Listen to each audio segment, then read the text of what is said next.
pregame show is brought to you by Sweeney's Clothing, including a look around the league featuring scores and standings, and starting lineups and pitching matchups as we go around the horn. Sponsored by Genwar Towing and Recovery.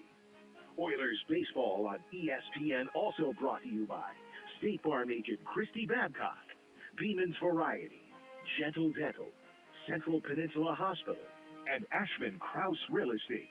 The three-time national champion Peninsula Oilers game broadcast on ESPN, also brought to you by Steam on Wheels, Dan's Automotive, Kenai Peninsula College, White Spruce Trailer Sales, Dam Construction and Roofing, and Ridgeway Dentistry. The 2026 Oilers baseball season on ESPN 1140 AM and 96.9 FM. Also sponsored by Peninsula Surgery and Aesthetics, Earhart, Elsner and Cooley Attorneys at Law, Eyewear Express, Jumpin' Junction, and Soldotna Professional Pharmacy. Oilers baseball is also brought to you on ESPN by AK Express, Martha's Cocina, Odyssey Family Practice, AK Tree Solutions, and Playa Azul. The Peninsula Oilers postgame show is sponsored by Peninsula Community Health Services with game recaps and on-field interviews. Now let's go live to today's Oilers game with the ESPN broadcast team. And welcome back to Mulcahy Stadium in Anchorage, Alaska, where we are set for the Peninsula Oilers' next game of the season as they take on the Anchorage Glacier Pilots, trying to get their 10th win of the year. Dylan Simmons alongside Tucker Blau, and this is the Sweeney's pregame show on ESPN. Looking forward to a fantastic 9-inning show between the Oilers and the Glacier Pilots here tonight. This is the 7th time that these two teams have faced off this season, and the Oilers have won 5 of the matchups so far. Big opportunity for the Oilers today, Tucker, especially after suffering a loss last night to the Bucks, to get back on the horse and get back in the win column. Yeah, the Bucks, the one team that seemed to have our number for the season. I think they're the only team that's beaten us more than we've beat them, and so looking for a bounce-back game tonight, get that morale up, get that momentum for a big game tomorrow as well. Big opportunity is waiting for the Oilers. We'll see if they take advantage of it. We're going to take a quick timeout. When we come back, we'll go around the horn with the Alaska Baseball League conference standings. All that and more coming up right after the break on ESPN. As we head into the summer months, don't forget all your summertime workwear and outerwear at Sweeney's Clothing in Soldotna. What do you guys want next? ABL standings. So is that like around the league or something like that? Yeah, around the league, yeah. Okay. Hats and socks, 20% off. Also be sure to check out the exclusive 250th anniversary t-shirts. There's always new things coming in at Sweeney's Clothing in Soldotna, your workwear and outerwear headquarters for the whole family. Let's talk about something that's not always top of mind, but still really important, life insurance. Because it offers financial protection for your loved ones and can help them pay for things like a mortgage, credit card debt, and even your children's education. Plus, life insurance is probably a lot more affordable than you think. And with State Farm, your local agent can help you understand your options and choose coverage that fits your needs and budget. Hi, this is Christy Babcock, your local State Farm agent, still in Kenai, and now also at the Soldotna Y.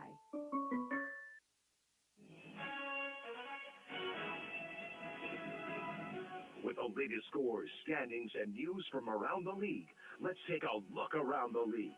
Brought to you by SLP Alaska on ESPN 1140 and 96.9 FM. Welcome back here to Mulcahy Stadium. This is the Sweeney's Clothing pregame show, and let's take a look around the Alaska Baseball League at today's action and the updated conference standings.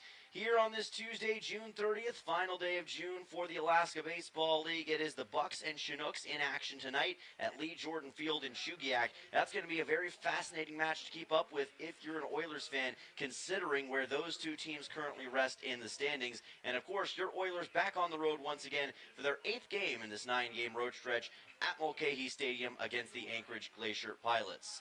Taking a look at the updated Alaska Baseball League standings, Shugiak stands tall at 10-5, still on top of the ABL standings. Peninsula behind them by 2 games at 9-7. The Matsu Miners sit at 6-6 overall. Anchorage, though, really close to them. The Bucks at 7-7 now, so those two teams pretty much even in the standings. We'll see who's third by the end of the night. And the Anchorage Glacier Pilots, who the Oilers playing today, are 3-11 on the season, trying to get that fourth win here tonight against your Oilers. That is a look around the Alaska Baseball League. When we come back, we've got our Coach's Corner as we've got Larry McCann talking to Tucker Blau. All that and more coming up after the break right here on the Sweeney's Clothing pregame show on ESPN. Officers of Beeman's talking with Steve. It's time to party. You'll find everything you need for that perfect party located right here at Beeman's. Matt, we have lots of party gear. We have piñatas and gift wrap, and we have bags and table covers, plates and napkins. I'll intro lots the of greeting cards. interview. We have Wilton baking products. We have helium balloons. We have little helium tanks you can buy. You said you wanted to intro the interview? Yeah, I'll intro it. Okay. All right, Beeman's on sounds the good. Glacier Highway in Solana.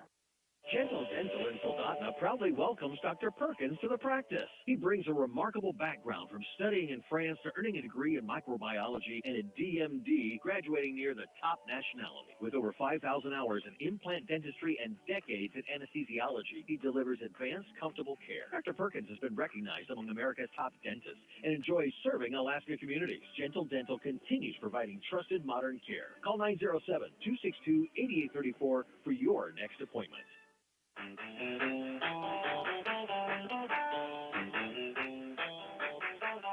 And now let's take a trip down to the field. The pregame show's Coach's Corner on ESPN 1140 and 96.9.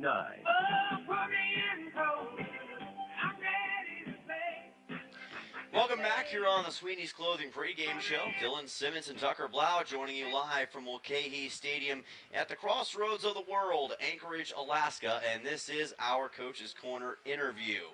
Tucker got a chance to talk to Larry McCann of the Oilers coaching staff just a few minutes ago and ask him about the importance of today's matchup and how the Oilers can get the win. These pregame shows, Peninsula Oilers about ready to take on the Glacier Pilots, looking for a bounce-back game after unfortunate loss, a game where you guys put up a substantial amount of runs, just unfortunately fell a little bit short. Yeah, I thought we swung. Actually, that was probably our best day swinging the bat. We hit some balls like right on the button, pretty hard, and some right at guys. And if we gave ourselves an opportunity, DeMaio came in and he pitched really well and kept us, close enough to win it. It's just unfortunate in the rain too was a big factor. And that was for both teams. I'm not going to complain about it because both teams had to play on the same field. But yeah, we just that one inning, we got a walk and then we hit the batter and then then they batted him over and then the guy gets base hit on the first pitch. Was Sam was probably throwing as hard as he's thrown all year, and just throwing strikes, and they just got sometimes they get hits. But here you walk a guy, you make an error, and then just one hit, and they get 2 runs because both the infielders, it's very rarely you see guys get thrown off the plate. It's tough because the grass is kind of long and slow. But it was kind of. I thought we played well enough to win. And obviously sometimes it is like, I want to say that's probably the first game, like we actually got beat and got beat at the end. But we played well enough to win. But most of the games here, you see how it works. There's always some kind of a walk or a mistake or hit by pitch and then one base hit, and then that's kind of the difference in the game.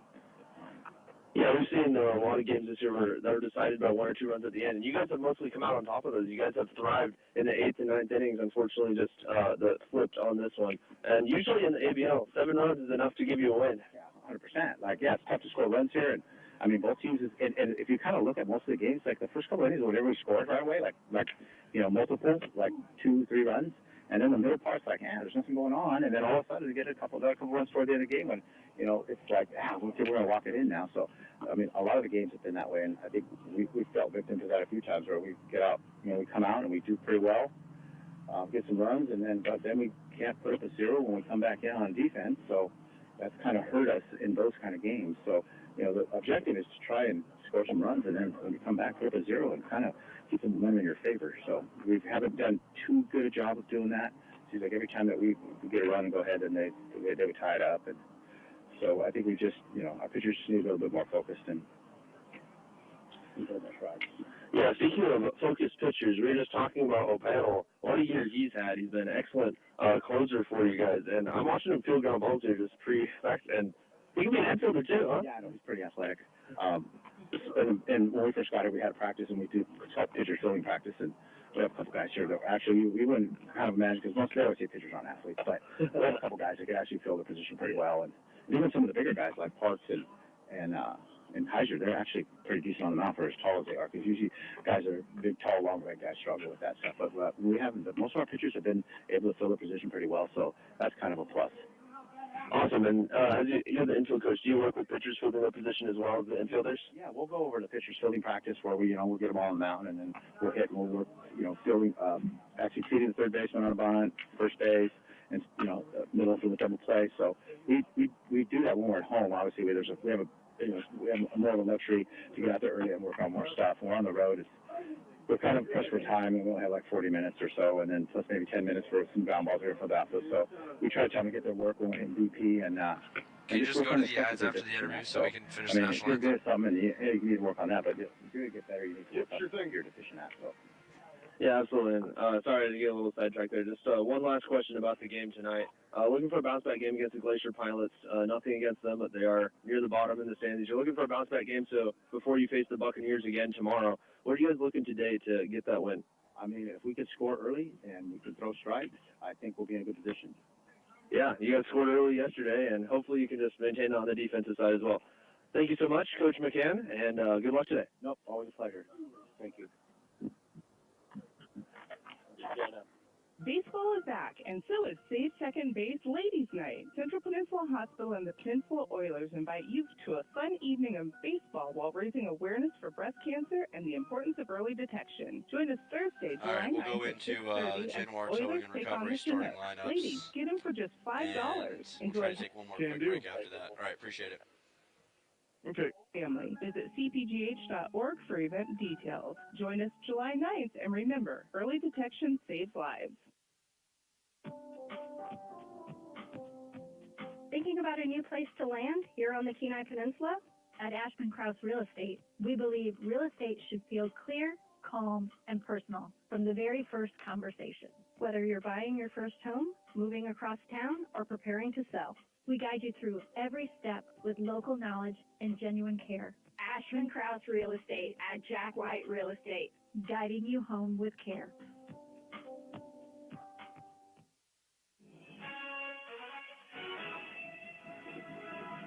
The Sweeney's Clothing pregame show continues as we go around the horn with today's starting lineups. Brought to you by Genoir Towing and Recovery on ESPN. Welcome back to Mulcahy Stadium in Anchorage, Alaska. Dylan Simmons and Tucker Blau joining you, and it's time for the Genoir Towing and Recovery starting lineups. If you need a tow or help recovering a vehicle or heavy equipment, call Genoir Towing and Recovery at 907-394-6068. We will start with the Glacier Pilots lineup tonight. Henry Verhamy making his first start against the Oilers this season. His first start as a pilot, as a matter of fact. He's the shortstop, and he leads off. He is number 32. Cooper Kunis is back in right field. He wears number 14. Antonio Gianni's always been a problem against the Oilers. He's in center field once again tonight, wearing number 7. Drew Johnson, back at first base. He wears number 1. He got his first start against the Oilers about 5 or 6 days ago. Braden Horn is the catcher, wearing number 5. Jake Dahl is in left field, wearing number 4. Nick Cortinas is the designated hitter once again. He wears number 24. Zach Kiefner is number 21. He's the second baseman. And Ryan Dotson is the third baseman, wearing number 2. And the pitcher on the mound for the Pilots today is Baylor Sandberg. All right, Tucker, what does the Oilers lineup look like for this one? Yeah, the Oilers starting with their regular potent top of the lineup. Shane Cannon leading off, playing shortstop tonight. Brooks Hossenclaver playing first base, and Mark Nellis playing left field. And those three are all batting over 300 on the year, so looking to get some more great production from the top of our lineup. In the middle of the order, we've got Reed Oakley. He's the backstop tonight for the Oilers. Owen Musil DHing, and Jack Holubowski playing third base. And then the bottom third, we've got Luke Skinner at second, Brady Brown in right field, and Garrison Jones in center.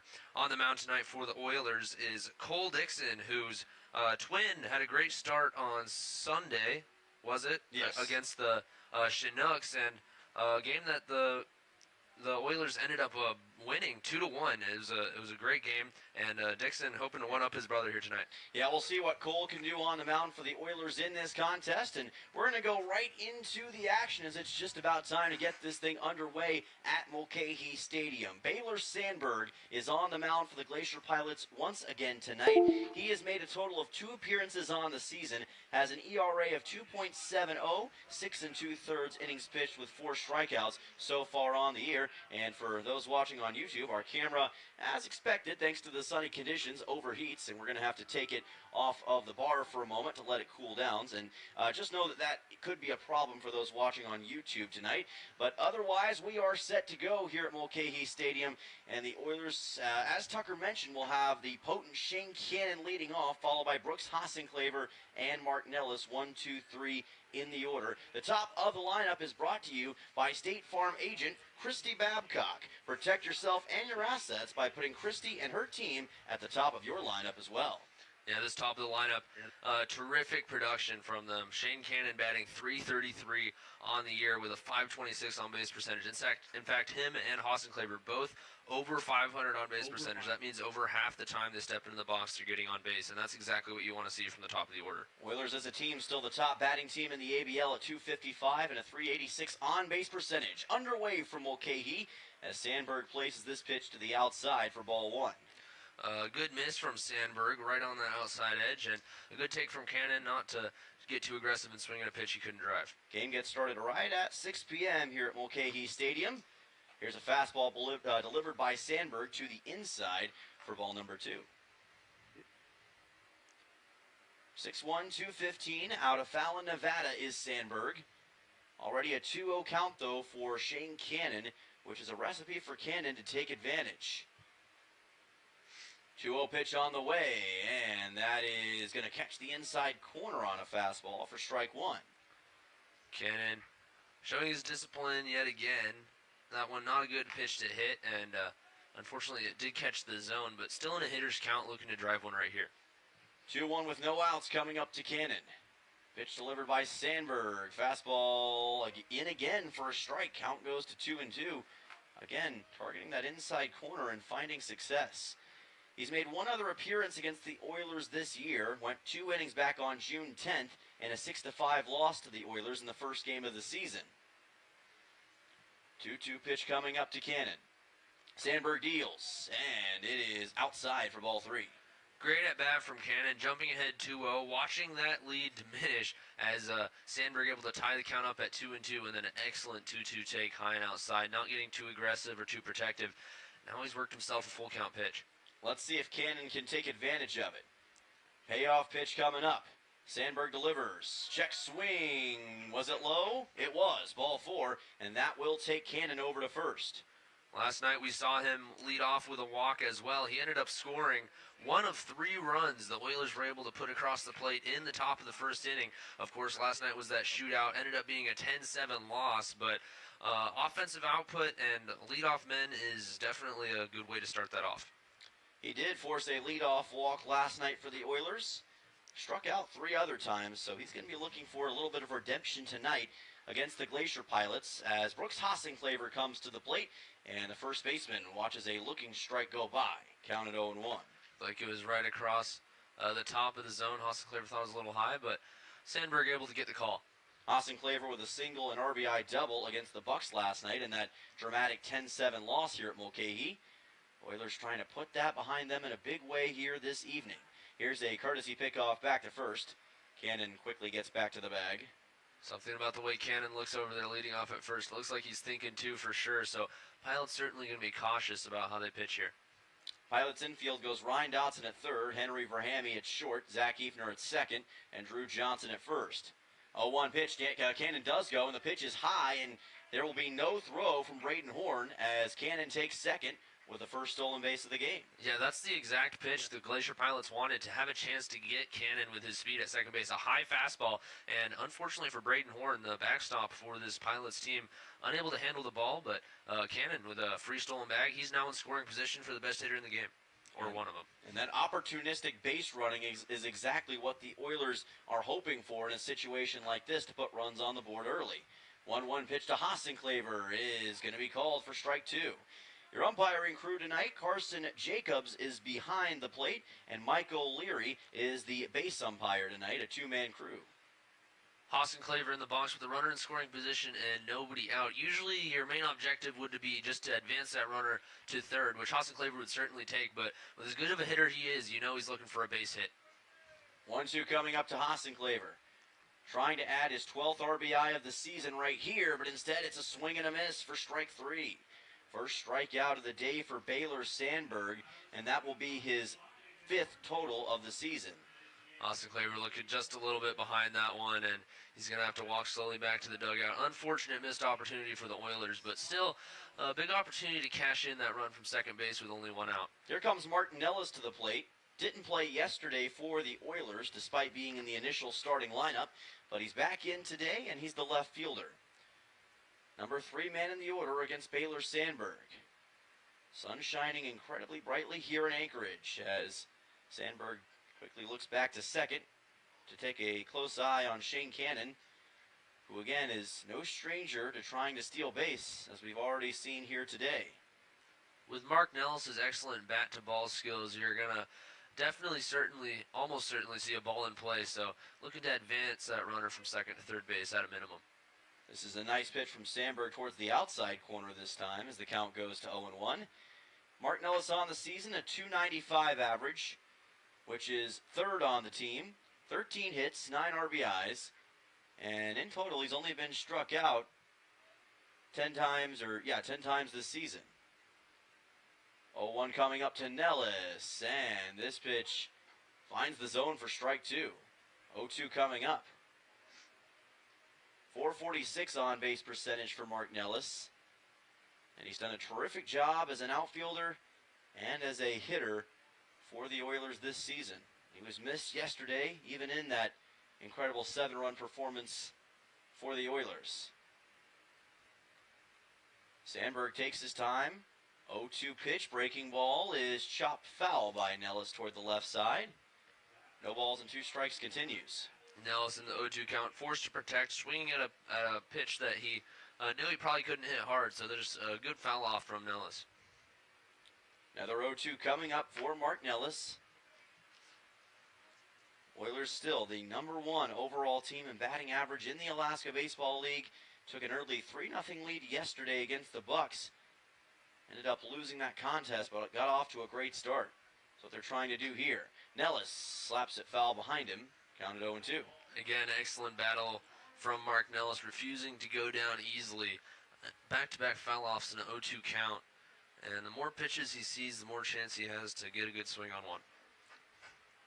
Let's see if he can take advantage of these extended opportunities here. 0-2 pitch coming up from Sandberg.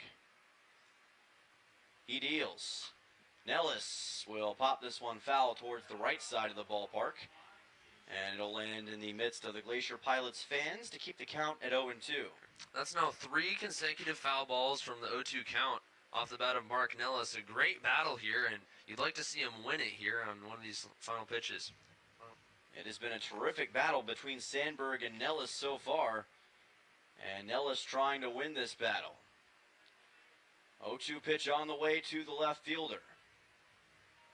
Sandberg delivers. Nellis, another foul ball. 4 straight. This one again to the right side of the ballpark to keep the count at 0-2. At this point, no matter what the outcome of the at-bat, it's a victory for Mark Nellis, falling behind 0-2, and he's since seen 4 pitches since that 0-2 count. Still 0-2. You'd like to see him win it here, but a great at-bat either way. It's been a fantastic job by Mark Nellis in this plate appearance, but he's trying to polish it off. Sandberg, 0-2, breaking ball. Tried the outside corner, just missed it for ball 1. Mark Nellis, after fouling all those pitches off, showing that he has discipline as well, taking that ball just outside the outside edge. Great knowledge of the zone displayed by Mark Nellis on that one. He's demonstrated that all season. And he waits on the 1-2 here from Sandberg. 1-2 pitch on the way. Nellis, how about another foul ball? 5 of the last 6 pitches have been fouled off by Nellis here. You gotta love this from Mark Nellis.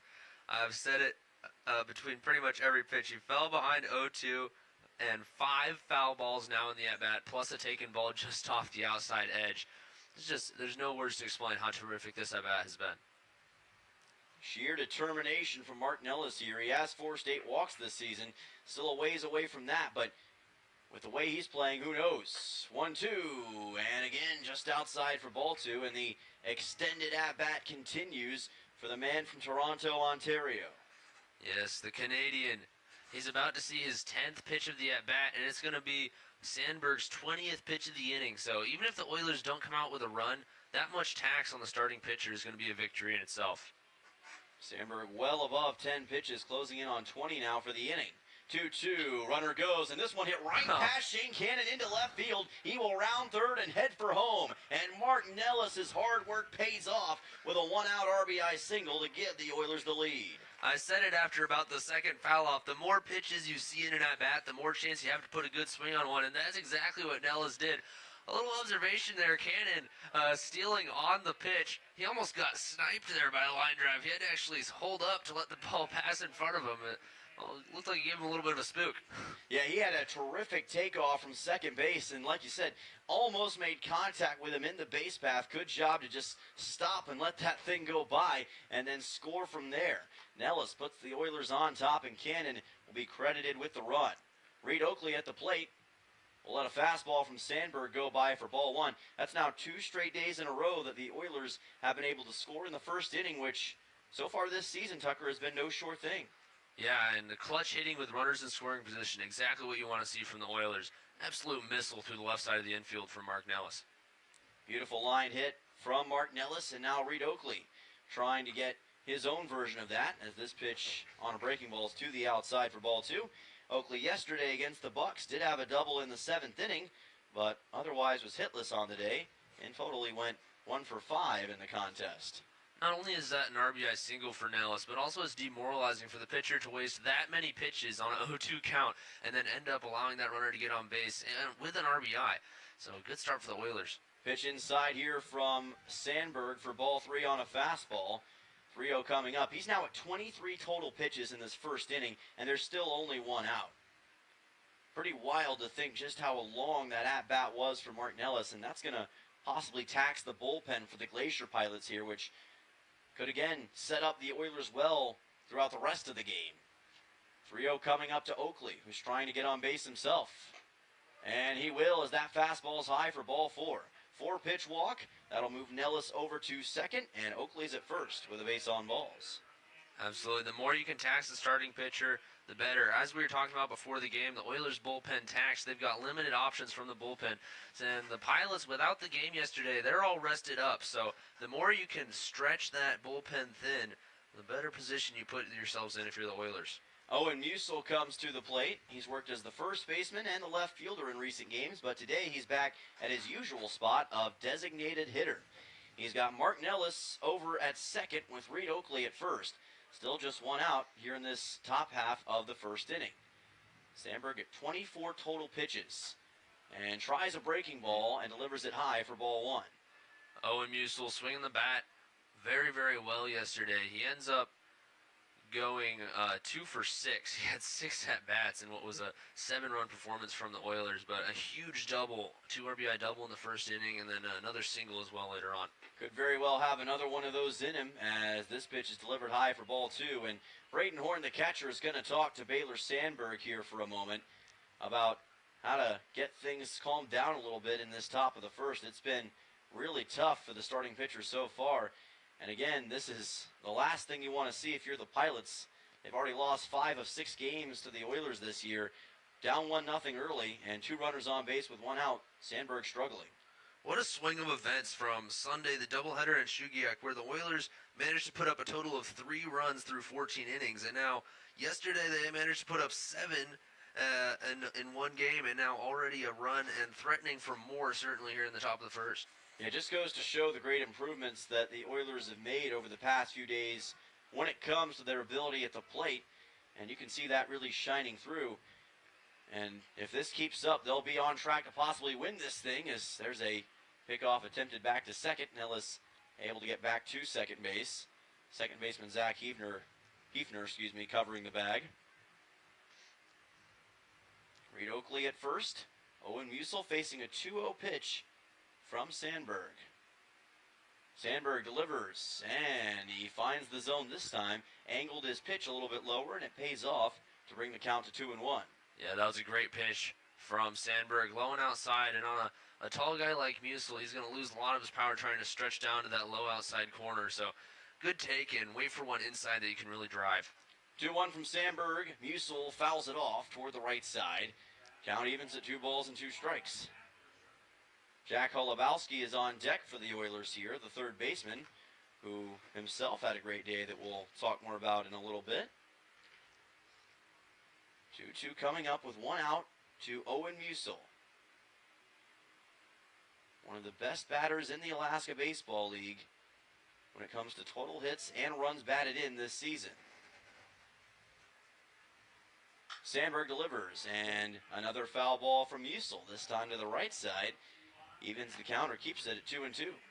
Another great at-bat from this Oilers offense. They're really putting it to Sandberg here in the top of the first inning. Every single at-bat has been at least 4 pitches or more, and 3 of the 4 have reached base. So good to see the Oilers working the count and getting on base, creating these opportunities to score runs. Musil tied for the ABL lead in RBIs with 12 and hits a high fly ball to center field. Gianni is back, and that will force the runners back to first and second, with 2 away here in the top of the first. Yeah, that was a good bat off of Musil. Unfortunately, just dead away to center. Easy play for the center fielder, Gianni. Cannon, actually not Cannon, that's Nellis on second base, was actually going on the pitch trying to steal third. He got all the way to third base before he realized that the ball was hitting the air and managed to get all the way back to second base just in time ahead of the throw, which would have been disastrous for the Oilers. Jack Holubowski will come to the plate for the Oilers. Had a double in the second inning of yesterday's game and also reached on a hit by pitch in that contest. A tremendous extra base hitter this season for the Oilers. 2 outs, runners at first and second. Sandberg delivers, and the breaking ball finds the zone. Strike 1. Holubowski leads the ABL with 5 doubles on the season, 4 of those coming on this road trip. Huge 2-double performance against the Miners, another one against the the Chinooks, and then, of course, that one last night against the Bucks. So he's on a hot stretch. Hopefully we can see him keep it up here against Glacier Pilots. 0-1. Here's a ground ball just to the left of the third base bag. Count will be at 0-2. Holubowski, as you mentioned, the league leader in doubles and also the leader in extra base hits on this Oilers squad with 5. Next closest is Owen Musil with 4. So Holubowski doesn't always get a hit, but when he does, it's almost certainly going to be a big shot into the gap with the way he bats. 0-2 coming up with 2 outs. Sandberg looks back to second, keeping a close eye on the speedy Mark Nellis. 0-2 is delivered and low for ball 1. Good take from Holubowski in that 0-2 count. It's tempting to just try to put the bat on anything that seems like you can put the bat on, and for fear that you get rung up on a strike, but Holubowski showing some discipline, taking that pitch low. Oilers enter today's game at 9-7 overall, trying to get win number 10 on the season, and their 6th of the year against the Pilots. 1-2 pitch. This is low, and it gets away from the catcher, Braden Horn. That will put both Nellis and Musil, or Oakley, I should say, in scoring position for Peninsula. Yeah, like you said, 2 runners in scoring position for one of the hottest hitters in the game right now, Holubowski in the box. This would be a huge time for a 2 RBI double. Well, we know that Holubowski is certainly capable of that, and he's looking to spring Nellis and Oakley forward. 2 outs, 2 balls, and 2 strikes coming up, and Sandberg's got to make sure that he doesn't deliver a wild pitch here to automatically bring in a run. 2-2, and that's low, and it almost got away from Horn again. It's ball 3. And if you walk Holubowski here, that brings up Luke Skinner, who also had a couple hits and a couple RBIs yesterday, including a huge triple. And so you're going to be the Glacier Pilots in hot water no matter what happens here. Payoff pitch coming up to Jack Holubowski. 3-2 with 2 outs, 2 runners on base.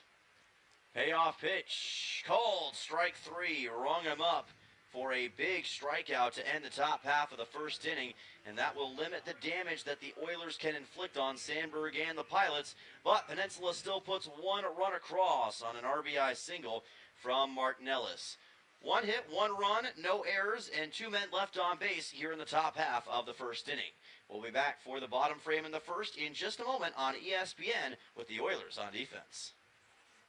This is Mark from Steam on Wheels. Wanted to talk to you about the Greer poly tanks that we are now stocking. We've got tank sizes from 1,000 gallon, 1,250, 1,500 gallons. What sets them apart from the competition is that they have up to a 10-foot bury depth. Sometimes you need a tank that can withstand more than 4 feet, and these are where these poly tanks really shine. We do have tanks in stock. As a customer, you can come by and pick them up, contractor as well. Please give us a call at Steam on Wheels, 907-262-3240. Uh-oh, that summer road trip isn't going far without Dan's Automotive. They've been saving Alaskans from roadside meltdowns with quick tune-ups, oil changes, and brakes that actually stop when you want them to. Dan's Automotive, located at the Napa Parts Building, is the secret ingredient to any successful adventure. Call 907-420-0416 and let Dan fix what your cousin thought he could. Dan's Automotive. No duct tape required.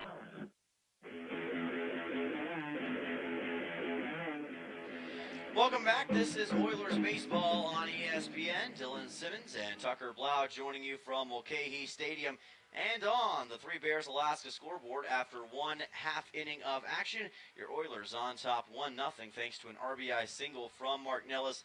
Couple runners left on base for Peninsula, but overall still a solid start here, Tucker. Yeah, as we heard in the Coach's Corner interview, Larry McCann, the infield coach and first base coach, said keys to this game we're going to be scoring early and putting up zeros on the defensive side.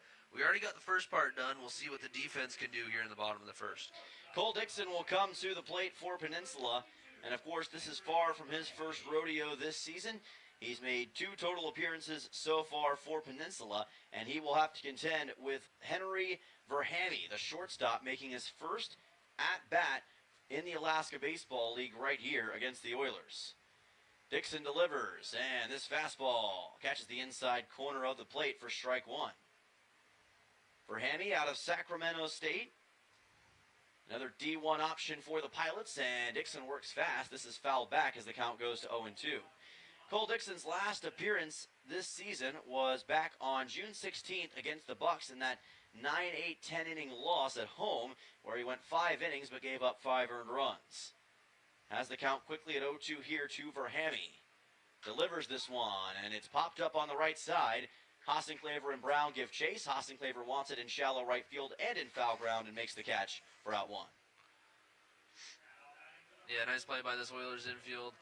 Pretty routine, but good job by Dixon working efficiently here in the bottom of the first. Yeah, worked really quick to get the out on Henry Verhamy, and that brings on a player that Oilers fans and the Oilers themselves are a little more familiar with in Cooper Kunis, right fielder, who is a lefty batter. Dixon tries a fastball to the outside for ball number 1. Dixon pitched in the first game of the season against the Glacier Pilots back on June 10th and had 4 innings with 4 earned runs given up. Delivers a strike here to even the count at 1 ball and 1 strike apiece. But they've done a good job of resting him up since that June 16th game to where it's almost has been right at 2 weeks since that last appearance. So able to keep him fresh and ready to go for today despite this extended road stretch. 2-1 coming up.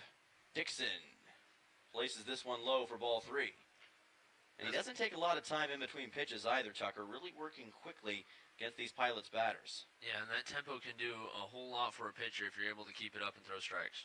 3-1. This is lined right over his head and into center field. That will be a single with 1 out for Cooper Kunis here in the bottom half of the first inning to get the Pilots the tying run aboard. That had to be scary for Dixon to come back or directly right at him. Thankfully, his reflex is quick enough to get him out of the way, and a line drive single up the middle. Oilers looking for a double play, which they've been pretty good at getting so far on this road trip. They've turned, 3 or 4 now probably? Yeah, at least 3 so far in this road stretch. The double play has certainly been their friend on more than one occasion, and they'll be trying to get something like that here against Antonio Gianni. Center fielder will send a fly ball deep to right. Brown in front of the scoreboard makes the catch for out number 2. Usually Hossenclaver's out there in right field, so your natural intuition is to say it's him, but it's Brady Brown today with Hossenclaver at first. 2 outs. Yeah, Hossenclaver terrific out there in right field, but glad to see him at first base, and Brown getting some playing time out there. We had him, I think the last time he played out there was against the Miners last week, and he had an excellent diving full extension play into the gap, so he's certainly, he's no slump out there in right field. That he is not, as Drew Johnson comes to the plate. Made his debut against the Oilers about 5 or 6 days ago, as this pitch comes in low for ball number 1. These two teams, of course, last met at Mulcahy Stadium in a Wednesday matchup. Like I said, roughly 6 days ago. 1-0 pitch, Dixon, just to the outside for ball 2. Trying to attack the strike zone a little bit more efficiently here against these Pilots batters. Trying to make this a very quick bottom of the first to keep the momentum rolling for the Oilers. He's going to try to throw back to first, and he's not going to be able to get Cooper Kunis. Hassenclaver over there covering the bag today. The throw was perfectly on the money. Hassenclaver's tag was basically already applied when he caught the ball, and just Kunis was too quick, got back ahead of it. 2-0 coming up to Johnson, and that's well outside from Cole Dixon for ball 3. Dixon, hopefully not too shook up. He came out throwing strikes to Verhammy, and then that line drive single, and then a deep shot to right. Hopefully he can get back to the zone here. 3-0 on the way, and that one just caught the outside corner for a strike. Count goes to 3-1, and it is worth mentioning that Johnson is a lefty batter. Always a tough matchup for these righty pitchers under any circumstances, but Dixon trying to make the most of it. The throw here is low for ball number 4, and that will allow Drew Johnson to head to first with a walk. That does put 2 runners on the base paths for the Pilots, but with that pop out and the fly out, the Oilers still just need 1 more to get out of the inning untouched. So now 2 runners on base here for the Glacier Pilots as Braden Horn comes to the plate. And Braden Horn, one of those players for the Pilots that's going to be at a new college next year. Going to be joining up with Southern Illinois, home of the Salukis. That's in Carbondale, Illinois. And we'll see what he can do. Horn checks the swing here. This breaking ball is going to be called for ball 1. Count it 1-0. That was a good take from Horn. He wanted to be swinging all the way, but he recognized the spin was going to bring it to the dirt right before it got to the plate, so able to hold up just in time. 1-0 pitch coming up to Horn. Dixon delivers and places this low for ball number 2. Jake Dahl is on deck for the Pilots, and right now Anchorage set up pretty well, but with 2 outs, trying to counter the 1 run that the Oilers scored in the top of the first. 2-0 to Horn. That's low in the turf for ball 3. That is yet another ball issued by Cole Dixon, which makes for a total of 7 in his last 8 pitches. Yeah, like you said, there are 2 outs. You're still always just 1 out away from getting out of the inning, but you certainly don't want to load the bases. The more trouble you get yourself in, the pressure builds, and it's not a good thing. That's low for ball 4. Base is juiced for the Glacier Pilots as Horn will make his way over to first. 2 straight walks issued by Cole Dixon as Jake Dahl will get set to come to the plate. And we'll have a quick conversation here on the mound between Oakley, Cole Dixon, and the shortstop Shane Cannon as they try to get things shored up. Pilots have the tying run currently at third. Feels as though the Oilers still very much have this in their hands, but Dixon's got to be able to find the zone more consistently here. Yeah, like we've been saying, there is 2 outs. You're still just 1 out away from getting out of the inning, and with forces at every bag, this out is now easier than ever. It's just a matter of the extra pressure on Dixon with the bases loaded. Jake Dahl from Feather River Junior College. He will swing and miss at this pitch, and the count goes to 0-1. That's a good correction for Dixon. Dahl hails from Chico, California. Member of the incredibly competitive California Community College baseball circuit. A lot of great players have come out of that system. 0-1 from Dixon. Tried to get him to chase to the outside and did not. Count evens at 1 ball, 1 strike. I think at this point you just want to stay in the zone, let him hit it. If you get yourself back to a 2-ball, 3-ball count, you're at risk of walking a run in. So let him hit the ball, trust your defense. Here's the 1-1 offering. Swing and a miss. Dixon tried that fastball, and it worked to perfection. Dahl just a little bit late trying to get that thing. 1-2 coming up. It's a good job by Dixon to get ahead of him here. Big pitch coming up in just a few moments. 1-2 on the way. Delivered to Dahl, swing and a miss, and Cole Dixon does get that inning-ending strikeout he was looking for. Wasn't easy, the Pilots made him work for it, but he gets Dahl striking out for out number 3. And that brings us to the top half of the second inning. The Oilers maintain a 1-0 lead and leave 3 men stranded on base for Anchorage. Back in just a moment for the top of the second on ESPN. Fall is just around the corner. Are you ready for your next chapter? At Kenai Peninsula College, we're ready for you. Registration for the fall semester is now open, offering the classes you need close to home. And big news, our residence hall is now open. You can once again experience full campus life, build lifelong friendships, and live where you learn while taking classes at KPC or any UA campus. Don't wait. Secure your classes in your room today at kpc.alaska.edu. Find your place at KPC. Looking for the toughest trailers and equipment on the Kenai? Head to White Spruce Trailer Sales on K Beach Road, your local dealer for TYM tractors. That's right, they have TYM tractors and implements. Anything from TYM pallet forks, box blades, snow removal, and more. Built to work as hard as you do. From sales to service, they've got the parts you need to keep your equipment running strong all year long. Speaking of service, White Spruce offers a full-service shop with special discounts for commercial companies because supporting local businesses matter.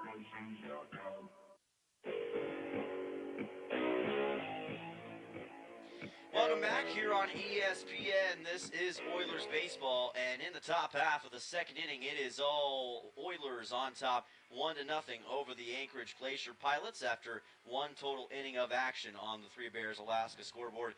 Both teams with a hit, no errors thus far.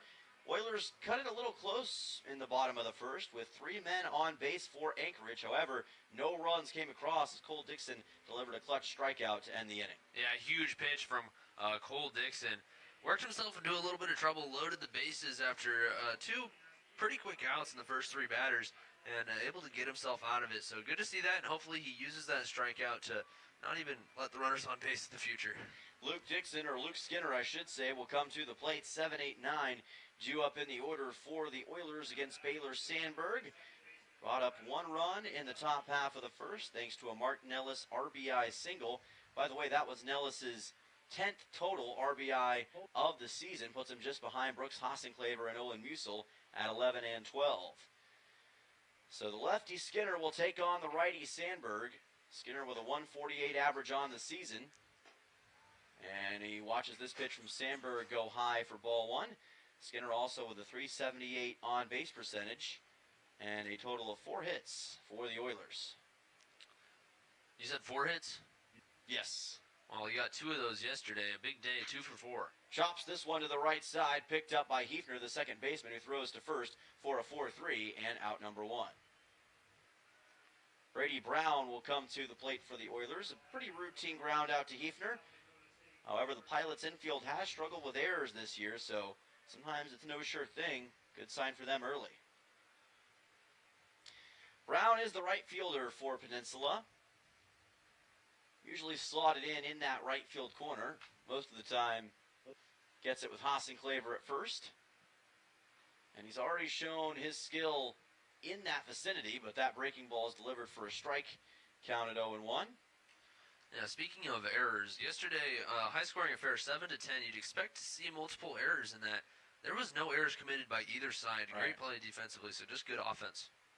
Yeah, that's what you love to see in that sort of high-scoring game. It's just 2 offenses who are able to earn the runs, as that will be called for strike number 2. A couple good fastballs here from Sandberg. Brown, a sophomore out of South Dakota State University in Brookings, South Dakota, and Blair, Nebraska. Beautiful part of the Great Plains over there in Brookings. 0-2 pitch. Here's a chopper to the right side again, picked up by the first baseman this time, who throws it to the pitcher Sandberg, who covers the bag for a 3-1 and out number 2. Yeah, good play by the first baseman. A lot of times you'll see pitchers, after delivering the pitch, maybe a little just out of the moment, watching the play go by, and a good job by Sandberg in there to make his way over to first base in time to record the out. Sandberg and the Pilots desperately need a quick inning. Sandberg already at over 40 pitches for this game, so he's going to have to make sure he can take care of business quickly against the Oilers lineup here. As Garrison Jones comes to the plate, center fielder from Yavapai swings and misses for strike one. Yeah, like you said, quick inning. And the key to quick innings is throwing strikes. And so far, Sandberg has thrown 6 pitches and 5 for strikes. So that's exactly what the Pilots want to see. Oilers can be a little more aggressive if he stays in the zone. Sandberg taking his time on the 0-1. Oh, wow. Airmailed that one over the head of the catcher, Braden Horn. That'll even the count at 1-1, and that's one that just simply slipped out the wrong way for Sandberg. Yeah, that one cleared well over both the catcher, the umpire, everybody. I mean, a little higher, and that might get up to us. That was a very high pitch, to say the least, from Sandberg that time. Gives Jones a little extra breathing room here on this 1-1 offering. Sandberg delivers, tries the fastball. Jones swing and a miss. Count at 1-2. Couple good swings from Jones, but now with 2 strikes, he's going to have to shorten up and just swing for contact. Hopefully you can see him put one in play and just try to make something happen here in the top of the second inning. Played at Bradshaw Mountain High School and had a first-team All-State honor in his senior year. Region Offensive Player of the Year as well in 2024. Trying to convert those skills to the Oilers. 1-2. Here's a ground ball right to Drew Johnson. The first baseman will touch the bag for an unassisted putout at first base. And that'll be a 1-2-3 inning for the Anchorage Glacier Pilots. So, no runs, no hits, no errors, none left on base for the Oilers. We've played 1.5. We'll be right back for the bottom of the second here from Anchorage in just a moment on ESPN. Looking for a solid job with great pay and room to grow? Dam Construction and Roofing is hiring roofers and general laborers across the Kenai Peninsula. They offer competitive pay based on experience, overtime opportunities, paid sick leave, and full-time seasonal work. No experience? No problem. If you're dependable, motivated, and ready to learn, they'll provide the opportunity. Join one of the Kenai Peninsula's fastest-growing roofing companies. Call 907-262-3996 today or visit dambuilt.com. Dam Construction and Roofing, building careers one roof at a time. When trying to find a dentist, it can be challenging, and Ridgeway Family Dentistry knows this. Ridgeway is a new state-of-the-art facility offering you pain-free dentistry and is family-friendly. Even if you don't have time to have multiple appointments, Ridgeway Family Dentistry can complete all your treatment in one easy visit. At Ridgeway Family Dentistry, they know how important it is to have a smile and know how that can change your life. For your next dental appointment, call Ridgeway Family Dentistry at 262-8404.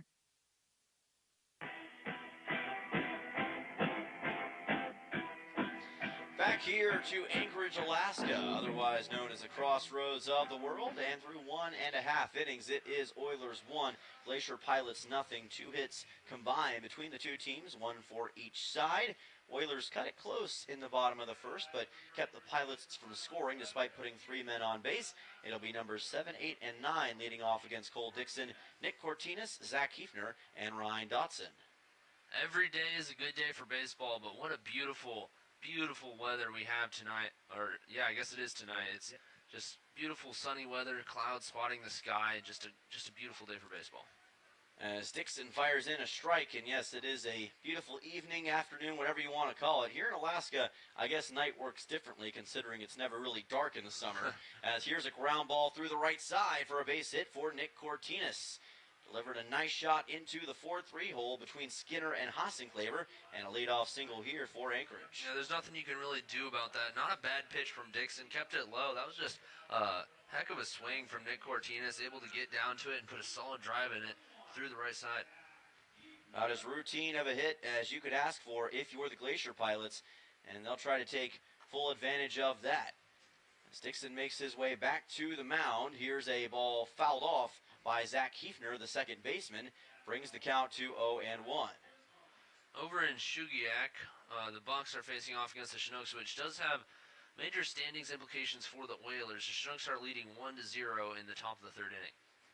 That was Kunis' 9th hit of the year, by the way, as this pitch is delivered for ball number 1. Count evens at 1 ball and 1 strike to Ryan Dotson. 1-1 offering coming up here. Dixon, high breaking ball to the outside for ball number 2. Dotson, a freshman out of Hendrix College this past season, and Barker, Colorado. Dotson with a 167 average, 3 RBIs, 3 runs, and 7 hits on the year for Anchorage. As this pitch misses outside for ball 2. Ball 3, rather. Hefner trying to become the 5th man total to get on base today for the Glacier Pilots against Cole Dixon. Dixon's got to try to find the zone quickly. 3-1. Here is a little loop shot down towards left field. It gets down in front of Nellis for a base hit. Back-to-back singles for the Pilots as Hefner delivers that beautiful loop ball. Yeah, it was just another good hit off for Hefner, and now the Pilots certainly threatening with 2 runners on and nobody out. Ryan Dotson now to the plate, third baseman for the Glacier Pilots. After Hefner's single, it'll bring us back to the top of the order after Dotson's at-bat. Henry Verhamy and Cooper Kunis waiting. Infield playing up here for the Oilers, anticipating a possible bunt. Dotson tried to lay it down, but could not make contact. Looks like he was able to pull back at the last moment, so the count will be at actually, no, they say he didn't pull back, and the count will be at 0-1.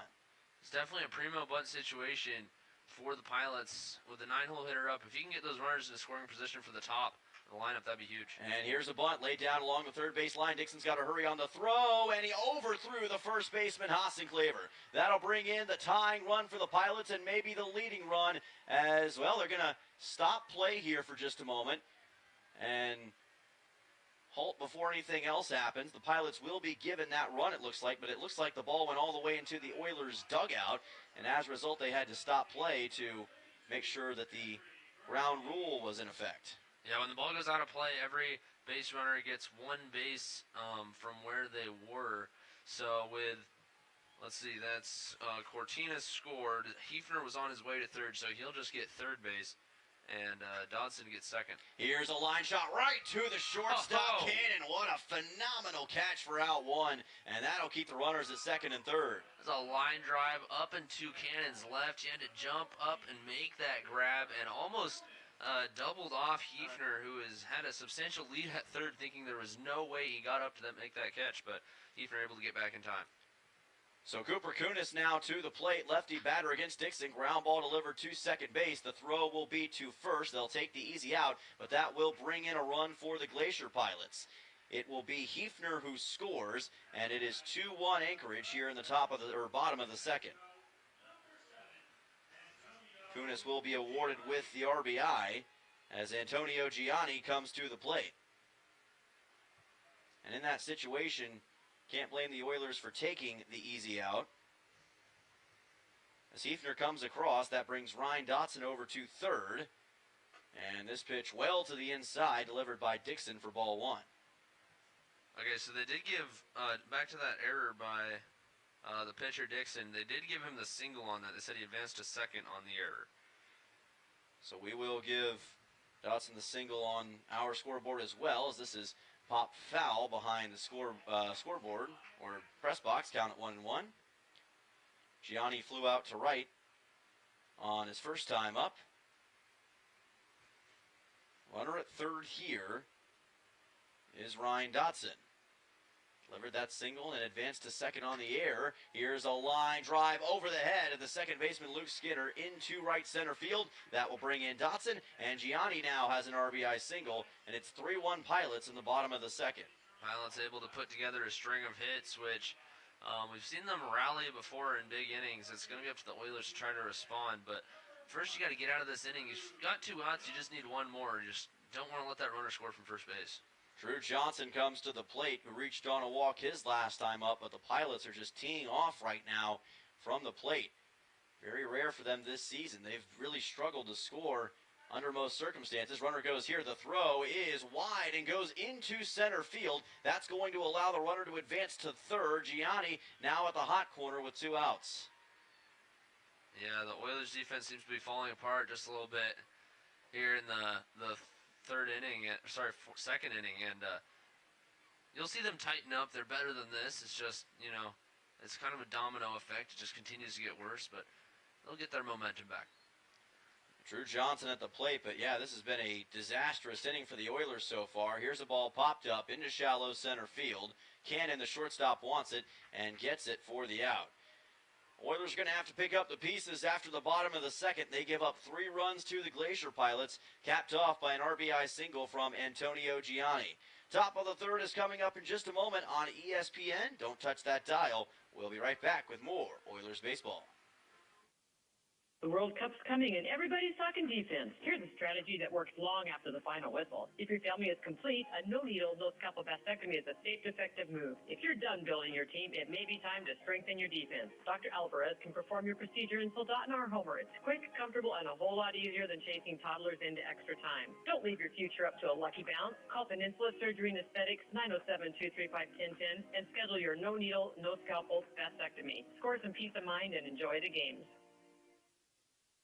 When you've been involved in an accident or suffered at the hands of someone else's negligence, we can help you assess whether you need an attorney and whether we can add value to your case. This is a small community, and we want to make sure that our community members are taken care of. We offer free consults to help you determine what insurances might be available to provide a full and fair recovery for you and whether we can add value to your case. Call us at Earhart, Elsner, and Cooley to schedule a free consult. 907-283-2876.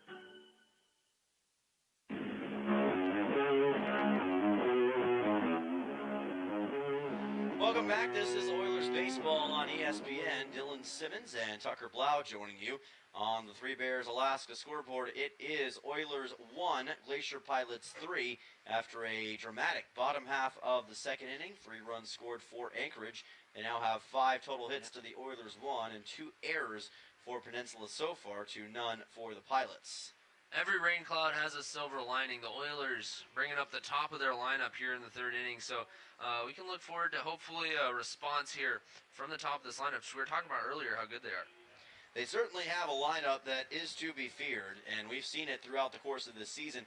They've had a lot of success overall against the Pilots, and they're going to need a lot of the scoring we saw yesterday in order to keep up with Anchorage, considering what has taken place early. Top of the order is on the way for the Oilers. Shane Cannon, Brooks Hassenclaver, and Martin Ellis. 1, 2, 3 due up. Brought to you by State Farm agent Christy Babcock. Start the next inning in your life with the top insurance team. So we'll see what Shane Cannon has at his disposal here. Reached on a walk against Sandberg last time, and Sandberg delivers the base on balls. Cannon fouls it off, and it doesn't even leave the batter's box. Count will be at 0-1.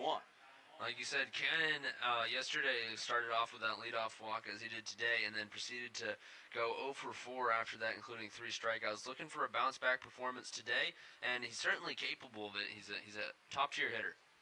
Certainly is. Has made a name for himself at UC San Diego and now here in Alaska. 0-1 is delivered, and it's a swing and a miss on a fastball by Sandberg to move the count to 0-2. He hasn't put a ball in play since the second inning yesterday when he popped out to the second baseman, so he'll be definitely looking to put a charge into one. Yeah, he's been on a bit of a slow streak by his standards as of late.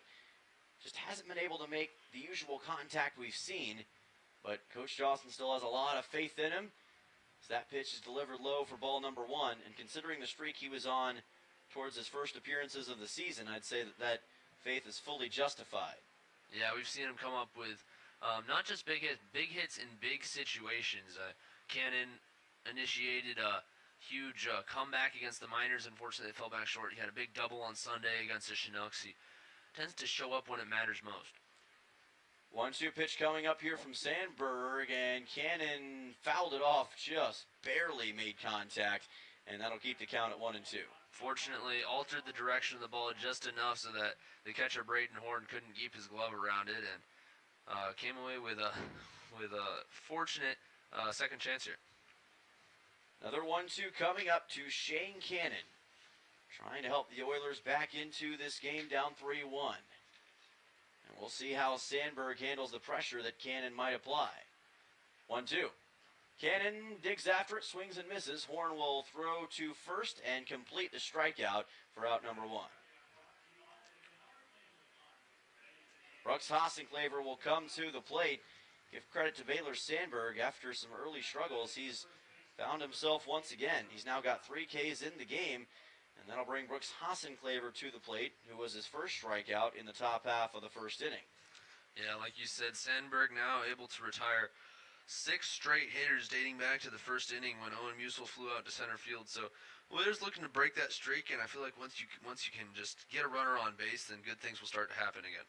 Sandberg delivers. That's low for ball 1. Hassenclaver, second in the ABL in RBIs with 11. One of just 2 players with multiple home runs. We've said that point a lot, but it bears repeating. Andrew Sheffield of the Bucks is the other player with 2 homers, but Hassenclaver has not hit a homer since that opening series at home against the Pilots.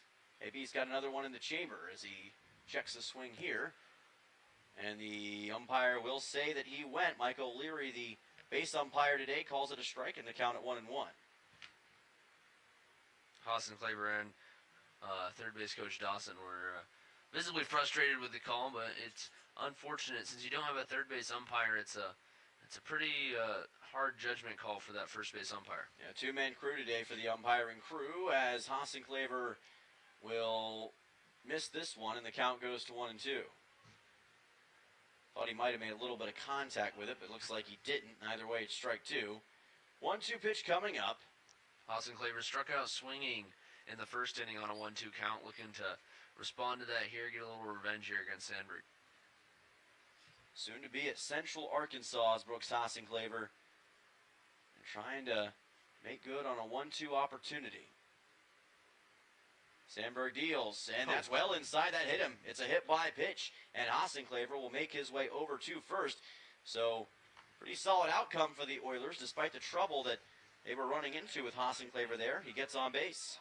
Yeah, Hassenclaver, you never like to see one of your star players getting hit by a pitch, but he'll take the runner on base after he fell behind 1-2, and that also breaks that 6 in a row out streak that Sandberg had running, and hopefully that's the crack in the dam that the Oilers need to really break open and tie and take the lead. Mark Nellis delivered an RBI single his last time up, chops a slow roller over to third base. Dotson throws on and gets it in time to Johnson for a 5-3 and out number 2. Yeah, I was hoping Dodson would try to go for the double play, because if he had, I think Hassenclaver had a good chance to beat the throw, which is exactly why Dodson decided to just go for the easy out. Nonetheless, you still have a runner in scoring position for Reed Oakley, who's been swinging a hot bat. Reed Oakley reached on a walk his last time up, and again yesterday against the Bucks was able to get on once with a double in the 7th inning. Trying to see if he can deliver maybe another extra base shot here to score Hassenclaver and get some momentum back. Here's a breaking ball by Sandberg for a strike, counted 0-1. Boy, that looked like a good pitch to hit, but in the first pitch of the at-bat, you're looking for your pitch exactly. A really tight zone that he's swinging at, and Oakley apparently didn't like it. 0-1 coming up here to Oakley. Sandberg goes for the fastball and places it high for ball number 1. 1-1 coming up to Reed. Oakley reached on a walk in the first inning, 4-pitch walk, by the way, and advanced to second on a pass ball where he got stranded when Jack Holubowski struck out to the end of the inning. Here's a 1-1 coming up. Delivered to the outside by Sandberg, went back to the breaking ball. Mixes it in pretty well, but the count goes to 2-1. Looks like we've got our camera back for those watching on YouTube today. And we'll try to keep it up for you as best we can. Still contending with the heat as that pitch goes to the outside for ball 3. GoPro should come out with a white version or like a heat-resistant version, because this black GoPro just soaks up the sun like nobody's biz. Yeah, it's like that Sheryl Crow song. It does soak up the sun, but thankfully we've got it back, at least for the short term. Appreciate you sticking with us on YouTube. Oakley trying to make your patience worth it here by possibly getting on base. 3-1 from Sandberg, way high for ball 4, and Oakley, for the second time today, reaches on a walk. And Oakley, if nothing else, he's been working the count like crazy. He's worked just long at bats, both. It seems like this whole road trip, and he's rewarded today with 2 free passes already. Well, here comes Owen Musil to the plate. Flew a ball out to center, his first time up against the Pilots in this game. And again, is one of the star batters in the Alaska Baseball League, tied for first with Finn Leach in RBIs with 12. Can he get number 13 and maybe 14 right here to break that tie? We're going to find out. Still 2 outs here in the top of the third. This pitch well outside from Sandberg for ball 1. He came up with runners on first and second in the first inning as well. That was Reed Oakley on first and Mark Nellis on second base, and he hit the ball very hard to center field, just unfortunately directly to the center fielder, Gianni. If he puts that ball in the gap, I think both those runs are scoring. Here's a high drive deep to left center field, back towards the wall. Dahl is there, and he makes the catch at the warning track for out number 3. Put a pretty solid charge into it, but much like a lot of these fly balls at Mulcahy, the Oilers just can't get it out. So the score remains 3-1. Glacier Pilots on top. 2 men left on base for the Oilers. Back for the bottom of the third here at Mulcahy Stadium in just a moment on ESPN. Hi, this is Justin Ruffridge. There's nothing like a small town. It's real community. And that's one of the reasons I'm raising my family here. It's also why I own and operate Soldotna Professional Pharmacy, because I believe a small-town pharmacy is where people get the best care. Our customers aren't just customers, you're our friends and neighbors. Stop by at 299 North Binkley in Soldotna for hometown-friendly service. I'm Justin Ruffridge, and I'm here to serve you. Hello, I'm Marty Hansen, owner and manager of Eyewear Express. Let's talk about your money. Let's talk about getting up at 0 dark 30 to make a buck. Whether you're working in the hospital, one of our schools, or in the rain and snow, or you spend weeks away from your family, Eyewear Express knows the value of your money, and we promise the glasses we sell you mean as much to us as your money does to you. Eyewear Express will build you eyewear that are worth the money you use to pay for them. Expect the best from Eyewear Express, located in the Peninsula Center Mall, Soldotna.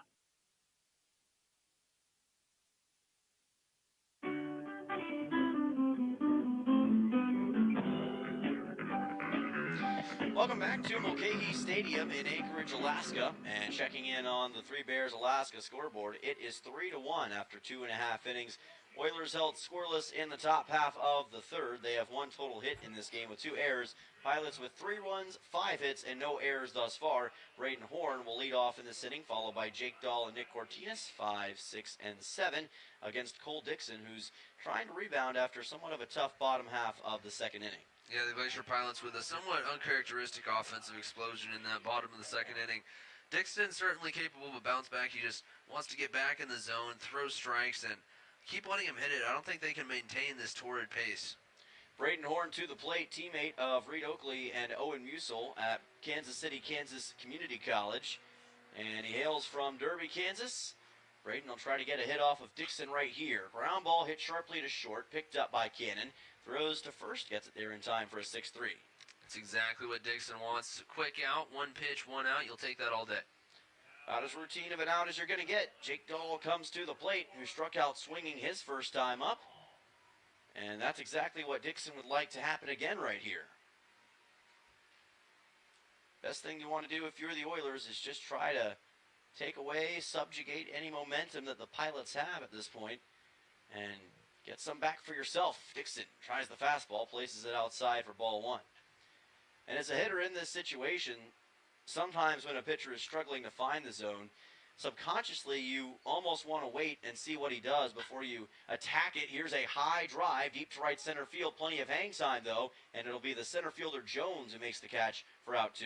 Yeah, split the gap very well, but in a high level of play such as the AVL here, you've got to hit that more flat to get it down, and just got a little too much air under that, and a good play by the center fielder Jones able to get over and make that play. That's been one of the biggest talking points among ABL batters this season as Dixon delivers a pitch here low for ball 1. This is Nick Cortinas, who delivered a single his last time up. And like I said, that's been one of the biggest talking points among ABL batters is the way these balls come off the bat here in this Wood Bat League as that pitch goes to the outside for ball number 2. Back in the lower 48 with metal bats, those are hits that are probably gone, but instead, here you don't quite have that. As Dixon gets a strike here to even the count or take it to 2-1. And it's that sort of interesting dynamic that makes the Alaska Baseball League so much fun to check out. 2-1. This ball popped up and fouled toward the right side of Mulcahy Stadium. Evens the count at 2 balls and 2 strikes. Yeah, just like in high school or the Legion season, we always looked forward to the Wood Bat tournament, which obviously your coaches would never let you use a wood bat in the games where you were allowed to use metal just because of the obvious lack of performance from the wood bats. But it's fun. It feels more professional. Here's a ground ball up the middle, picked up by Cannon on the run. Gets it to first for the 6-3. Dynamic play by Shane Cannon because that ball was hit right up the middle. He was able to pick it up off the ground and then get it to first for the final out. A 1-2-3 inning here in the bottom half of the third inning, and your score remains Glacier Pilots 3, Peninsula Oilers 1, but the Oilers able to stall the Pilots' momentum at least for a moment. Back for the top of the fourth in just a moment on ESPN. Don't go anywhere.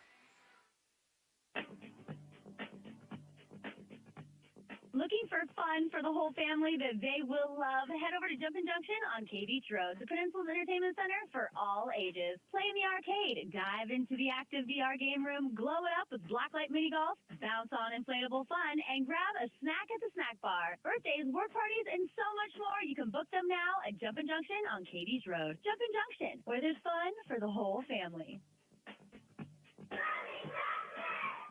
Who would you call if your vehicle broke down? If you just had an accident or just spun off into the ditch? You might be able to think right now, but in the moment, it might be hard. So here's what I want you to do. I want you to add this name and number to your phone in case of emergency. Okay, are you ready? It's Genwar. That's Jenwar, Towing and Recovery, 394-6068. That number again is 394-6068. Available 24 hours a day. Genwar Towing and Recovery. Make sure it's in your phone.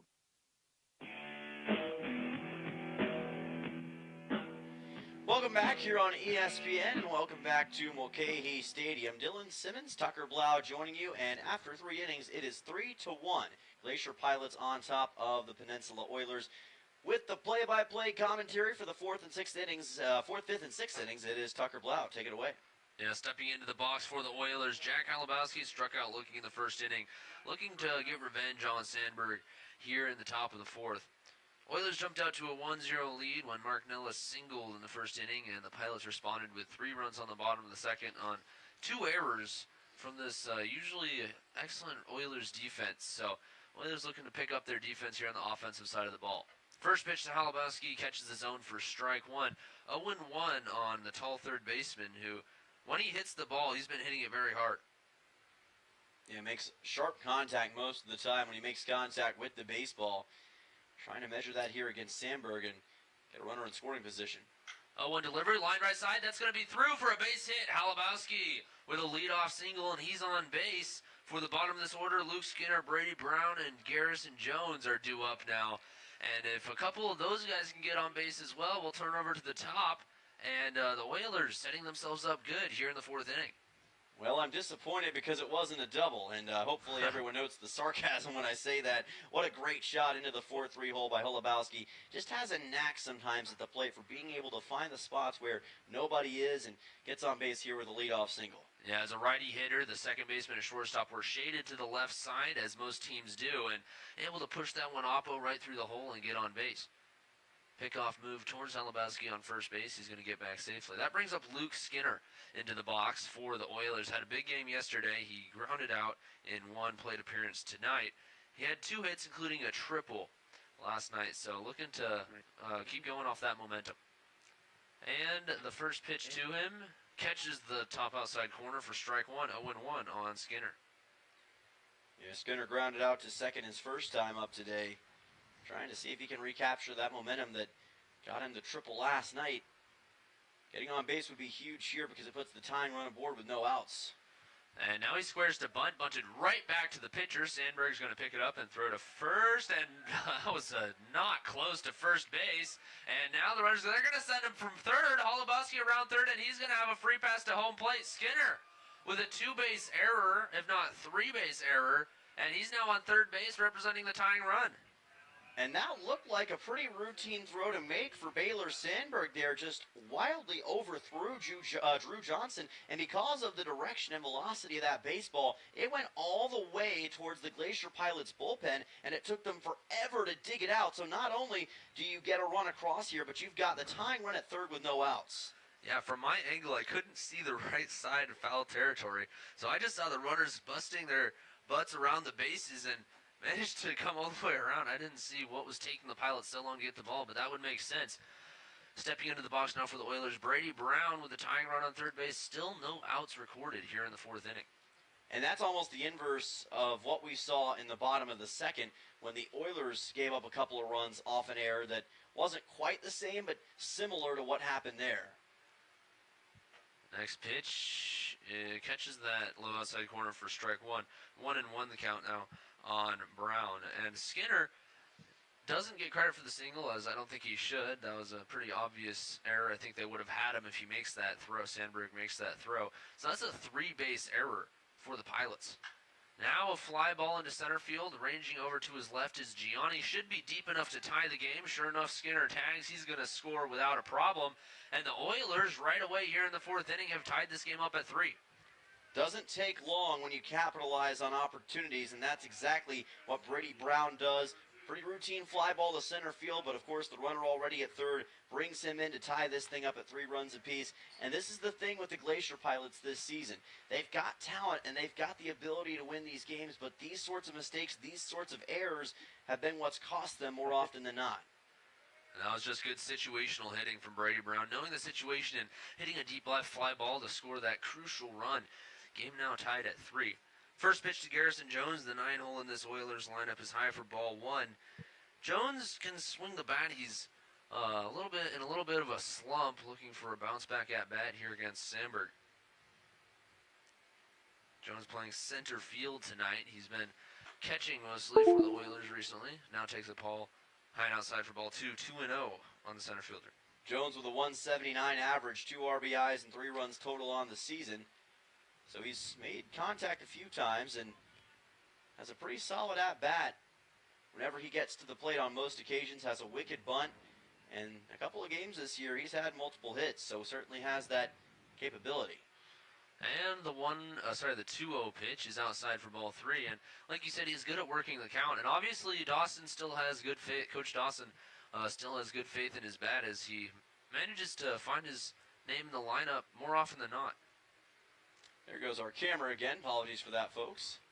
And the 3-0 pitch catches the zone for strike 1. 3-1 now. Jones still in a hitter's count, can swing away if he gets a pitch to hit, but if he doesn't, he'll certainly take that free pass and put a runner on base for the top of the lineup and give the Oilers a chance to take the lead for the second time tonight. Now a ground ball right side picked up by Hefner. His throw across to Johnson is in time to record the second out of the inning.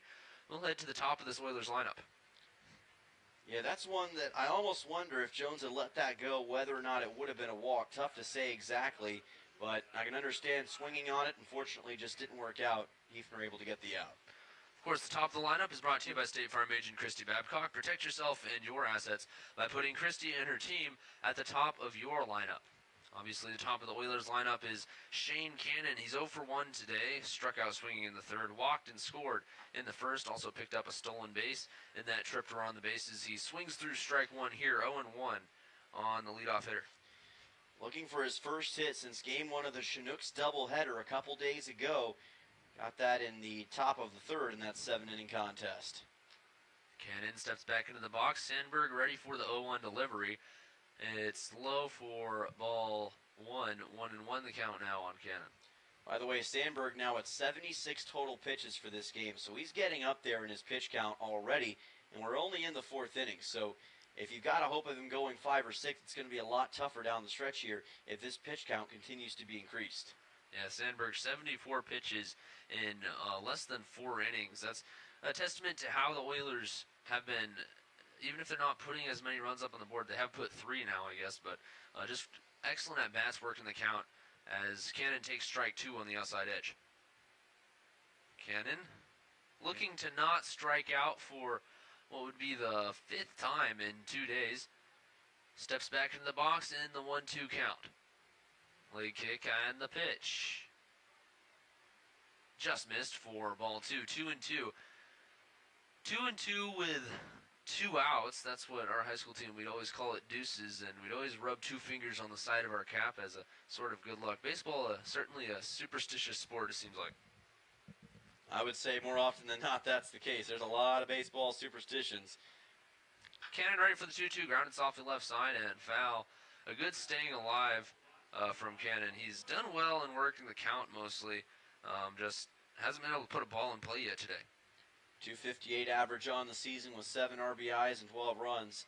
He's been incredible since debuting, in a bit of a slump right now, but you're always just one hit away in my mind from breaking out of that in a big way. Cannon ready for the second 2-2 delivery. Sandberg comes set at the chest, takes a breath. Now the pitch. High and inside for ball 3. Cannon has now come back from a 2-strike count and worked full count. Yeah, one thing he's also good at is forcing walks in situations like this. He's done it 13 times this season, and he's trying to do it right here. Getting on base for Hassenclaver is certainly not a bad idea for Cannon. And now the pitch. Very low and outside. That's actually going to scoot by the catcher, Braden Horn. It doesn't matter. It's ball 4 anyway, and that's going to put Cannon aboard for Hassenclaver. Yeah, if you aren't able to get a hit in this game, forcing a walk is the next best thing, and Shane Cannon's been very good at that no matter the situation. Second walk forced already, and on he goes to first. What could be the leading run for the Oilers is aboard. It's the second full count walk he's worked this game. Again, a testament to how he is able to work the count, knowledge of the zone, and able to foul pitches off on 2 strikes. Cannon now aboard for Hassenclaver, who steps into the box. Hassenclaver 0 for 1, struck out swinging in the first, got hit by a pitch in the third, got stranded at second base. Sandberg ready for the first pitch to the tall lefty, and it's going to get in the dirt. That's going to get by the catcher. Cannon with a chance to advance all the way to third, and he will. Cannon was going on the pitch, and Braden Horn tried to pick and throw as the ball was in the dirt, and he couldn't get a glove on it. That allows Cannon to get 90 feet away from scoring the go-ahead run with 2 outs. Yeah, because Horn, like you said, couldn't locate that baseball. Cannon, one of the fastest guys on this Oilers roster, able to take full advantage of the situation and go from first to third. Now just a solid single will bring him in for Hassenclaver. And the next pitch to Hassenclaver is low and inside 2-0. Now on the lefty slugger. Hassenclaver doesn't have a hit today, but has reached on a hit by pitch. Struck out swinging back in the first. Interested to see how aggressive he'll want to play this on a 2-0. Waiting on deck is Mark Nellis. He had an RBI single back in the first inning. Hassenclaver trying to match that here in the fourth. He's going to line it right side. That's through. That's going to give the Oilers the lead. They now lead 4-3. An RBI single for Hassenclaver, and he's on first base, bringing in Cannon from third after that, what's now a huge pass ball. Yeah, Hassenclaver hopefully not a little shaken up right there. He's trying to work out that leg as he was running to first. Hopefully didn't pull anything, and they're going to let him walk that out a little bit. Looks like the Glacier Pilots might be on the verge of a pitching change, but a fantastic job by Hassenclaver on that RBI single. Again, this is why he's one of the top RBI guys in the ABL. Just delivered a massive one right there to tie himself with Musil as the Pilots make a call out of the bullpen. Pilots bringing in a new pitcher. We'll have who that is for you and Sandberg's final line. The Oilers take the lead on Hassenclaver's RBI single. They now lead 4-3 over the Anchorage Glacier Pilots here in the top of the fourth inning. Certainly still threatening with a runner on first and 2 outs. Glacier's making a pitching change when we come back on ESPN Radio. Let's go fishing. Let's go see Alaska. Whatever your adventure is, Three Bears Alaska is here to help your adventure. They're a one-stop shop with easy to get in and out fuel pumps. Great for RVs, boats, campers, recreational trailers, work trailers, pretty much anything. And with locations in Cooper Landing, Sterling, Kenai, and Anilchik, you're on your way. Three Bears also has groceries for your adventure, fishing and camping gear, a liquor store, ice and fishing licenses as well. For your next adventure, stop by Three Bears Alaska.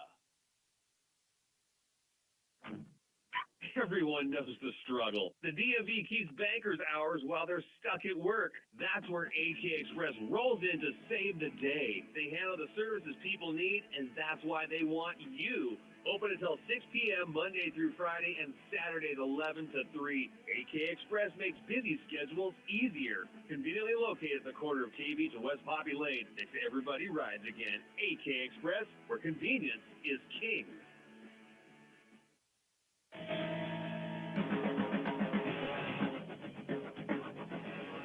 New pitcher on the mound for the Glacier Pilots is Gunnar Mountcastle. Sandberg pulled after 3.2 innings of work. He allowed 3 hits and 4 runs, all earned on 4 walks, 3 strikeouts, 84 total pitches thrown in 3.2 innings. Oilers doing a good job of working the count against him. What do we got from this young Gunnar Mountcastle? Yeah, he's from West Texas A&M, lefty sophomore out of Eagle River, Alaska. So he's a pretty young guy. Just recently committed to West Texas A&M, getting an opportunity here once again against the Oilers. Not the first time he's appeared against them this season. Went 1 inning back on June 11th in the second game against the Oilers in that 8-4 loss. Also appeared against the Oilers on June 24th last week. Went 3 innings and a 5-3 loss with 2 earned runs given up. Mountcastle coming in to relieve Sandberg is going to have to face Mark Nellis, one of the best average hitters in the game, as he's stepping into the right-hand side of the batter's box. Hassenclaver, who delivered that huge RBI single just moments ago, stands on first base. Now he's going to go. The throw down is not in time, and he's going to advance to second on a stolen base. And that is a sigh of relief for me, and I'm sure a lot of Oilers fans, because he was trying to work that leg out a little bit after he ran to first on that RBI single, but looks no worse for wear as he gets the stolen base here. Now, what do you think about if that was just all an act, to make them think there's no possibility he takes off for second? Lull them into a false sense of security. Nevertheless, he comes away with a stolen base. Nellis drives one into the gap in right center. That's going to get down. Hassenclaver's going to come around third and score easily. And the second RBI single of the inning for the Oilers gives them a 5-3 lead. This time it's Nellis coming through with 2 outs. What a day for Mark Nellis. Already 2 RBIs in this contest and a ball beautifully hit into the gap in right center field on a fly ball. Had a decent amount of hang time, but was hit so well into the gap that Gianni and Kunis could do nothing about it. And the Oilers now with 4 total runs in this top of the 4th. What an inning. What a response to the Glacier Pilots' 3-run bottom of the second. As you said, Mark Nellis with his second RBI single of the day came through with the first run of the game in the first. Next hitter for the Oilers is going to be Reed Oakley, who's reached in both at-bats today, worked 2 walks. He takes ball 1 here, 1-0 the count on the catcher. And imagine seeing how quickly the results have turned around after how dramatic that bottom of the second was. Just goes to show you, Oilers are never out of it, despite the deficit they may face. Oakley ready for the 1-1. Takes a strike. And the scoreboard is showing that the score is 4-4. They gave that run to the Pilots for whatever reason. Obviously, that's wrong. Yeah, they'll be fixing that in just a second. Probably just a malfunction. Now they've got it just about back. They got it to 5-4. Happens to the best of us. It's probably Pilots fans trying to, squeak an extra run in there without anybody noticing. Well, I'm sure Pilots fans wouldn't mind it in that situation. Right now, though, I got to say, the Oilers' offense just really continues to impress me these last couple days. They had 7 runs yesterday, already 5 runs today. Some of the best batting we've seen from them so far this season. Oakley now ready for the 1-1 pitch after the pickoff attempt to Nellis amounts to nothing. The next pitch is outside for ball 2. 2-1 the count now on Oakley. He's already forced a couple walks in this game for the Oilers, so he's been very well disciplined at the plate, and I'm sure he would love to get a third one if he could help it. Back to that single from Nellis. How big is that stolen base by Hassenclaver getting into scoring position? And now that gives the Oilers a 2-run lead. Oakley ready for the 2-1, high and inside for ball 3. 3-1 the count now on the catcher. And like you said, he's done excellent with working the count. He's walked twice out of 2 plate appearances. He's yet to be retired, and he's on the verge of picking up his 3rd free pass of the game. Oakley steps back into the box, ready for the 3-1 pitch. Mountcastle comes set, leg kick and the delivery. Just outside for ball 4, and so Mountcastle comes into the game and allows an RBI single and walks the next hitter. So the Oilers taking advantage of the pitching change, and that brings up Owen Musil, the RBI leader, with runners on first and second for the 3rd time tonight. 3 walks forced by Reed Oakley so far. So he still has a 0-for-0 count. Really odd situation, but I'll tell you, he's been incredible at the plate today from that standpoint. 0-for-0 on the stat line, 3-for-3 on base percentage-wise, so very productive day without ever putting the bat on the ball. Next pitch is low and outside. I think it caught the corner for strike 1. Musil's flown a ball out twice in this game. That against Baylor Sandberg. Maybe he can get that little bit of extra power he needs here to get it over the wall against Mountcastle. Mountcastle ready for the 0-1 pitch. Caught the bottom of the zone for strike 2. It's now 0-2 quickly. And good adjustment by Mountcastle on these last couple of pitches. They're going to say 1-1 officially on the scoreboard. Looks like Musel's going to have a little bit more wiggle room here. Musel ready for the 1-1 count. Mountcastle checks the runner at second, now delivers towards the plate. It's outside for ball 2, 2-1 on the tall, I guess he's in left field? Designated hitter today. Designated hitter tonight. He's a man of many positions, plays first, outfield, and DH. Now ready for the 2-1. Catches the outside edge for strike 2, and Mountcastle, a good job after falling behind early to come back, and now he's got a 2-2 count. Owen Musel has flown out twice today. Both times he came up with runners on first and second, as he has here. And the 2-2 pitch, spinner stayed just enough outside. Musel takes ball 3. That's Mark Nellis on second base and Reed Oakley on first, itching to get in and advance this already 2-run lead for the Oilers here in the 4th inning. Musel ready for the 3-2 pitch. Leg kick and the delivery. Swung through, strike 3. Musel goes down swinging. He's retired for the 3rd time tonight. The Oilers bat 9 and pick up 4 big runs. Take the lead 5-3 here over the Glacier Pilots. 4 runs on 3 hits. No errors and 2 left on base. When we come back, the Glacier Pilots will be bringing up the bottom of the order Zach Hefner and Ryan Dodson, then back to the top for Henry Verhami, right here on ESPN 96.9 FM, 1140 AM, and online at RadioKenai.com.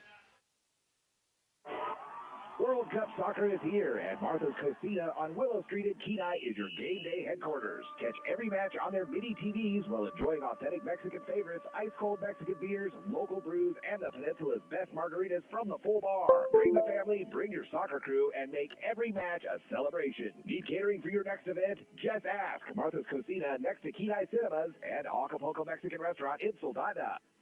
Cuts, fractures, sprains, burns, fishhooks, and workplace accidents. Odyssey Urgent Care treats the injuries that can't wait. Need stitches? They perform laceration repairs right here. Got a fishhook where it doesn't belong? Well, they can help with that too. With on-site x-ray services, splinting, braces, and expert injury care, you can get diagnosed and treated in one convenient visit. Conveniently located in Kenai in the Odyssey Family Practice Building. Open Monday through Saturday, 8 a.m. to 6 p.m. Walk in or call 907-283-8400. Odyssey Urgent Care.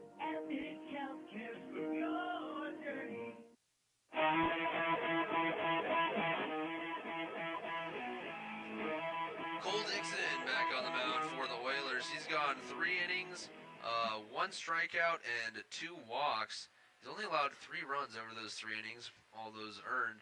So, and all those came in 1 inning, the bottom of the 2nd. Other than that, he's been very efficient. He did have to work through some traffic in the 1st, but a 1-2-3 inning in the 3rd, looking to keep that momentum going. Yeah, Cole Dixon did a lot better in that bottom half of the 3rd inning. They're trying to get him to go at least 4 or 5 innings today because of the nature of this road stretch and how many pitchers they've had to use. They want to see if he can go a good majority of the game here today, and hopefully they'll be able to get that accomplished through this 4th and 5th inning. First pitch to Zach Hefner is outside for ball 1, and then he fouls one off for strike 1. 1-1 the count. Hefner 1-for-1 with a single on the day. That was in the 2nd inning. He ended up coming around to score on what turned out to be a disastrous inning for the Oilers, but they have erased that deficit very quickly. Yeah, it just goes to show you how quickly the tide can turn, especially when it comes to Oilers Glacier Pilots. With Anchorage's unfortunate errors and the Oilers' incredible batting, it just, again, makes you see how quickly things can shift around in this game. The 2-1 pitch misses for ball 3, and Dixon falls behind early to Hefner. Hefner now in a hitter's count, 3-1, looking to put a drive into a ball in the zone. 3-1 pitch, misses for ball 4, and that's a leadoff man aboard for the Pilots, which, as we've seen so far today, doesn't usually turn out well for the defense. Yeah, that's the thing. With guys on base, it just adds a whole new complexion to a situation. There's so much more you have to worry about. Guys you got to keep track of as a pitcher. It can really change the dynamic that you find yourself in and makes it a lot tougher sometimes to manage the situation. Of course, the quickest way to deal with that is a double play on a ground ball up the middle, or just a quickly turned double play to the ground ball to the corners. But we'll see what the Oilers defense can do. They've been pretty good with double plays so far this road trip.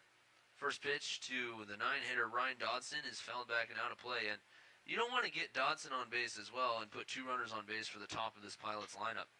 Now a deep fly ball to center field. Ranging in is Jones to make the grab, and that's an out that the Oilers needed, as now there's 1 out, and that runner has to stay at first for the top of the lineup. Yeah, good job by Jones to locate that baseball as it flew towards left center field. Able to camp underneath it and even avoid the sun, which is still very bright right now, not making it easy for these outfielders, but makes the catch for that first out. Henry Verhamy, the shortstop, stepping into the box, represents the top of this Pilots lineup. He's going to swing and miss at strike 1, 0-1 on the shortstop.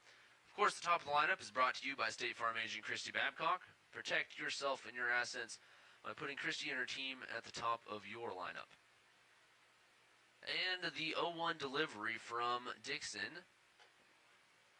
Catch, well, I guess it just missed. A 1-1 the count now on Verhamy. Pilots as a team batting third in the ABL in batting average at .242 right now. Number 3 in total hits at 97. So right about middle in the pack for offensive production. Dixon ready for the 1-1. That's in the dirt. That's going to skip over Jones's head, and that's going to advance the runner to second. And not ideal for the Oilers because now you got a runner in scoring position for Verhamy. Yeah, again, placement on these pitches can be so huge, and that pitch too low from Dixon because of the turf. Sometimes it can take an odd bounce, and that's exactly what it did. Yeah, I think that's exactly what happened. Jones really had no chance to get up to that one. It took a vertical hop rather than skipping in, as those balls usually do on this turf, and that allows that runner to advance to second base. You can still get out of this situation with a big out here, a strikeout or a pop out, or really any out is going to be sufficient, but you want to keep that runner at second base as well. Ready for the 3-1 pitch to Verhamy, who's 0 for 2 on the day. And that's going to be ball 4. So he advances to first base, and there's 2 runners on with 1 out for Cooper Kunis, who already has a hit and an RBI. And the Sacramento State Hornet now at first base, tying run aboard for the Pilots, and it looks like Dave Dawson is going to go ahead and try to make that pitching change right here. So looks as though Cole Dixon's day is going to come to an end in the bottom of the 4th. We'll have Cole Dixon's final line and the next the next pitcher for you when we come back. It's the top of the 4th inning. The bottom of the 4th inning. Oilers lead 5-3 over the Pilots. The Pilots not going down easily. We'll make sure we're having a pitching change before we go to the break. Yeah, I think he's going to keep him out there, actually. I thought he would make the change here, but usually this is Caden Tharp who comes out if it's a regular mound visit, but I think he's going to keep Dixon out for a little bit longer and try to see if he can get through this 4th inning. So it looks like Dixon will be, well, yeah, there's some action in the bullpen, but it looks like the people coming out are not headed onto the field. So Dixon will stay on the field and try to get himself out of his own mess. He's allowed 2 runners on base, first and second. He has recorded 1 out in the inning, but faces a dangerous hitter and a thorn in the Oilers' side this season in Cooper Kunis. Yeah, Cooper Kunis already with an RBI in this game as well as a single in the first and second innings. So good start for him. Dixon's going to have to try to manage him well. Kunis batting from the left-hand side of the box. Takes strike 1, 0-1 the count on the, he's not the biggest guy. Yeah, 6 feet tall, 160 pounds, out of Sierra College in Rossville, California, but he's got a great ability when it comes to hitting. 0-1, and Dixon's going to step off and look Hefner back to second base. Make sure that would not be good for the Oilers if the Pilots were able to advance a runner to third, because that would open up the possibility for a sac fly. And the 0-1 pitch, that also catches the outside edge. 2 brilliantly located pitches from Cole Dixon. Gets ahead of Kunis, 0-2. Yeah, really good job by Cole Dixon to adjust toward the outside corner against the lefty batter Kunis on these pitches. Now let's see if he can polish this one off. Dixon ready for the 0-2 pitch. Oh, that was close, right outside that edge. Unfortunately, just missed, but like you said, just doing a great job locating that fastball. Yeah, it's the ability to adjust as a pitcher on the fly that can sometimes separate the good from the great. When you're in a slump like that, how you do in an impromptu fashion is a huge thing. Dixon in a big spot, ready for the 1-2, and he hits that spot again. This time Kunis able to reach his bat down to it and tap it away to stay alive, but he's now pounded that spot 4 times straight. And hey, as the old saying goes, if it isn't broke, no need to fix it yet. Absolutely. There's not really much a hitter can do, even a hitter as good as Cooper Kunis, to really drive that ball low and away. Next pitch is this one. Got away from him high and outside for ball 2. 2-2 the count on Kunis. Really the only way to drive a low and outside pitch like that is to get behind it and really throw your hands out towards the ball and try to drive it to the opposite field, and not a whole lot of hitters are able to do that. The 2-2 pitch from Dixon. Off speed, fly ball left center. Will Nellis be able to get to it? He will. He records the second out of the inning, and that's a huge step for the Oilers into getting out of this jam. Absolutely is. Pretty good shot into the gap, but again, the hang time makes all the difference. You got to hit it a little more flat, as Tucker mentioned earlier in the broadcast, to get it down in the gap in time. Otherwise, these outfielders are going to eat these fly balls alive. That's what happened there with Nellis, able to get the second out.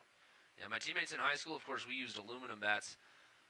They had the ideology of elevate and celebrate, and that theory doesn't work as well here in the ABL.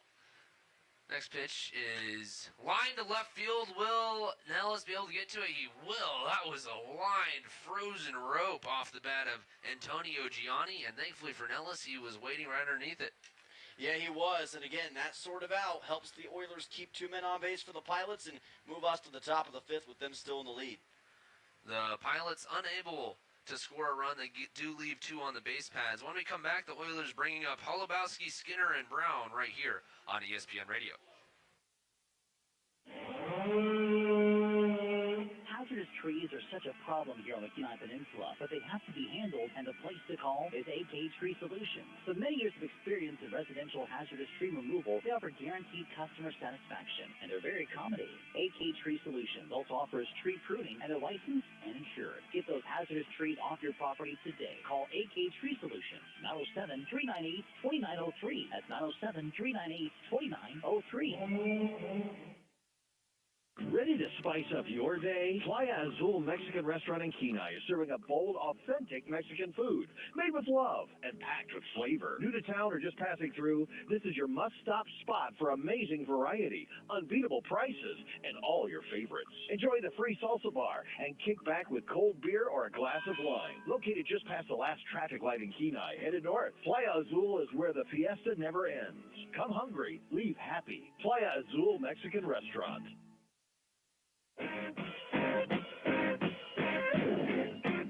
Gunnar Mountcastle back in his second inning of work for the Glacier Pilots. Came in relief for Sandberg last inning and recorded a much-needed out after he did allow a base hit and a walk. Part of a big inning for the Oilers. They picked up 4 to take the lead 5-3. Leading off for the Oilers will be Jake Holubowski. He actually led off the 4th inning, too, as the Oilers managed to bat around. He led off with a single, and he ended up coming around to score. Yeah, Holubowski already with a single, like you said, in this game. He's also struck out looking. Great extra base hitter. Doesn't have one yet. And remember, Mountcastle, despite coming in and somewhat limiting the damage, did give up a couple of big shots to the Oilers, including Nellis's RBI single. So opportunity is still there for the Oilers to take advantage. We'll see if Holubowski can do exactly that. Holubowski double in the gap has been somewhat of a daily occurrence for this Oilers squad, so it's just a matter of time until when it happens. The first pitch to him here from Mountcastle is high for ball 1, 1-0 on Holubowski, who's already 1 for 2 on the day with a run scored. And that bottom half of the 4th for the Oilers was big because not only do you keep the Pilots scoreless, but you keep your 2-run lead. That's going to be huge in the middle part of this game as they try to extend that lead and sit on it throughout the rest of the game. Holubowski ready to take the 0-1 pitch, pop back and out of play. 1-0 pitch, 1-1 now, the count on Holubowski. Jack leads the ABL in doubles with 5 on the year. Of course, all 5 of his extra base hits. He also leads the Oilers, obviously. Right behind him is Owen Musil with 4. So he's having a great season this year. It's just a matter of hitting those doubles more, or just getting on base more often, as his average isn't quite as high as you'd expect from a hard hitter as him. Next pitch catches the low outside corner for strike 2. 1-2 the count on the third baseman. He's blossomed a lot more in this road stretch as well. He's been playing his best baseball of the year last week or so, and that's helped that out. Next pitch is fly deep to the right side. That's going to be Cooper Kunis camped underneath it to make the grab, and he just got way too much air under that and basically right at Cooper Kunis. Yeah, he was swinging to get that one over the wall and needed a little bit more, but again, the hang time just too much. Pretty easy out for Kunis, and thankfully has the shadow of the scoreboard as well as the wall right behind him to make that a little bit easier. Stepping into the box now for the Oilers, Luke Skinner, the second baseman tonight. He's 0 for 2, did reach on an error in the fourth inning on that bunt. Just back to the pitcher. That was Sandberg who threw past the first baseman. Skinner ended up coming around to score the tying run in that fourth inning. Ready to take the first pitch for Mountcastle outside for ball 1. 1-0 the count on Luke. Pilots are the number 4 team in the ABL when it comes to team ERA at 5.08 this season. That's been part of the issue that they've had. They give up a lot of runs sometimes in some of these games, and the bats haven't been able to keep up. Skinner back into the box, grounds one softly to the right side. That's going to be picked up by Hefner. His throw across to Johnson in time to record the out. Second ground out to second base, Luke Skinner's head tonight.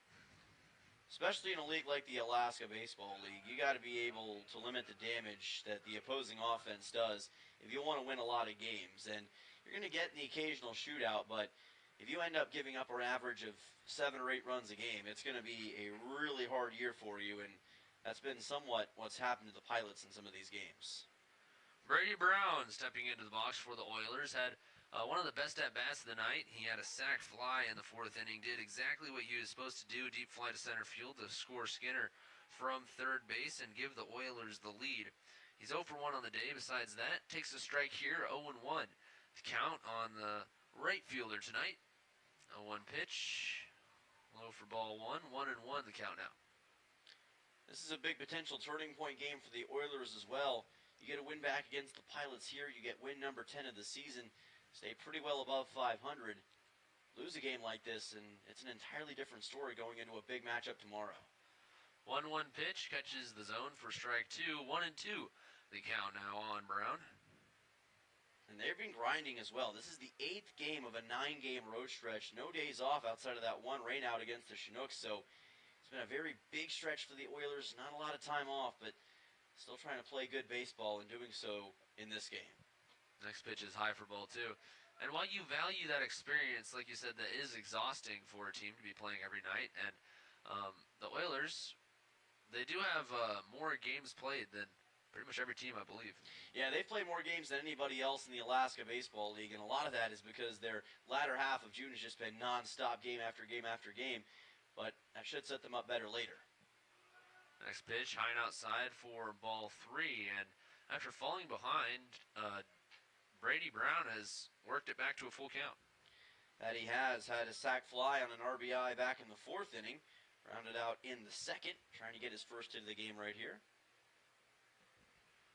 Brown ready for the payoff pitch from Mountcastle. Leg kick and the delivery. That's going to be low for ball 4. Skips between Horn's legs. It doesn't matter, and Brown's going to be aboard with 2 outs, and Oilers trying to scrape something out of nothing here with Garrison Jones stepping up to the plate.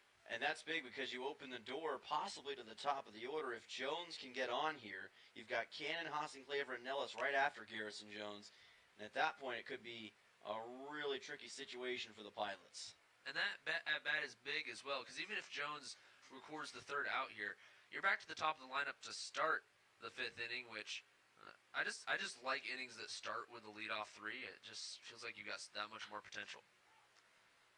Next foul ball is lined hard down the right field line, and foul 0-1 the count to Jones. Still looking for that first hit of the day at 0-2. You know, we were going back to the Oilers scheduling. The good news is they've got a couple of home series coming up against Chugiak and Matsu. Those will be back-to-back. They'll provide a little bit of relief for them after this long road stretch before they end the season with a week-long road stretch as well. Now ready for the 0-1. Mountcastle delivers low for ball 1, 1-1 the count now. Jones 0 for 2 on the day, grounded out to the first baseman unassisted in the 2nd, grounded out to 2nd in the 4th, so he's been working the pull side. Maybe we'll try to put one oppo this side. this time.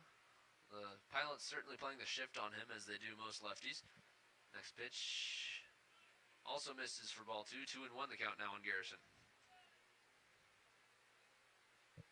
Now in a hitter's count, Jones can expect to see a pitch to hit. If he doesn't, he'll work a 3-1, which is always a good count for the hitter, as the pitcher certainly doesn't want to throw a ball the more balls he gets.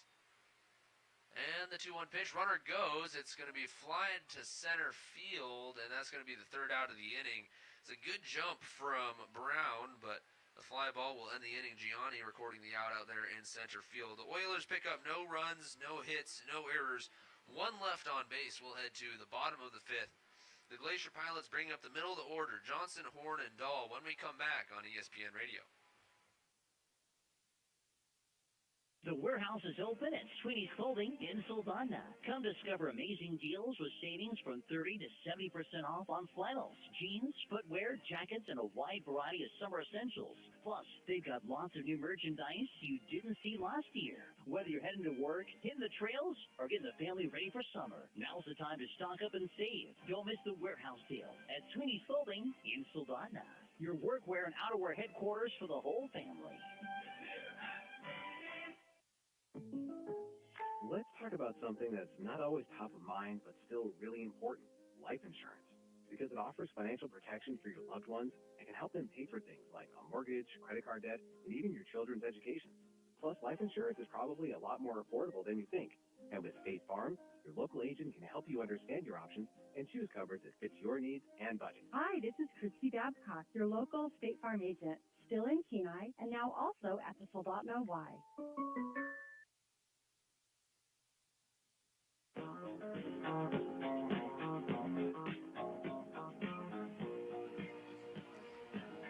Cole Dixon back on the mound for the Oilers. Somewhat of a surprise as we saw Dawson head out to the mound and give him a conversation last inning, but apparently confidence remains. Dixon has been efficient. He only has 65 pitches through 4 innings. 5 hits, 3 runs, all earned on 4 walks and 1 strikeout. But Dixon, Oilers obviously believe he's got at least 1 more inning. Yeah, and the thing is, they're trying to also preserve the bullpen. They understand they've got another game tomorrow, and if Cole Dixon can make it another inning, then you definitely want to try to get that. Plus, you don't have to deal with that top part of the order to lead off this bottom of the 5th. Due up for the Glacier Pilots, Johnson, Horn, and Dahl. Johnson stepping into the box first. He's 0 for 1 on the day, popped out to the shortstop and walked in the first inning. He's going to take ball 1 here from Dixon. Dixon toes the rubber now for the second pitch of the at-bat. Gets his call, now the leg kick and the pitch. Grounded hard, right side, picked up by Skinner. Throw across to Hassan Clavers in time to record the out, and a quick out from Dixon, which is exactly what you want to see from a pitcher who's already gone 4 innings. Yeah, best case scenario here for the Oilers is 3 quick groundouts or strikeouts of some variety on Johnson, Horn, and Dahl. And then maybe you could even consider Dixon for part of the 6th at least. See if you can get him close to well over halfway in the game. Dixon records his first out on 2 pitches, which is more than efficient. And now stepping into the box is Braden Horn, who's 0 for 1. Grounded out to shortstop in the 3rd and walked and got stranded at first base in the first inning. A first inning where the Pilots loaded up the bases in what was one of their biggest opportunities of the night, and Dixon able to work around it and not allow a run across the plate. Now this one's grounded hard down the third base line and foul by several feet, maybe 3 or 4.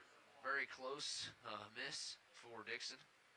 Yes, it was, and good thing too, because if that thing had been fair down the third base line past Olabowski, it would have easily been an extra base hit for Horn. Possibly even a triple with how far the foul territory extends. Now a line drive in the gap. That's going to get down for a base hit. Picked up by the left fielder Dahl on 2 hops, and that's going to be a single after a 1-out single. Yeah, and Horn entered today with a number 5 batting average in the Alaska Baseball League at .356. One of the most consistent batters that the Pilots have. He's really good at those gap shots, and we just saw it right there, right over the head of Cannon into left field. That brings up Jake Dahl, who's 0 for 2. Struck out swinging in the first, flew out to center in the 3rd inning. He'll be looking to not hit a ground ball, which is exactly what Dixon would like, and get out of a quick, clean inning here. and with a double play. Next first pitch hits the low outside corner for strike one, 0-1. Pilots are trying to do any bit of damage they can against Dixon. They know he's reaching that limit of his total pitch count. 0-1 is very low and inside. Dahl had to actually skip back out of the way to avoid that one. 1-1 the count now on the left fielder. The pilots, some of the pilots featuring those stirrup blue socks below their knickers. The next pitch is outside for ball two. That's a classic baseball style that I love to see. Yeah, the pilots' uniforms are very much in the vein of a classic uniform for sure. Oilers in their black uniforms today with gray pants. They've been using those gray pants pretty much throughout the entirety of the trip. And they've won a lot in them, so don't blame them for keeping them. 2-1 pitch, swung through for strike two, and Dixon looking to strike out Dahl for the second time tonight. This would be huge to get that second out and set up Nick Cortinas after that. You can maybe get out of this inning still preserving that 2-run lead and set up the top of your own order in the top of the sixth. Of course, you'd rather get a double play and not have to face Cortinas, who already has a hit today. Ground ball right side that's going to twist foul, so another 2-2 pitch coming up. And like you said, we've seen the Oilers turn double plays ad nauseum in this road stretch, so your ideal thing here would be a ground ball to Cannon that's pretty sharply hit, quickly get it to second, then take care of the runner at first. Get this thing to the sixth inning. With the lefty hitter up, the infield is shaded to the right, so a ground ball to Skinner would almost be preferable with Cannon playing closer to the second base bag. Now popped up left side. Will Holubowski have room? Looks like he just runs out as the ball comes down in the netting by the hitting cages down there in the left field line.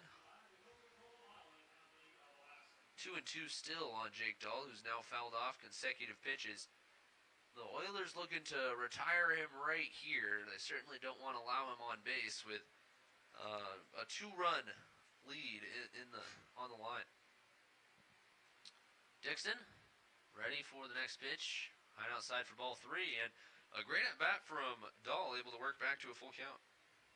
Dahl entered today with a .311 average on the season. Team leading 14 hits, or second on the team with 14 hits. Really efficient in opportunities like this. We'll see what Dixon can do. Payoff pitch coming up from Dixon. Fouled off, backing out of play, and that's the third two-strike foul ball of the at-bat for Dahl. Yeah, he's starting to run up the count for Dixon a little bit. Exactly what the Oilers don't want here. They want to make this a quick inning. Now, even if Dahl can't get this as a hit, you've at least put Dixon in a bit more of a box. Dixon at 70 pitches before this at-bat. Now, another foul ball off the bat of Dahl will extend the at-bat even longer. Now, he is really testing Dixon with these foul balls. And Cole, at some point, probably going to have to try that fastball down the middle to see if he can get Dahl.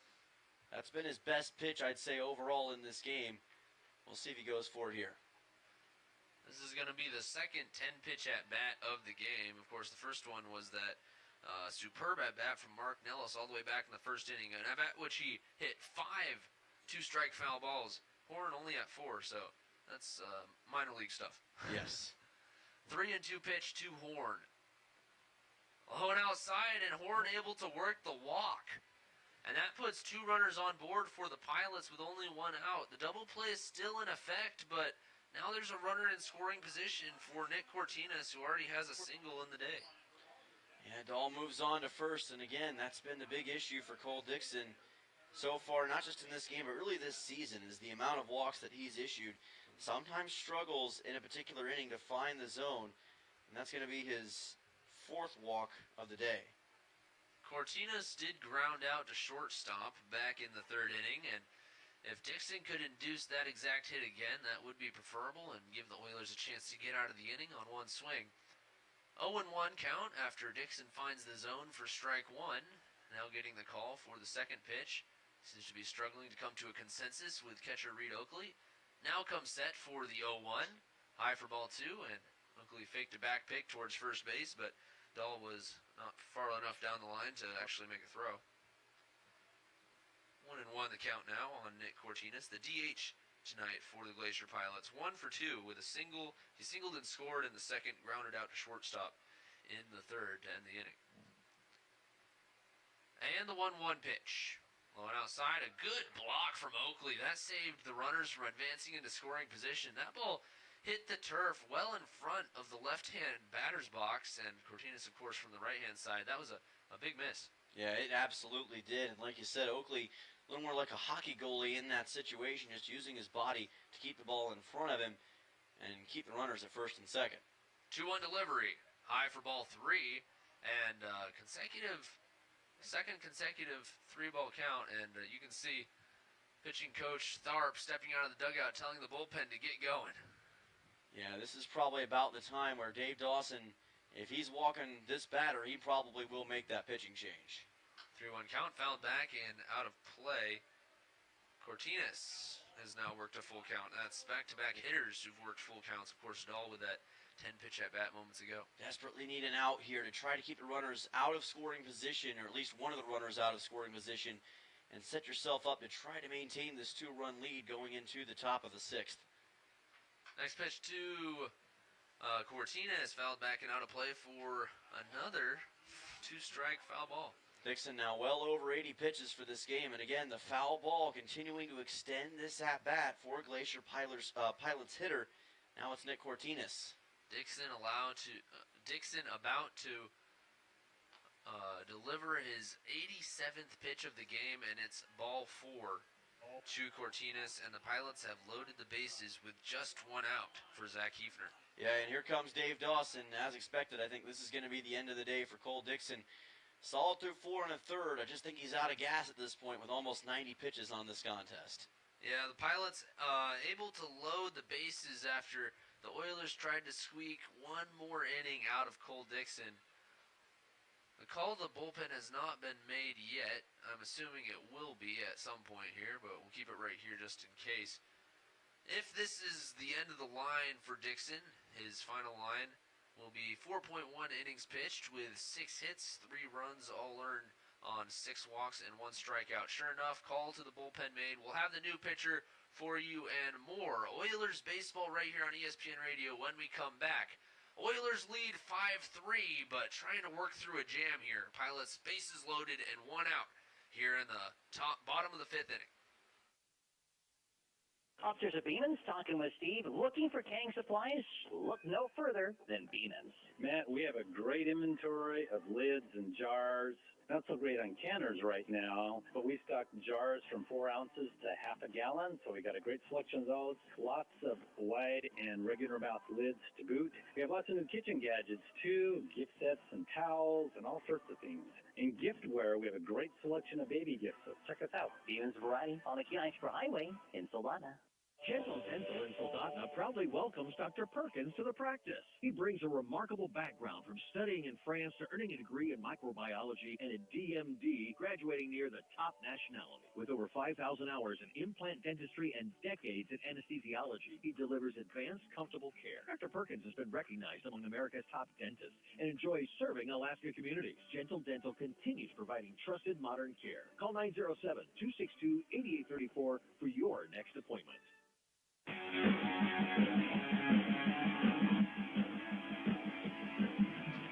On the mound for the Oilers in relief for Cole Dixon, who had a decent start up until this 5th inning, and he did have a few rough innings, but also had some bright spots as well. His final line, 4.1 innings pitched, 6 hits, 3 runs, 6 walks, and he did strike out 1.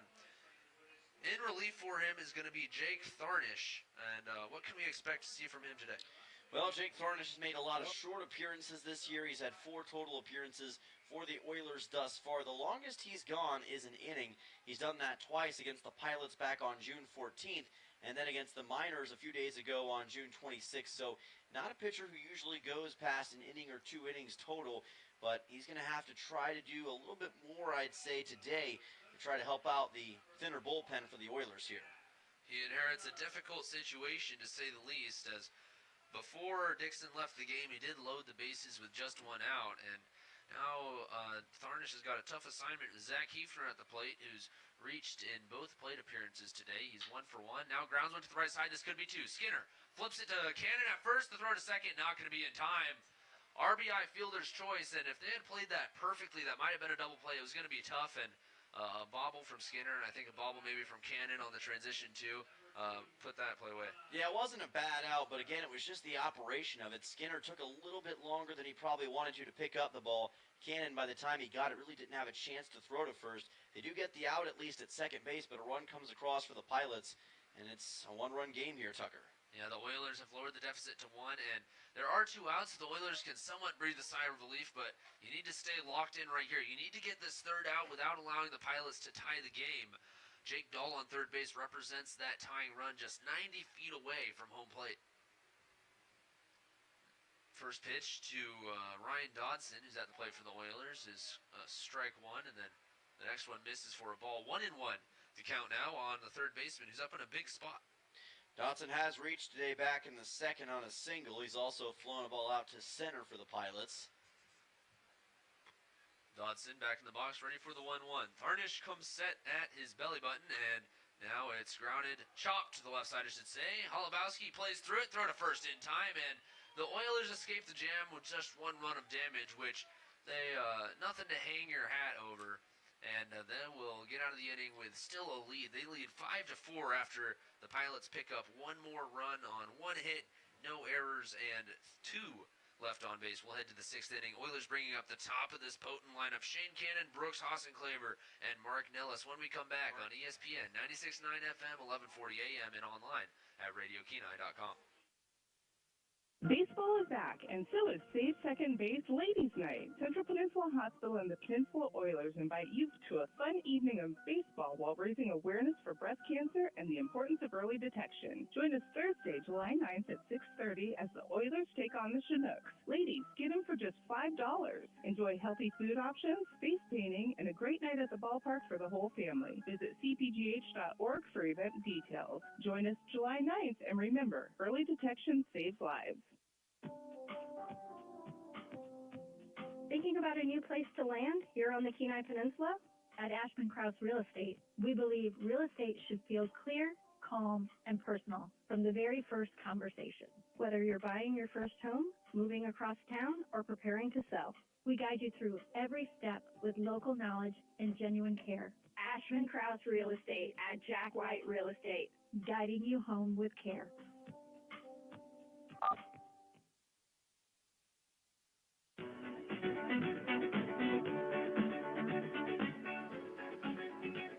Welcome back to Mulcahy Stadium. The Oilers clinging to a 1-run lead after putting up a 4 spot in the top of the 4th inning. The biggest inning of the night for the Oilers. They lead 5-4 over the Glacier Pilots, and there's still a lot of baseball left. What do the Oilers need to do to hang on to this lead? Well, I think the biggest thing they've got to do is they've got to add a couple more runs to put a little more distance between themselves and the Pilots.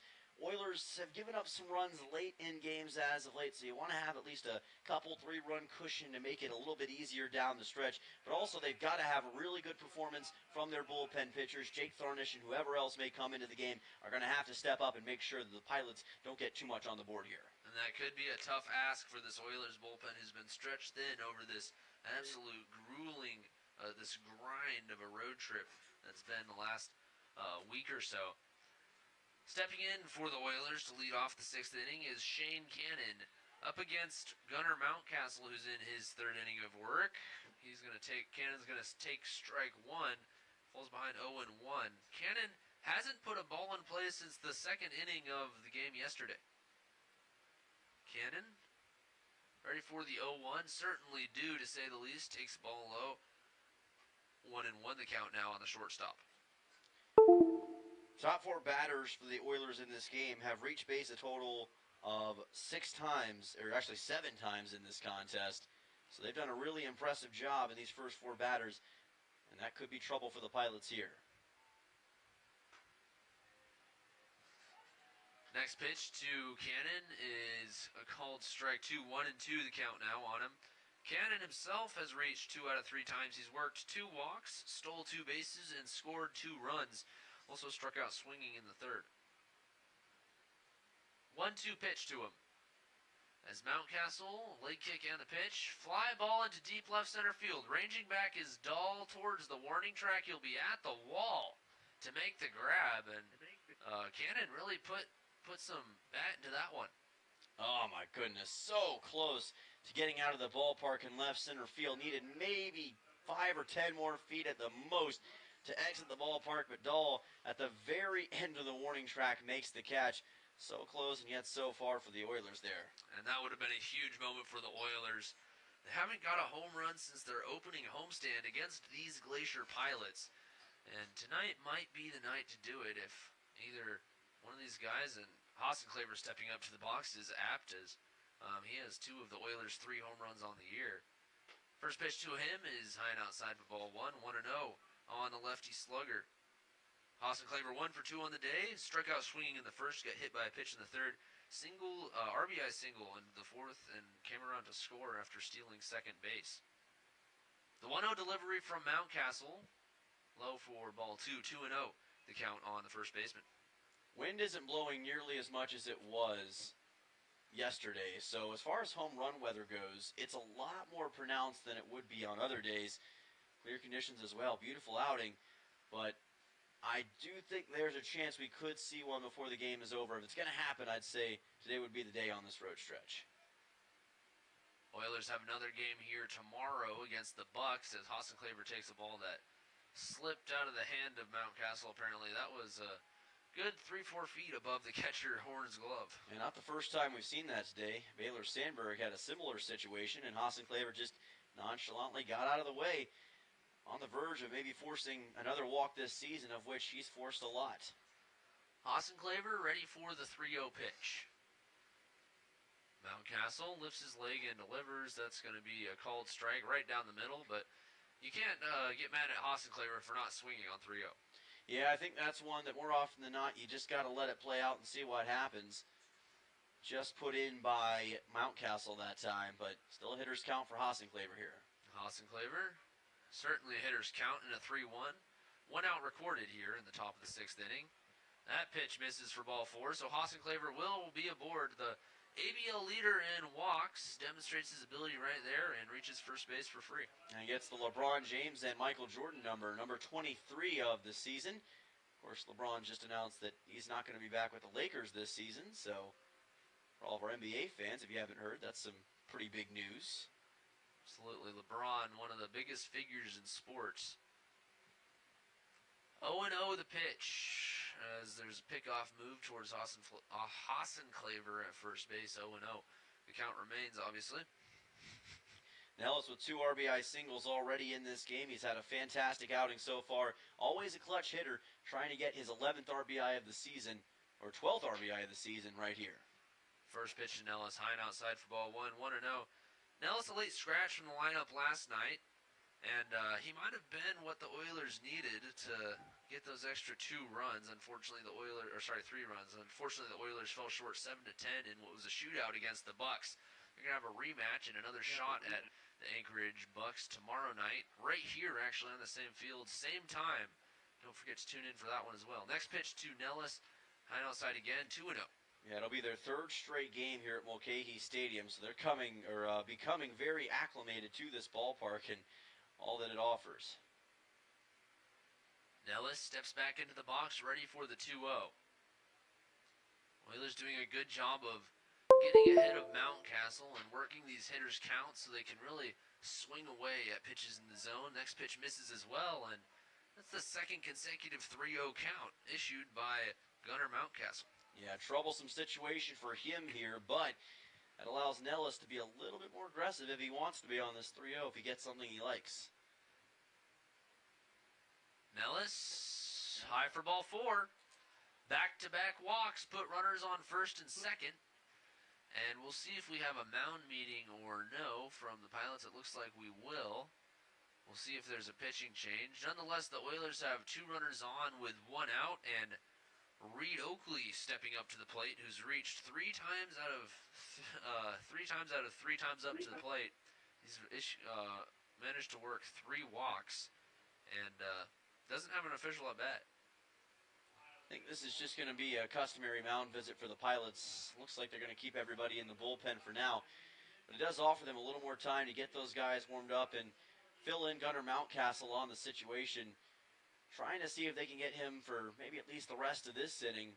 But obviously, with 2 runners already on base, you've got to be very careful, especially considering that Reed Oakley's forced 3 walks. They do not want to put Mountcastle and this Pilots defense in harm's way. Mountcastle, the youngster, Eagle River native. I'm sure he grew up a Chinooks fan, and now he finds himself playing for the Glacier Pilots. Will be on the mound, ready to face off Oakley. It's going to be, let's see, that's going to be Mountcastle's 11th batter faced tonight. He's allowed only 1 hit through 1.2 innings, but he's issued 4 walks. Doesn't have an earned run yet. Now a fly ball into left center field. That's going to get down over the shortstop's head. And that's going to be a bloop single off the bat of Reed Oakley. And he's now reached 4 out of 4 times tonight. Officially 1 for 1 on the night. That was a very odd bloop single. And Verhani was trying to play it in shallow left center field and just could not catch up to it in time. That's about as well positioned of a bloop single as you could ask for. And the base is juiced for the Oilers with just 1 out, which sets up Owen Musil very well. And if you're the pitcher, Gunnar Mountcastle in that situation, that's what you just have to roll your eyes at. That's baseball for you. You induce the weak contact, you do everything you wanted to do, and you still come away with a hit against your record. And bases loaded, 1 out for one of the most clutch hitters in the game this year as Musil swings through strike 1. Musil has had an uncustomary day, I would say, 0 for 3 so far. He's flown a ball out twice and struck out swinging. Feels like he's due for a hit, especially since his last hit was that big RBI double yesterday against the Bucks. And that was a huge one last night, a game that they ended up losing, but Owen Musil certainly not part of the reason they lost. Ended up picking up 2 hits in the high-scoring affair. Now takes strike 2, 0-2 the count on the tall DH tonight. Musil pretty aggressive at the plate. He struck out 11 times this year. Got to be careful, though, on this 0-2. Still have a tremendous opportunity that you don't want to possibly waste here. You want to at least put the ball in play as he hits the next one hard, but it's fouled down the third base line. At least hit a deep fly ball or a slow grounder. You don't want to hit a sharp grounder, obviously, because then you give them the chance to turn the double play and get out of the inning. But a slow grounder will score the runner from third. A deep fly ball, Austin Claver will be able to tag up. There's a lot of ways to score a run in this situation. Yeah, I think you at least got to try for a sac fly here, but we'll see if Musil's got more on his mind.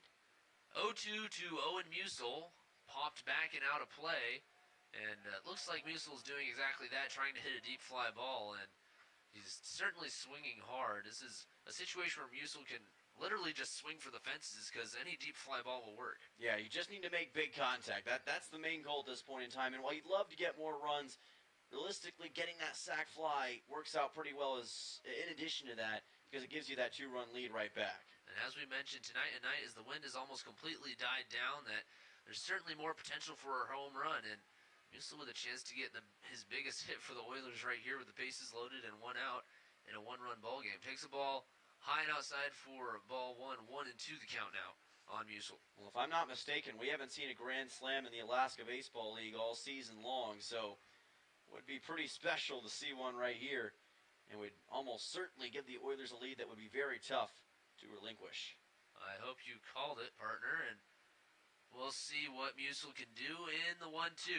Lined up the middle, through for a base hit. Austin Claver's going to score from third. Nellis is going to score from second.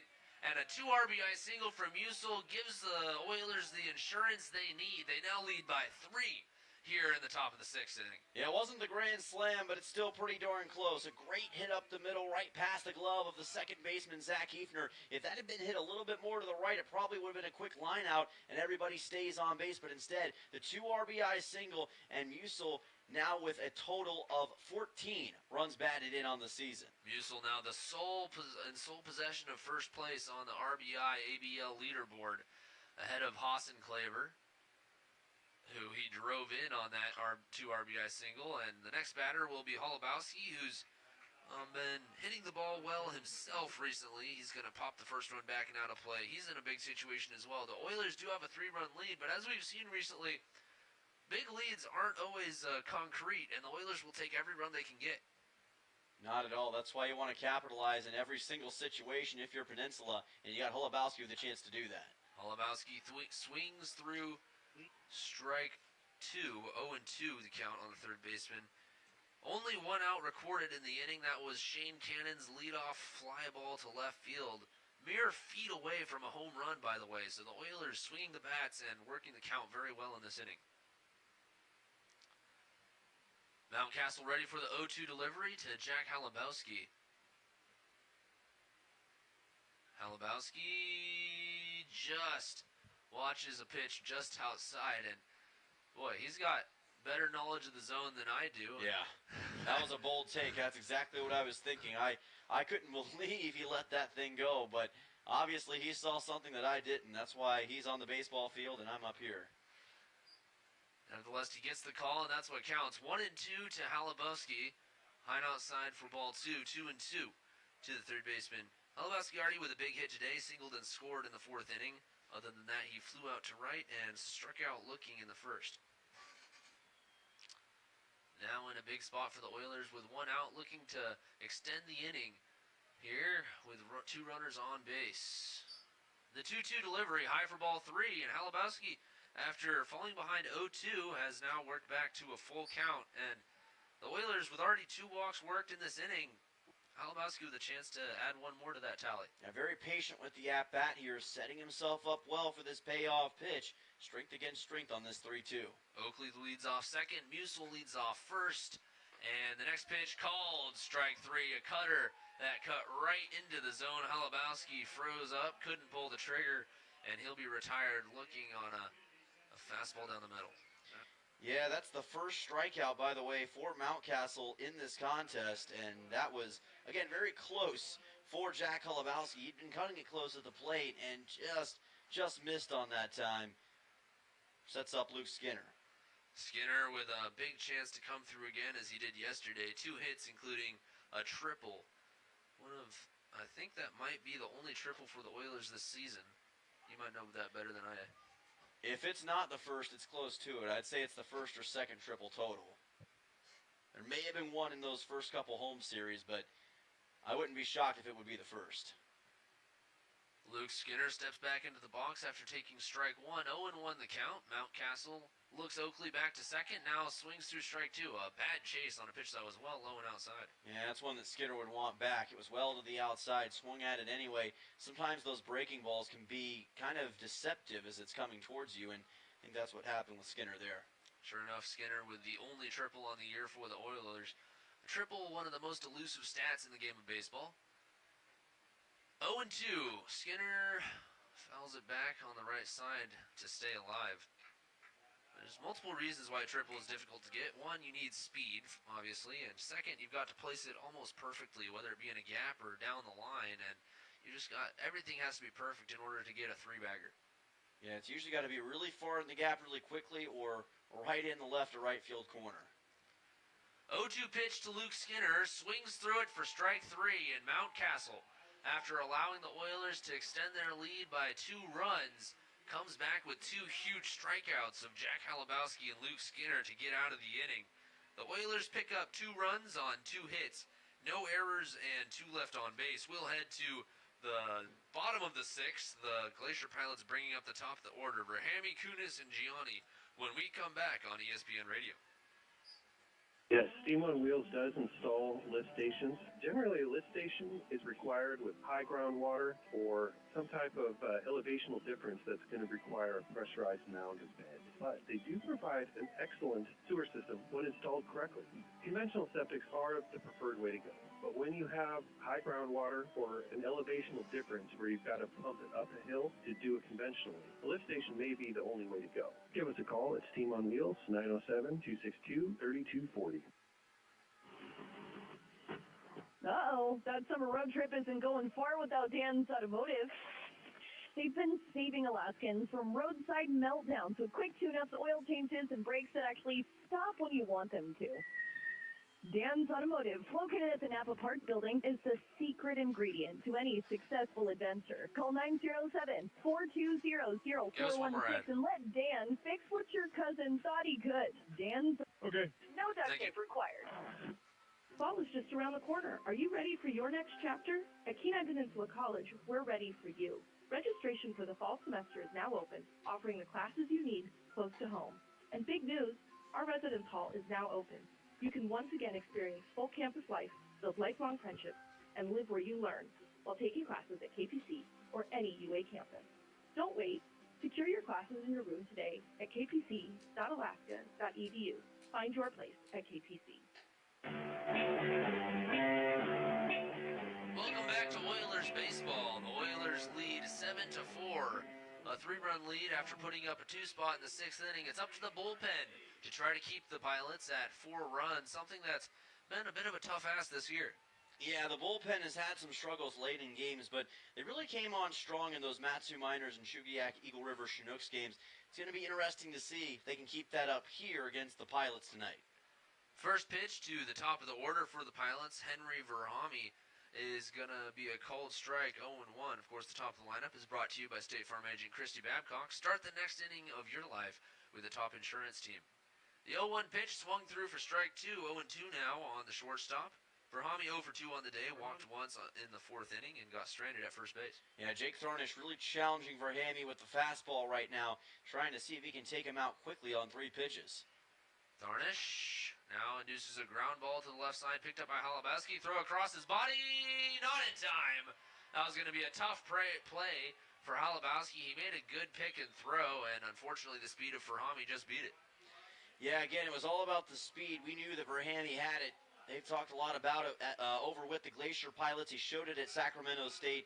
Was able to beat out the throw this time. It was also a slow roller to Holubowski, so it took a lot of time for him to grab that thing.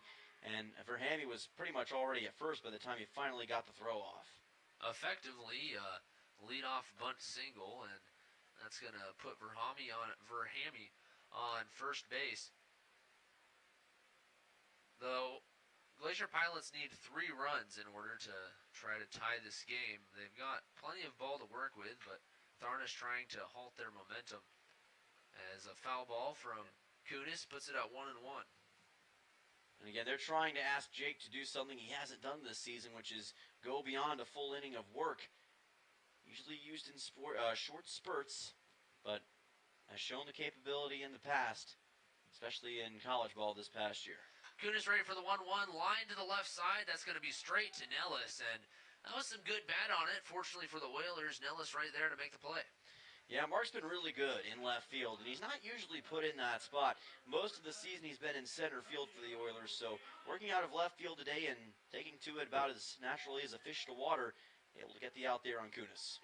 Stepping now into the box for the Glacier Pilots, Antonio Gianni. He's 1 for 3 on the day, singled, stole second base, and got stranded at third. Picked up an RBI in that at-bat as well in the 2nd inning. Other than that, he's 1 for 3. Or 0 for 2. Next pitch is grounded to the left side, picked up by the shortstop Cannon. Over to Skinner at first. Second, throw to first. In time for the double play.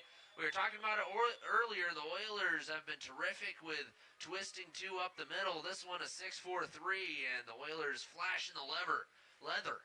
Here in the 6th inning, we'll head to the top of the 7th. The Oilers still clinging to that lead, and they've added more to it now. 7-4 is the score. Thornish with a quick inning of work. We'll head to the top of the the top of the 7th, the Oilers bringing up Brown, Jones, and Cannon when we come back on ESPN 96.9 FM, 1140 AM, and online at RadioKenai.com. Fall is just around the corner. Are you ready for your next chapter? At Kenai Peninsula College, we're ready for you. Registration for the fall semester is now open, offering the classes you need close to home. And big news, our residence hall is now open. You can once again experience full campus life, build lifelong friendships, and live where you learn while taking classes at KPC or any UA campus. Don't wait. Secure your classes in your room today at kpc.alaska.edu. Find your place at KPC. Looking for the toughest trailers and equipment on the Kenai? Head to White Spruce Trailer Sales on K Beach Road, your local dealer for TYM tractors. That's right, they have TYM tractors and implements. Anything from TYM pallet forks, box blades, snow removal, and more. Built to work as hard as you do. From sales to service, they've got the parts you need to keep your equipment running strong all year long. Speaking of service, White Spruce offers a full-service shop with special discounts for commercial companies because supporting local businesses matter.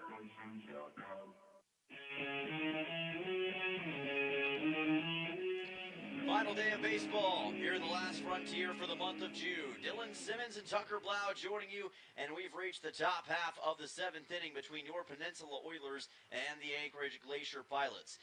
Through 6 innings on the Three Bears Alaska scoreboard, it is Oilers 7, Glacier Pilots 4. Peninsula putting 4 runs up in the top of the 4th and 2 in the top of the 6th has led them to this point, and they'll try to keep it up with Brady Brown, Garrison Jones, and Shane Cannon due up against Cam Krogan, making his first appearance at home against the Oilers this season. He has 4 total innings with 3 appearances for the Glacier Pilots, and he'll try to limit any more damage that the Oilers do late in this game.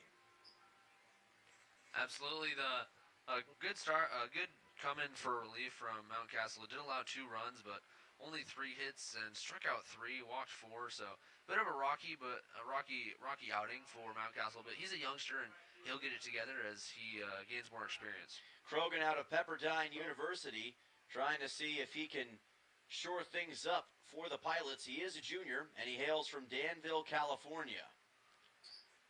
And he'll deliver a fastball against Brown that finds the zone for a strike. Count goes to 0-1. Brown on the day is 0 for 1 on the day. Had that big sac fly in the 4th and walked and got stranded at first in the 5th. This pitch just misses the outside corner for Krogan. Evens the count at 1 ball and 1 strike.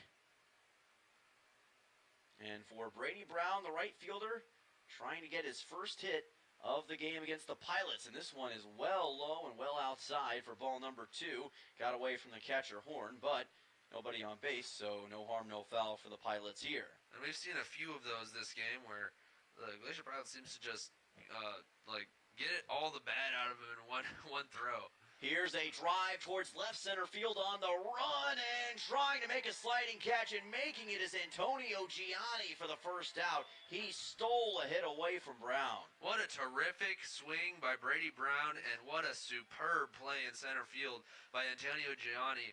Sprinting his way into the gap, he had a lot of ground to cover and making the smooth sliding grab at the end to cap it off, and like you said, steal that hit away from Brady Brown. If there had been anybody else in center field, I'm not sure that they could have gotten to that in time, but Gianni's got some incredible speed and just showed it in a big way there. Nellis would have had it. I believe you on that one. Pinch hitter here for the Oilers is Wyatt Bundy will come to the plate. One Yavapai man subs in for another. Bundy, of course, not with Yavapai officially yet, but he will be with Yavapai this upcoming season. Rising freshman watches the pitch go by here for ball number 1. Lefty batter for the Oilers against Krogan. Swings and misses, and that'll even the count at 1 ball, 1 strike. Garrison Jones 0 for 3 on the day. Grounded out twice and flew out. Batted in the 2nd, 4th, and 5th, looking to get his first hit of the day here in the 7th. Yeah, we'll see if Bundy can do what Jones was unable to do at the plate as the count evens at 1 ball, 1 strike. And again, Wyatt has been entrusted with very big responsibilities already this season for the Oilers. As this pitch is low from Krogan, brings the count to 3-1, and Bundy may be able to get on with a leadoff walk. Let's see how he handles this hitter's count. 3-1 pitch, well inside, almost hit Bundy. It's ball 4, and he'll make his way over to first with a 1-out walk. It's a good at-bat for Bundy off the bench, able to get on base for the top of the order, which was exactly the intent of his pinch hit. So Shane Cannon will come to the plate for Peninsula. Still without a hit in this game. Hasn't gotten one since the first game of the doubleheader against the Chinooks a couple days ago. Did reach on a walk twice back in the 1st and 4th innings. Struck out swinging in the 3rd and flew a ball out to left in the 6th. Now trying to do some damage here in the top half of the 7th inning. Krogan tries to pick off back to first, and quickly making it back in time is Wyatt Bundy. Wyatt Bundy is going to see, well, we'll see if he tries to get into scoring position with a stolen base. It's a little bit risky with 1 out, but it would certainly be advantageous for the Oilers to have a runner in scoring position for the top of this lineup. Pitch delivered here, well outside on a breaking ball. Count will go to 1-0 for Shane Cannon. Cannon, after not putting a ball in play since the 2nd inning yesterday, that was 6 straight at-bats where he either walked or struck out. He put a huge charged one into the left center gap and flew out onto the warning track Left fielder Dahl basically had his back to the fence as he made that grab. Count goes to 1-1. By the way, Wyatt Bundy doesn't have a stolen base yet this season. Could turn that around right here possibly, though, and give the Oilers a chance to have a runner in scoring position. 1-1 coming up to Cannon. He's going to show bunt, lays one down. Is this going to stay fair? No. It gets fouled just to the left of the third base line, but still very close for Cannon on that attempt. Great bunt by Cannon, and unfortunately, as we've seen so many times on this road trip, on these turf fields, the ball just tends to twist off into foul ground when you bunt it down the line like that, and that's what happens here to Cannon. Cannon has scored 2 runs today for the Oilers. He's got Brooks Hassenclaver currently on deck and Martin Ellis behind him. Oilers trying to add to a 3-run lead and get their 6th win this season against the Glacier Pilots and get win number 10 in 2026. 1-2 count coming up for Shane Cannon. Gonna chop one to the left side, picked up by Dotson, throws it to first, got it there in time for the 5-3. Does advance Bundy over to second, but 2 away now in the top half of the 7th inning. Cannon is put out on the 5-3, but good hustle by Bundy to get to second in time to not induce that throw and possibly a double play. So that ball was hit too slow, probably to turn it anyway, but that lead runner on second base is certainly better than having a runner on first. Brooks Hassenclaver comes to the plate. Already today has an RBI single. He's also reached on a walk and hit by a pitch. In total, 1 for 2 with 2 runs and the 1 run batted in. And this pitch just misses inside from Krogan to bring the count to 1-0. Came up in this exact situation in the 4th inning with a runner on second and 2 outs and delivered with an RBI single. We'll see if he can do it again here today. He needs 1 more to tie Owen Musil, I believe. 1-0 coming up. And Krogan just got this one to catch the lower part of the zone on a breaking ball. Evens the count at 1 ball and 1 strike for Brooks Hassenclaver. And yes, Owen Musil, by virtue of those 2 runs that he added in the 6th inning, is 1 run ahead now as far as RBIs go for Brooks Hassenclaver. Trying to see if he can tie that up or at least get on base. Right now he's focused on the Oilers trying to get a victory as this pitch is low for ball 2. And this isn't just RBI lead for the Oilers team. This is RBI lead for the ABL standings total. So good to see 2 Oilers top those standings.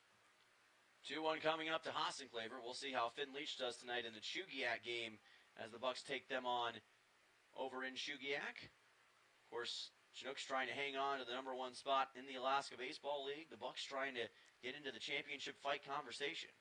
Speaking of the Bucks at the Chugiak Chinooks, they're headed into the bottom of the 9th. The Bucks lead 4-1. Chinooks down to their last 3 outs. This one chopped to the right side, right to first baseman Drew Johnson. That'll be an easy put out at first base, and will put an end to this top half of the 7th inning. Oilers get 1 man aboard with Wyatt Bundy, but otherwise no runs, no hits, no errors, 1 man left on base. It is stretch time here in Anchorage, and we will be right back for the bottom half of the 7th inning in just a moment on ESPN. Don't go anywhere. When trying to find a dentist, it can be challenging, and Ridgeway Family Dentistry knows this. Ridgeway is a new state-of-the-art facility offering you pain-free dentistry and is family-friendly. Even if you don't have time to have multiple appointments, Ridgeway Family Dentistry can complete all your treatment in 1 easy visit. At Ridgeway Family Dentistry, they know how important it is to have a smile and know how that can change your life. For your next dental appointment, call Ridgeway Family Dentistry at 262-8404. The World Cup's coming and everybody's talking defense. Here's a strategy that works long after the final whistle. If your family is complete, a no-needle, no-scalpel vasectomy is a safe, effective move. If you're done building your team, it may be time to strengthen your defense. Dr. Alvarez can perform your procedure in Soldotna or Homer. It's quick, comfortable, and a whole lot easier than chasing toddlers into extra time. Don't leave your future up to a lucky bounce. Call Peninsula Surgery and Aesthetics 907-235-1010 and schedule your no-needle, no-scalpel vasectomy. Score some peace of mind and enjoy the games.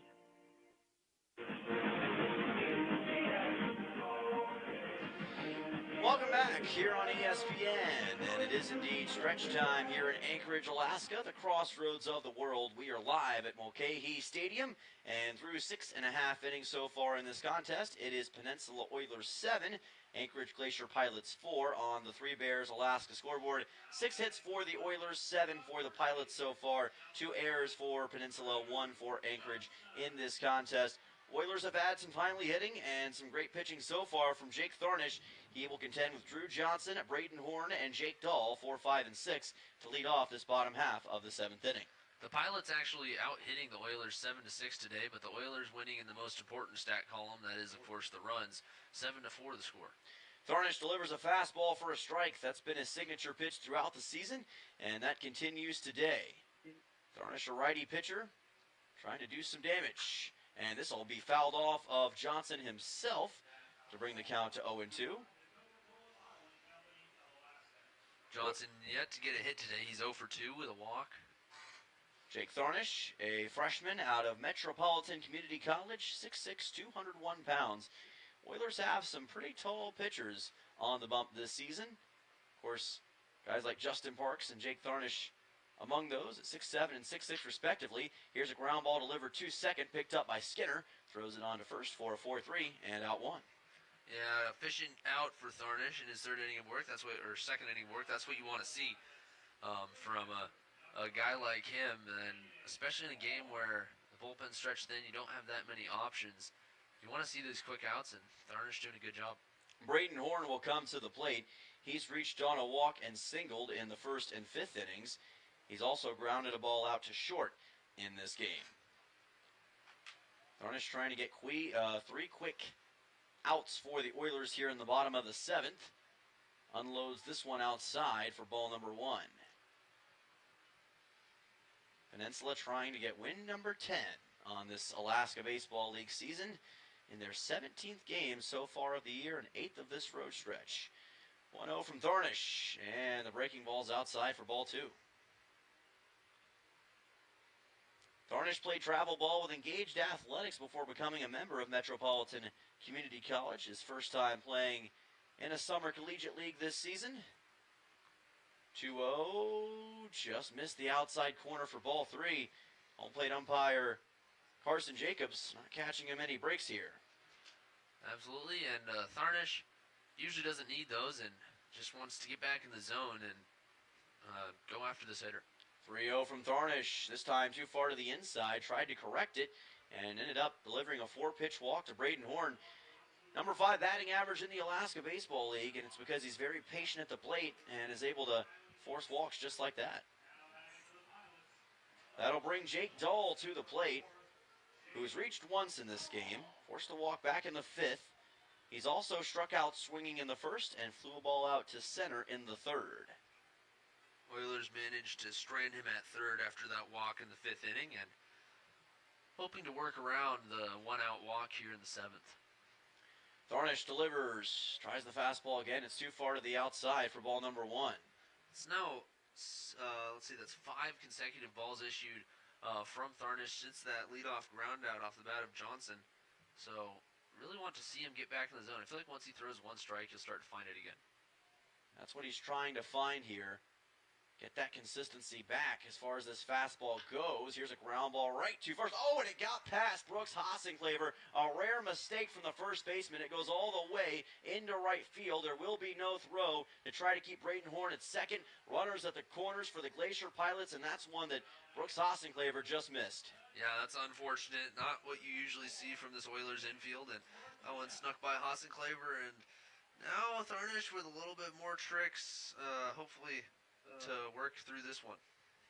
Very rare that Brooks Hossenclaver makes an error like that. It's the 3rd of the day for Peninsula, and that's just a routine ground ball for him on most occasions. Just misplayed it. Nick Cortinas is now at the plate as Thornish delivers the fastball for a strike. Not the worst situation for the Oilers to be in, but you want to try to make sure the Pilots don't close this gap going into the 8th inning, especially with them still having a couple of chances in the 8th and 9th to add more runs to the scoreboard. It does bring the tying run to the plate, so That is the most important guy not to allow to come around. Obviously, you don't want any runs. You don't want the Pilots closing the gap at all, still with 9 outs or 8 outs to work with. But Cortinas definitely represents the biggest run here. 1 ball and 1 strike. Cortinas reached on a walk his last time up. He's also reached on a single.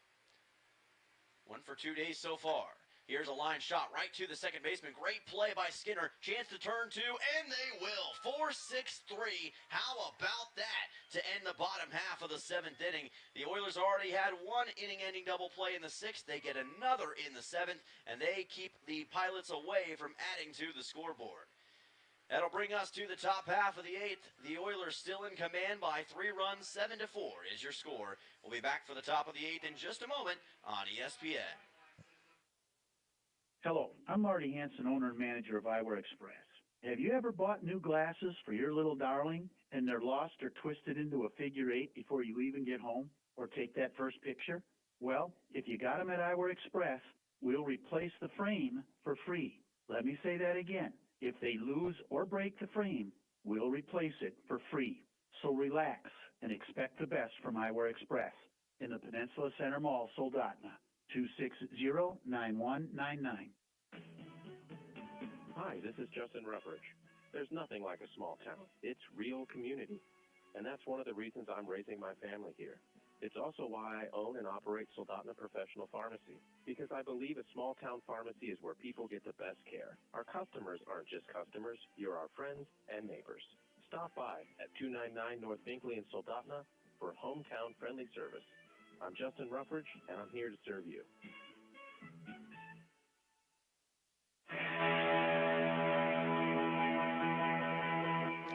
Welcome back here on ESPN. This is Oilers baseball live tonight from Mulcahy Stadium and on the Three Bears Alaska scoreboard after 7 full innings.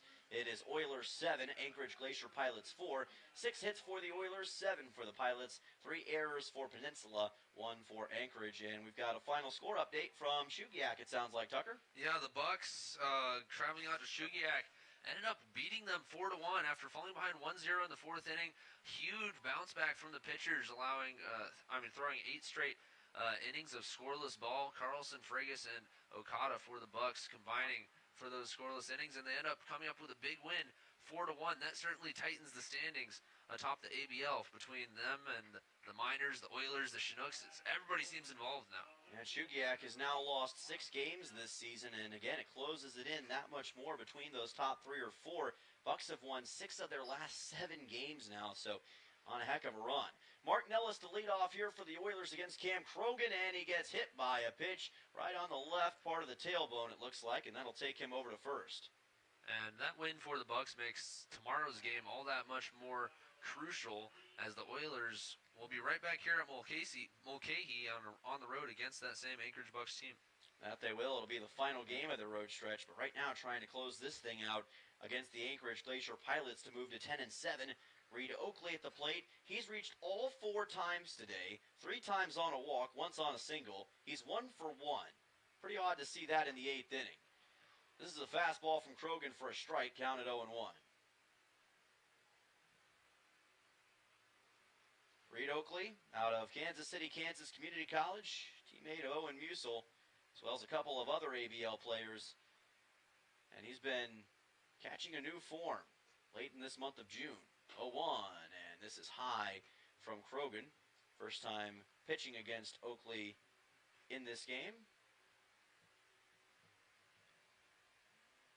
Count goes to 1-1 here.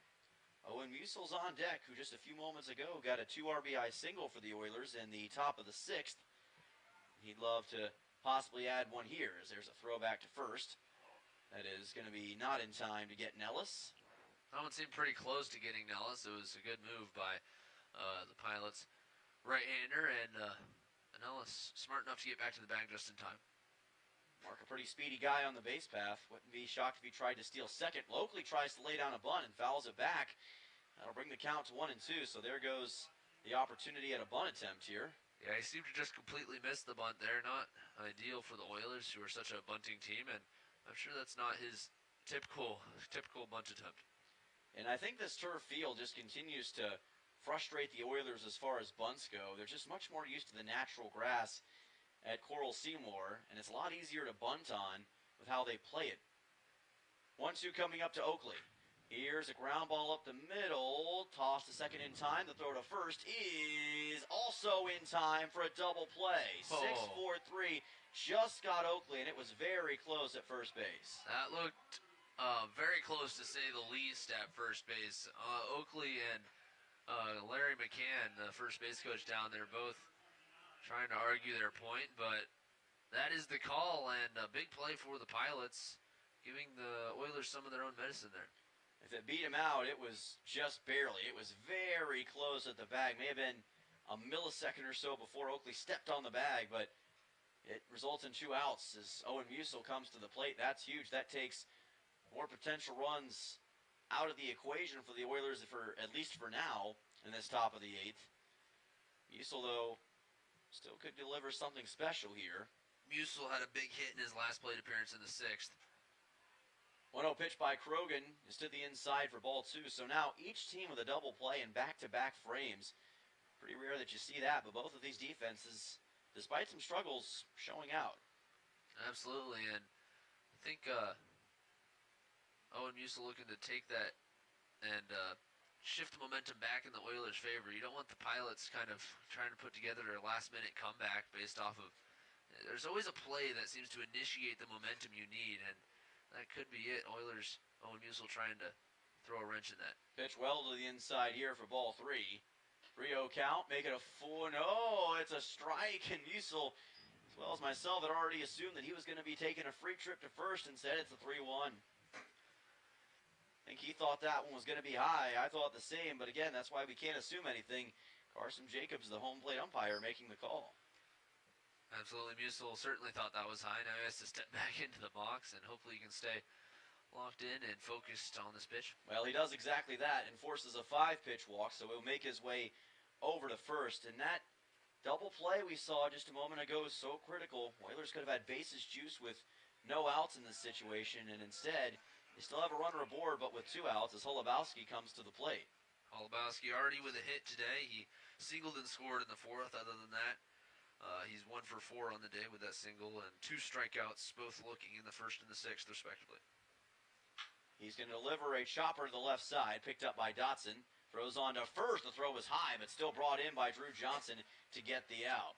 So that'll be a 5-3 that puts an end to the top of the 8th. Oilers had a chance to maybe add some more runs, but miss out on the opportunity, in large part thanks to a 6-4-3 double play.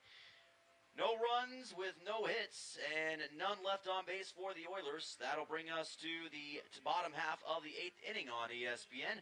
Oilers up 7-4. Back in just a moment.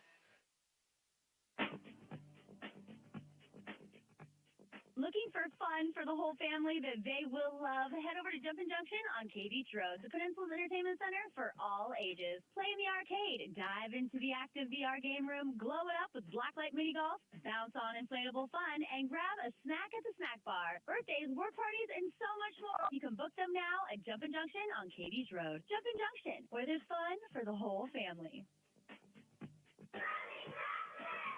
I was told if you could sing it, you can remember. So I want to try this. First, if you ever need a tow truck for any reason, I want you to remember Genwar Towing 394-6068.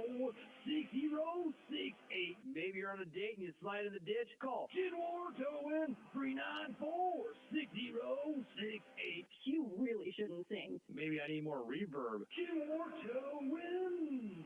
Not so much. Genwar Towing 394-6068.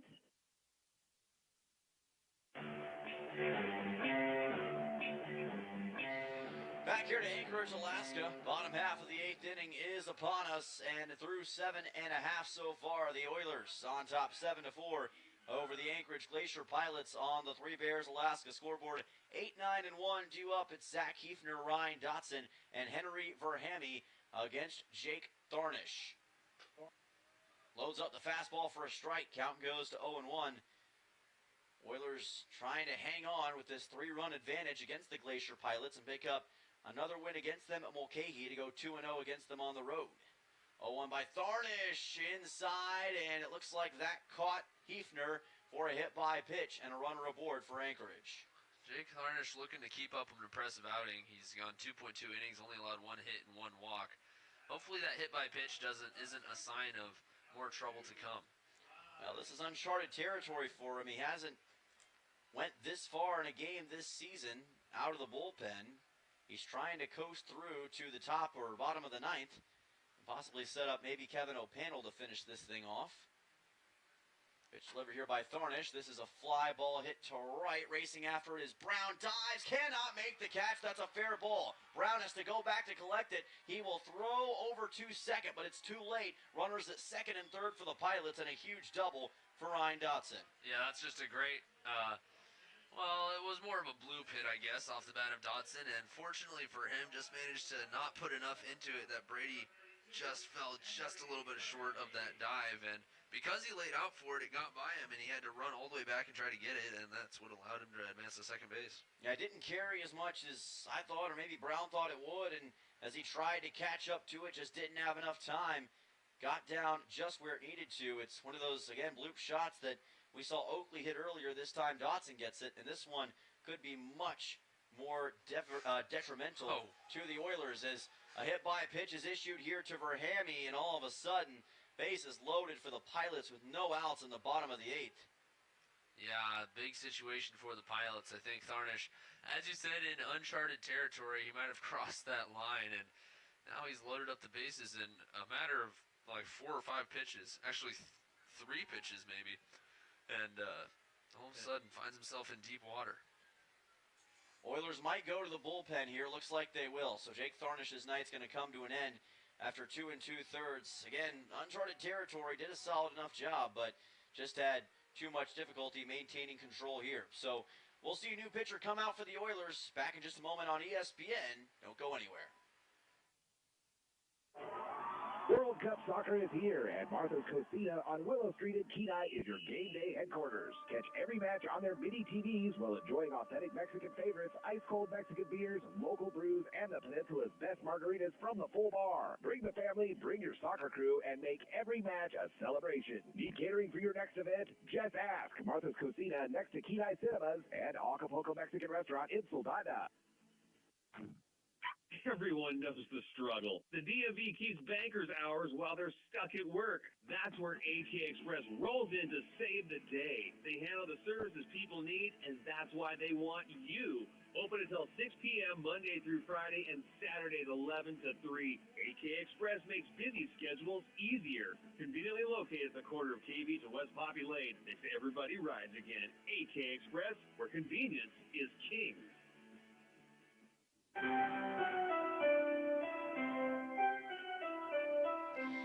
Welcome back here on ESPN. A call to the bullpen for the Oilers as Ryan Kaiser makes his way out of the bullpen in relief of Jake Tharnish, who ends up with 2 2/3 innings pitched in the game.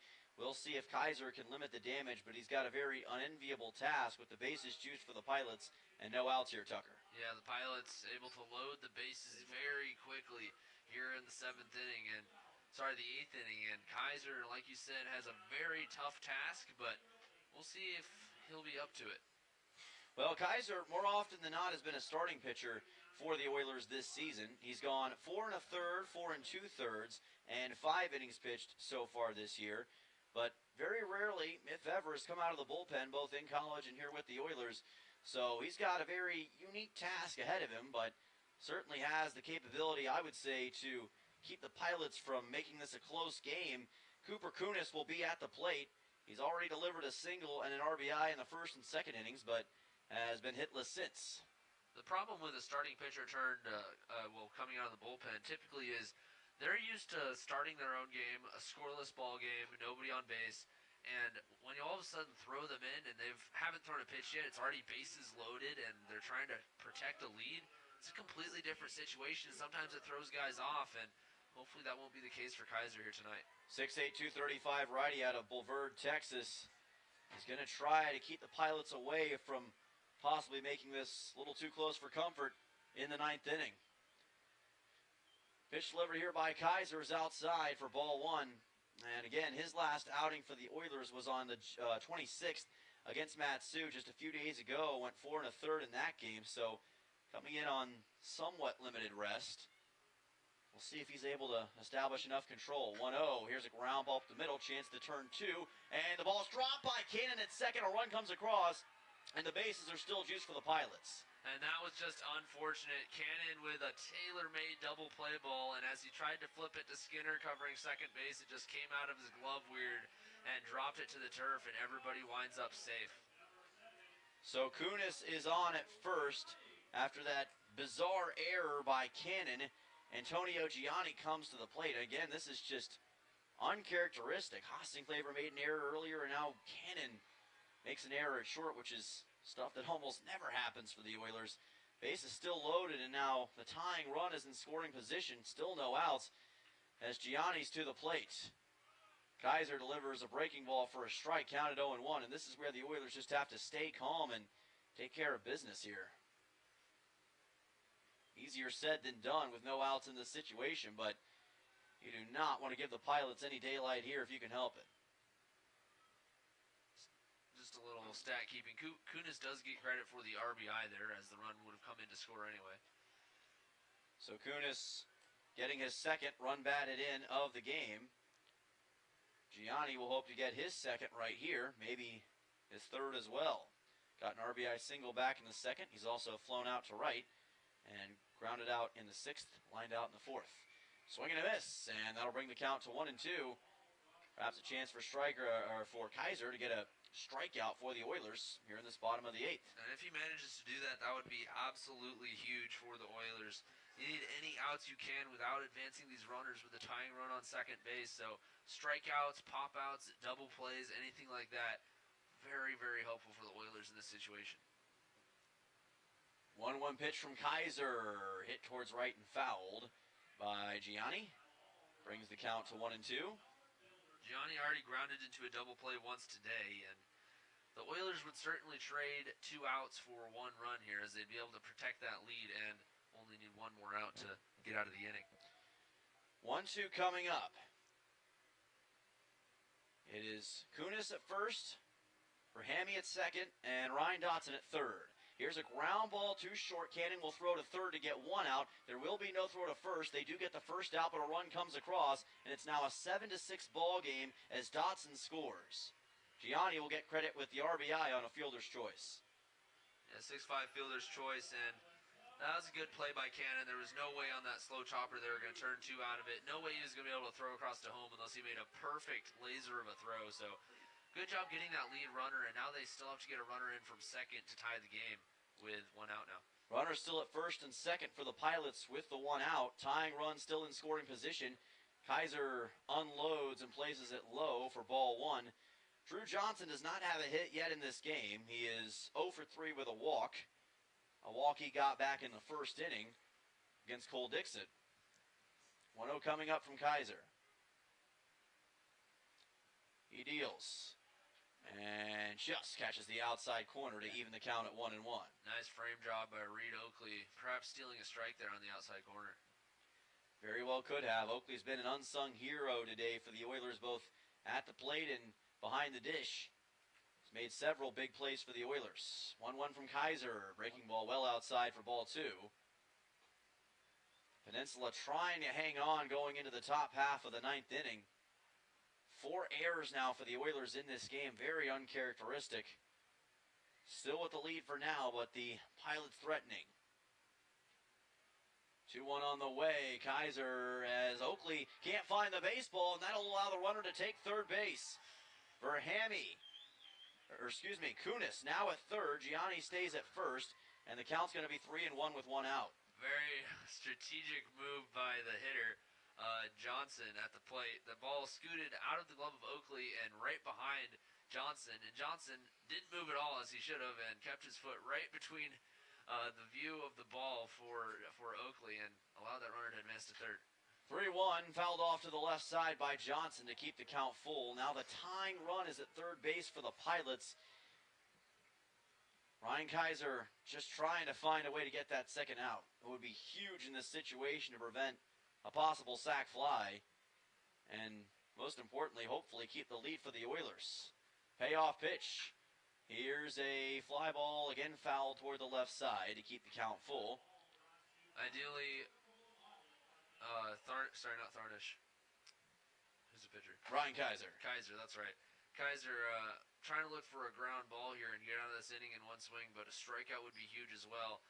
Obviously, Johnson trying to hit a fly ball. Payoff pitch. Here's a drive towards left. That's going to get down into the left field corner for a base hit.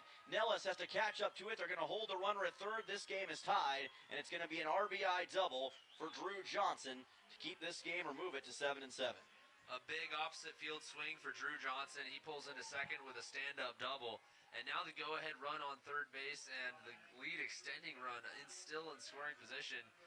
Oilers in some hot water to say the least. Braden Horn comes to the plate, and again, we talked about this thin bullpen for the Oilers, and perhaps Ryan Kaiser, who's not used to coming out of the bullpen, and also working on limited rest here, unable to keep these Pilots from adding more runs to their total. Braden Horn will come to the plate, and you're talking about a guy with a top 5 batting average in the ABL right now. Oilers infield playing up, in desperate need of a second out, and they're going to get a hit by pitch, caught Horn in the helmet. This is coming completely unglued for the Oilers here. And the Pilots bullpen doesn't like that at all. As you said, a very good hitter at the plate and first base open. And Pilots are trying to say that Kaiser intentionally drilled him. I don't think there's any chance of that, but it does look bad for the Oilers. Jake Dahl will come to the plate. Bases juiced again for the Glacier Pilots. It is turning into a potential collapse for the Oilers here in this bottom half of the 8th inning. Just cannot buy a strike right now, as this will be popped up on the left side. Holubowski trying to make a play on it, but it lands over the fence. Count goes to 0-1. Dahl so far in this game yet to have a hit, but he has reached on a walk as well as an error. He's also flown a ball out to center and struck out swinging. Gut-wrenching right now for Oilers fans, just trying to hang on and get this thing to the top of the 9th. Here's a ball popped up, could be a chance at a needed out. Into foul ground it goes. Will it be caught? It will not, as Cannon tried to make a play on it, but just couldn't come up with the baseball. That was just hit to the perfect spot. Left fielder Nellis, Cannon, and Holubowski all converging on that pop fly, and it landed right in between them. I think if any of them had took charge, Cannon probably had the worst angle on it. I think it was definitely Nellis's play. Probably if they had let Nellis take charge, he might have been able to get there. But Cannon tries to go for the over-the-head grab and can't quite get it. 0-2 is high here on Dahl, as well as outside. Count goes to 1-2. Still got the 2-strike count. Looking for the punch out here, which would be absolutely huge in this situation. Glacier Pilots trying to get their second win of the season against the Oilers. Threatening here in the bottom of the 8th. Peninsula just trying to find a second out. And another fly ball fouled by Dahl. He's doing a really good job of just trying to force Kaiser into a mistake. Pilots have now put up 3 runs in this inning to tie this game at 7. And Oilers just trying to keep it where it's at. It's going to be a tough ask with only 1 out and the bases loaded. 1-2 to Dahl, swing and a miss, and boy, that is huge for Ryan Kaiser. Desperately needed strikeout to get the second out here in the bottom half of the 8th. That will bring on Nick Cortinas, the designated hitter, who's got 1 hit today. He's also reached on a walk, 1 for 3 day with the walk and 1 run scored. Yeah, that was a huge strikeout for the Oilers. That is the biggest step towards getting out of this jam. Obviously not out yet. You still need an out here. Cortinas fly ball to left. Nellis makes the catch for out number 3. A very scary inning for the Oilers. They give up 3 runs to the Glacier Pilots, including 3 RBIs from Kunis, Gianni, and Drew Johnson back-to-back. But the game remains tied, and the Oilers will have a chance to possibly retake the lead in the top of the 9th when we come back on ESPN.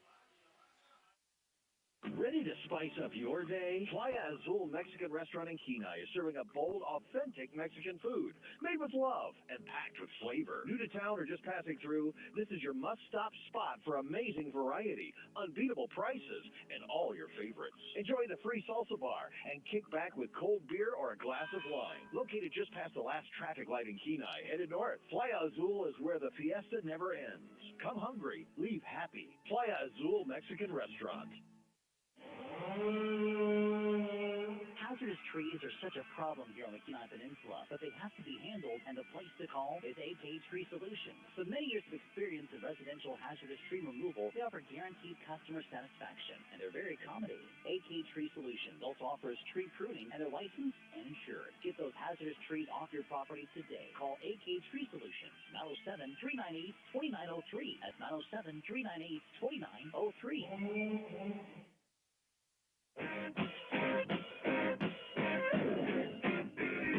Heading to the top of the ninth on ESPN. This one all knotted up at 7 runs apiece between your Peninsula Oilers and the Anchorage Glacier Pilots. And Cam Crogan's night is going to come to an end after 1 inning of work. New pitcher on the mound is Mason Timmick for the Pilots, but a frightening bottom half of the 8th for Peninsula. Almost saw them lose the lead. They give up 3 runs to the Pilots, but the game is still tied, and they have a chance to retake the lead right here and possibly end this thing in 9 here at Mulcahy Stadium, Tucker. Yes, they did give up the lead. They allowed the Pilots to tie the game at 7, but it does feel like a huge victory. They had bases loaded, 1 out, and managed to hold all those runners and not allow the Pilots to take a lead of their own. Now it's going to come back to the Oilers' bats. Second game in a row where they've produced 7 runs, and they need more for a victory. Mason Timmick with a 4.15 ERA on the season and a 0-1 record. 8 2/3 innings pitched with a total of 4 earned runs given up. And he's going to have a pretty solid test here, as it'll be 7, 8, and 9 due up in the order. Luke Skinner, Brady Brown, and Wyatt Bundy, we would presume. In this situation, the Oilers need to get to the top of the order if they can help it. Not to say this bottom part of the order can't do damage. However, the top part has been where the money's been made today. So that's what you're aiming for if you're Peninsula. Skinner again will lead off with Brown behind him, barring any pinch hitters. And Bundy expected to be the 9-hole hitter. New pitcher in Mason Timmick as the Glacier Pilots try to keep this tied going into the bottom of the 9th. We'll see what Luke Skinner can do. Lefty batter against righty pitcher. Timmick deals and places this one outside for ball 1. Luke Skinner still looking for his first hit of the night. He's 0 for 4. Does have a run scored when he reached base via an error. Trying to get some of that momentum back from yesterday. Had a huge triple to spark a rally, and hopefully he can do that again here. Trying to frame the outside corner as the catcher Horn. Pitch misses, and it's ball 2. Oilers haven't been at their best today despite the 7 runs scored. 4 errors from this Oilers infield so far. But even still, they have a chance to get a win here against the Pilots, get back in the win column, and build momentum to finish out this road stretch. 2-0. And this one placed in well by Timmick for strike 1. Yeah, excellently placed fastball, and not much that Skinner can do with that. Good take, and take the strike and get ready for the next pitch. Skinner, of course, did have that triple yesterday, an RBI triple for the Oilers against the Bucks. Fouls this one off, and the count evens at 2 balls and 2 strikes. Had 3 hits in that Bucks game, or 2 hits, I should say. A single and the aforementioned RBI triple. 2-2 count. Leadoff batter in the order for the top half of the 9th. 2-2 pitch. And called strike 3 as Skinner stood in and watched it go by on the outside corner, 1 away here in this top half of the 9th inning. Unfortunately, not the way the Oilers wanted to start out this inning, but hopefully Brown and Jones, one or both of them, can get on base and have somebody on the base paths for this top of the order to drive in. Brady Brown comes to the plate, and for the Oilers in this situation, if you're able to get a runner aboard and eventually score that run, you feel pretty good about your potential chances in the bottom of the 9th as that breaking ball misses well to the outside. Assuming Kevin O'Panel comes out of the bullpen as your potential closer, so you're aiming to just find a way to get that 1 run, but it's going to be a lot tougher with 1 out already here. Now, if you don't score a run, that leaves an interesting decision. Do they bring O'Panel even without the lead? Chopper to short, picked up by Verhamy, throws to first, and that's an easy 6-3 for out 2. 2 quick outs for the Pilots here. So Wyatt Bundy will come to the plate for Peninsula, subbed in at center field for Garrison Jones in the last inning. Originally came in as a pinch hitter for the Oilers in the bottom half of the 7th inning and is hoping to find something here to keep the Oilers' chances of winning in 9 in play. Did reach on a walk his first time up today in the 7th. And he chops one. It's a slow roller to third, picked up by Dotson, throws it to first.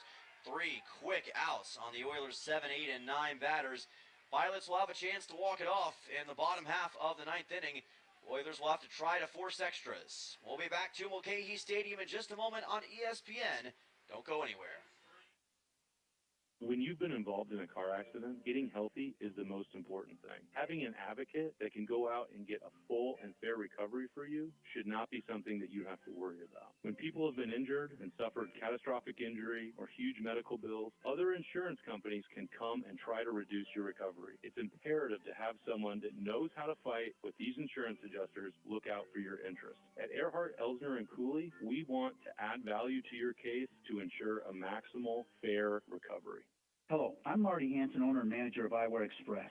Let's talk about your money. Let's talk about getting up at 0 dark 30 to make a buck. Whether you're working in the hospital, one of our schools, or in the rain and snow, or you spend weeks away from your family, Eyewear Express knows the value of your money, and we promise the glasses we sell you mean as much to us as your money does to you. Eyewear Express will build you eyewear that are worth the money you use to pay for them. Expect the best from Eyewear Express, located in the Peninsula Center Mall, Soldotna.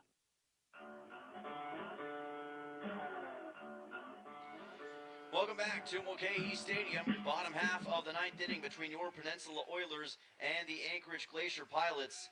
And again, things are getting very, very contentious in this bottom half of the 9th inning. Oilers trying to prevent a potential walk-off for the Glacier Pilots as Ryan Kaiser is on the bump. Zach Kiefner will be the leadoff batter for the Pilots. He'll be followed by Ryan Dotson and Henry Verhamy, assuming there are no pinch hitters for the Pilots here. Oilers just trying to hang on and keep this at 7-7 and force extra innings. Kaiser deals. This is fouled off by Hefner, and the count goes to 0-1. This is a bit more in Kaiser's wheelhouse as a usual starting pitcher because he's got nobody on base to start this bottom half of the 9th, Tucker. And the tie game, he's used to coming in a scoreless game. Obviously, both teams scored tied at 0, so this is what he's used to. Pitch is delivered outside here for ball 1. Pilots need just 1 run to walk this game off.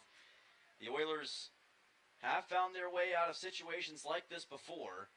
They're going to need Kaiser to turn the page after the bottom half of the 8th. Delivers this one high for ball 2. Jake Thornish put 3 runners on base for the Pilots. Kaiser tried to clean it up after that, but still allowed 3 runs. 2-1 coming up.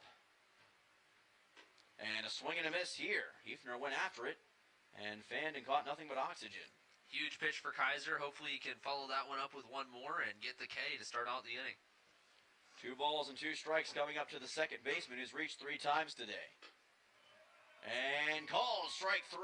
What a breaking ball from Ryan Kaiser. That's more like it. And he gets the first out in the bottom of the 9th. Absolutely huge pitch from Kaiser. Gets Hefner looking and looking to get this out as well before we head to the top of this Pilots lineup.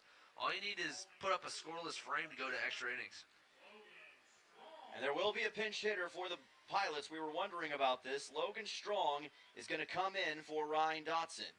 Dotson was the 3rd baseman. Now Strong takes his place as the 9-hole hitter. Ground ball hit up the middle. That's a base hit. Went right past the diving glove of Shane Cannon, and that will put Logan Strong at first with a 1-out single. That was just beautiful placement up the middle. No way Cannon was going to be able to get there. It was a valiant attempt, full extension, and it was just past his glove. Now you got that opening up that double play opportunity. I say it every time because double plays are amazing for the defense. Turns a 1-out runner-on situation into an end of innings, so that would be huge. Henry Verhamy at the plate. Kaiser, nice breaking ball for a strike. Count goes to 0-1. Right now, the winning run is aboard for the Pilots, currently at first base, represented by Logan Strong. That's the player to keep an eye on outside of the Oilers' defense. 0-1. And strike 2. Good off speed by Kaiser this time. Ryan Kaiser trying to get a big strikeout, which would be the 2nd of the inning, and get that big 2nd out in the bottom of the 9th. 0-2 coming up. And called strike 3. Went to the fastball this time and placed it in perfectly. He gets for Hammy looking for his second K in the bottom of the ninth. That's a huge pitch from Kaiser's second strikeout of the inning, and that puts you in a way more advantageous position to get out of this inning and force extras. Cooper Kunis comes to the plate, reached on a fielder's choice his last time up. This is well outside, and Oakley does a good job to keep it in front of him. In this situation, you just need an out of any variety to put this thing into the 10th inning. It would be the third time the Oilers have been to extra innings this season, but you got to get that final out. Kunis 1 for 5 on the day, has not got a hit since the first inning. Hoping to ride that momentum and finish it right here. Swing and a miss. Count goes to 1-1. Like you said, just one hit, a single back in the first, but still has 2 RBIs to show for it in the second and 8th innings. So he's had a pretty solid day. 1-1. This is fouled back by Cooper Kunis, and the right fielder has the count go to 1-2. Absolutely gets ahead of Kunis here, too. And all you need is one more. Striking out 3 in the 9th inning could be what Kaiser needs to give his team the little push. And hopefully he can transfer that to the offensive side as well. Uses the fastball, trying to force Kunis to chase. He did not. Count evens at 2 balls and 2 strikes.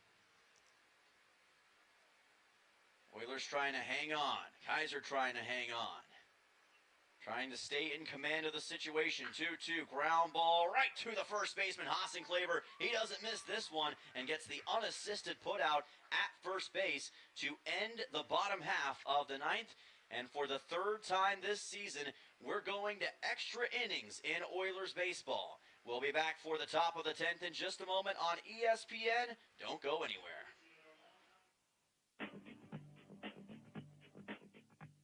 Looking for fun for the whole family that they will love? Head over to Jumpin' Junction on K Beach Road, the Peninsula's entertainment center for all ages. Play in the arcade, dive into the active VR game room, glow it up with blacklight mini golf, bounce on inflatable fun, and grab a snack at the snack bar. Birthdays, work parties, and so much more. You can book them now at Jumpin' Junction on K Beach Road. Jumpin' Junction, where there's fun for the whole family.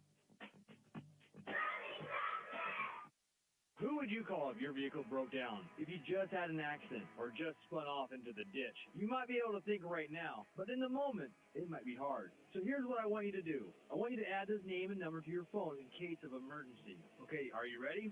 It's Genwar. That's Jenwar, Towing and Recovery, 394-6068. That number again is 394-6068. Available 24 hours a day. Genwar Towing and Recovery. Make sure it's in your phone.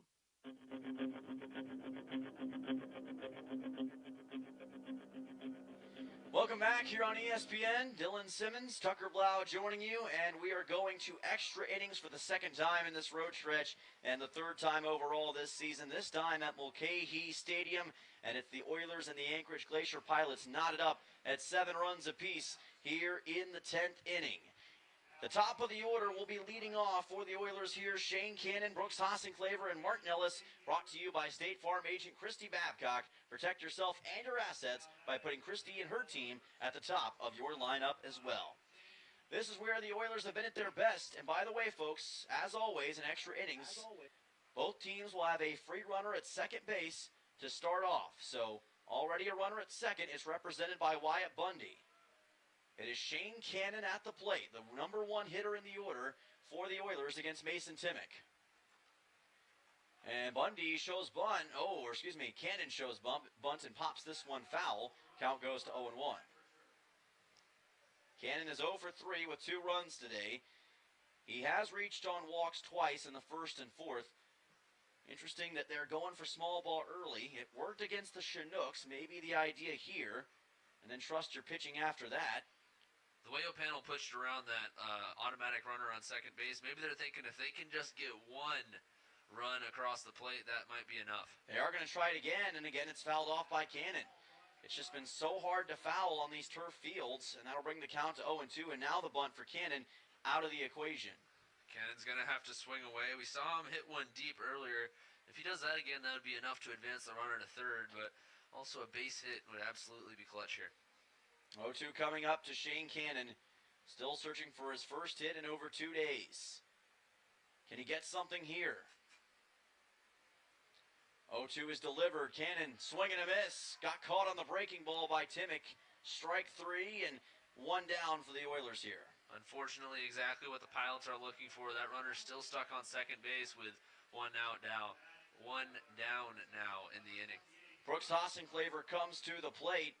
He does have an RBI single today. He has reached a total of 3 times for the Oilers. The other 2 on a hit by pitch and a walk.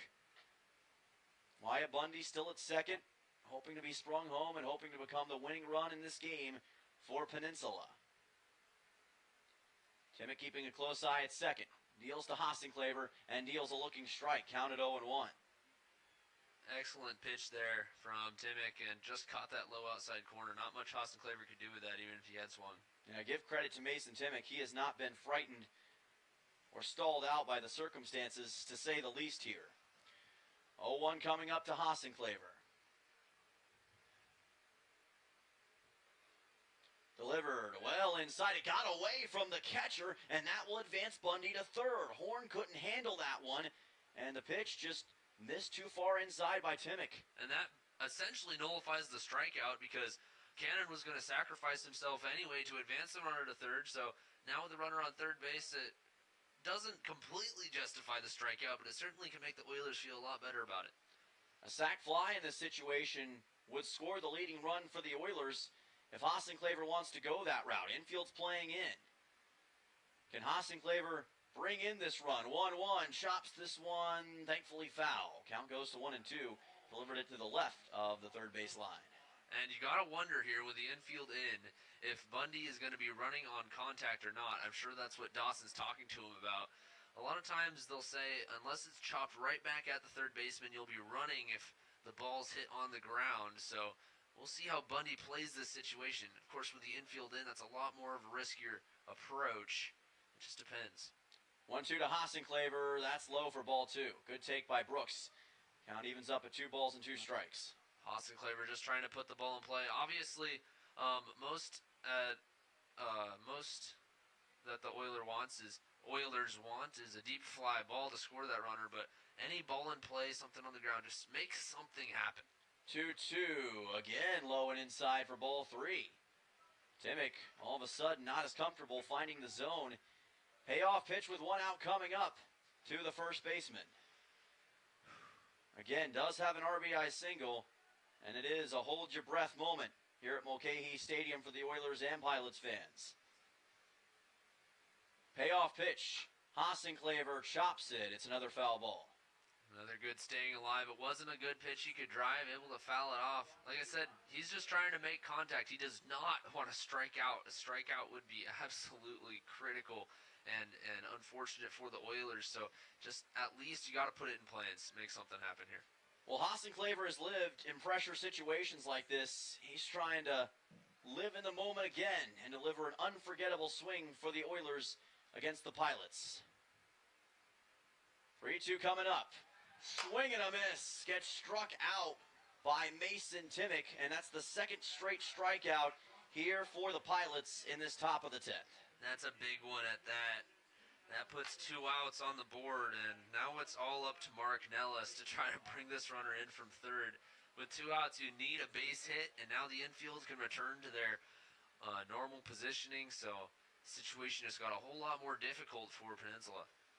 That takes away the sac fly possibility, and that was almost a hit by pitch on Nellis. Count goes to 1-0. Wonder if they'll try to pitch around him and get to Oakley. Nellis known for his high average, so. He has reached on a hit by pitch today. 2 RBI singles already. He's reached base 4 times. Nellis fouls this one to the right of the press box to even the count at 1 ball and 1 strike. Oilers still very much have a chance with Nellis at the plate to bring in what could be the winning run. But the Pilots are trying to fight to break their losing streak. They've lost 5 games, 6 games in a row actually.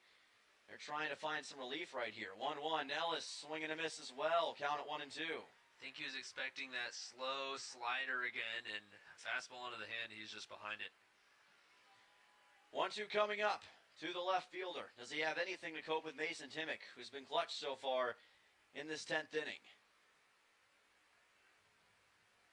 1-2 on the way.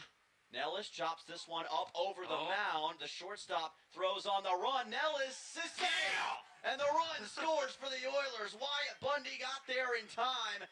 It was a slow roller that chopped over Timmick. Verhamy tried to make the throw to first and couldn't get Nellis in time, and the Oilers take an 8-7 lead on the closest of possible plays. Sorry about that. I forgot I was on the air there for a second. I was so excited. A huge single for Nellis, scoring that runner from third, and Oilers clutch hitting coming through here in the top of the 10th. Tucker Blau goes full fan mode, and the Oilers get an RBI single from Mark Nellis. Reed Oakley now to the plate. They finally get that run in that they were looking for, but it took every single inch that Nellis had on the base path as a breaking ball comes in here for a strike. Now the Oilers at least have a run to buy themselves some ground going into the bottom of the 10th, but they want more if they can get it. Oakley does have a hit today, and he's reached base 4 total times. 3 times on a walk. Oakley, fly ball, it's going to be fouled toward the right side, and the count will go to 0-2. What drama in this game between the Pilots and the Oilers. Just when you think you've seen it all, something else wild happens, and any other chopper probably would have been an easy out at first for the Pilots, but because it was hit over the head of Timmick in that way, it made it tougher for Verhamy to make the play, and Nellis got there in time. But now, Reed Oakley trying to answer in his own way. 0-2 pitch with 2 outs, and he just grounds this one foul to the right side of the first base bag. That one very close to being fair. That would have been a huge shot down the right field line. Unfortunately, just a little bit to the right. 0-2 with 2 outs. Reed Oakley trying to step up in the clutch once again. Mark Nellis over at first, not being too aggressive and trying to steal second here, letting Oakley try to do his job. 0-2, and this pitch is high. Nellis does go. The throw to second is in time. They got him. Great throw by Braden Horn, and Nellis decided to get aggressive and steal second. Couldn't get to the bag in time, and that will take us to the bottom half of the 10th inning. It is 8-7, Oilers on top, trying to hang on against the Pilots here on the road in a dramatic game. Back in just a moment on ESPN. Don't touch that dial.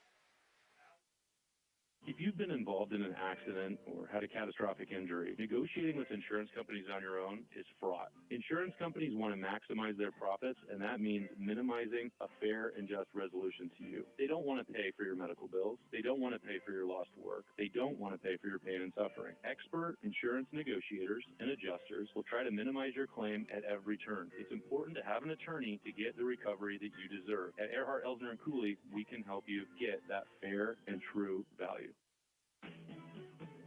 Hi, this is Justin Ruffridge. There's nothing like a small town. It's real community. And that's one of the reasons I'm raising my family here. It's also why I own and operate Soldotna Professional Pharmacy, because I believe a small town pharmacy is where people get the best care. Our customers aren't just customers, you're our friends and neighbors. Stop by at 299 North Binkley in Soldotna for hometown friendly service. I'm Justin Ruffridge, and I'm here to serve you.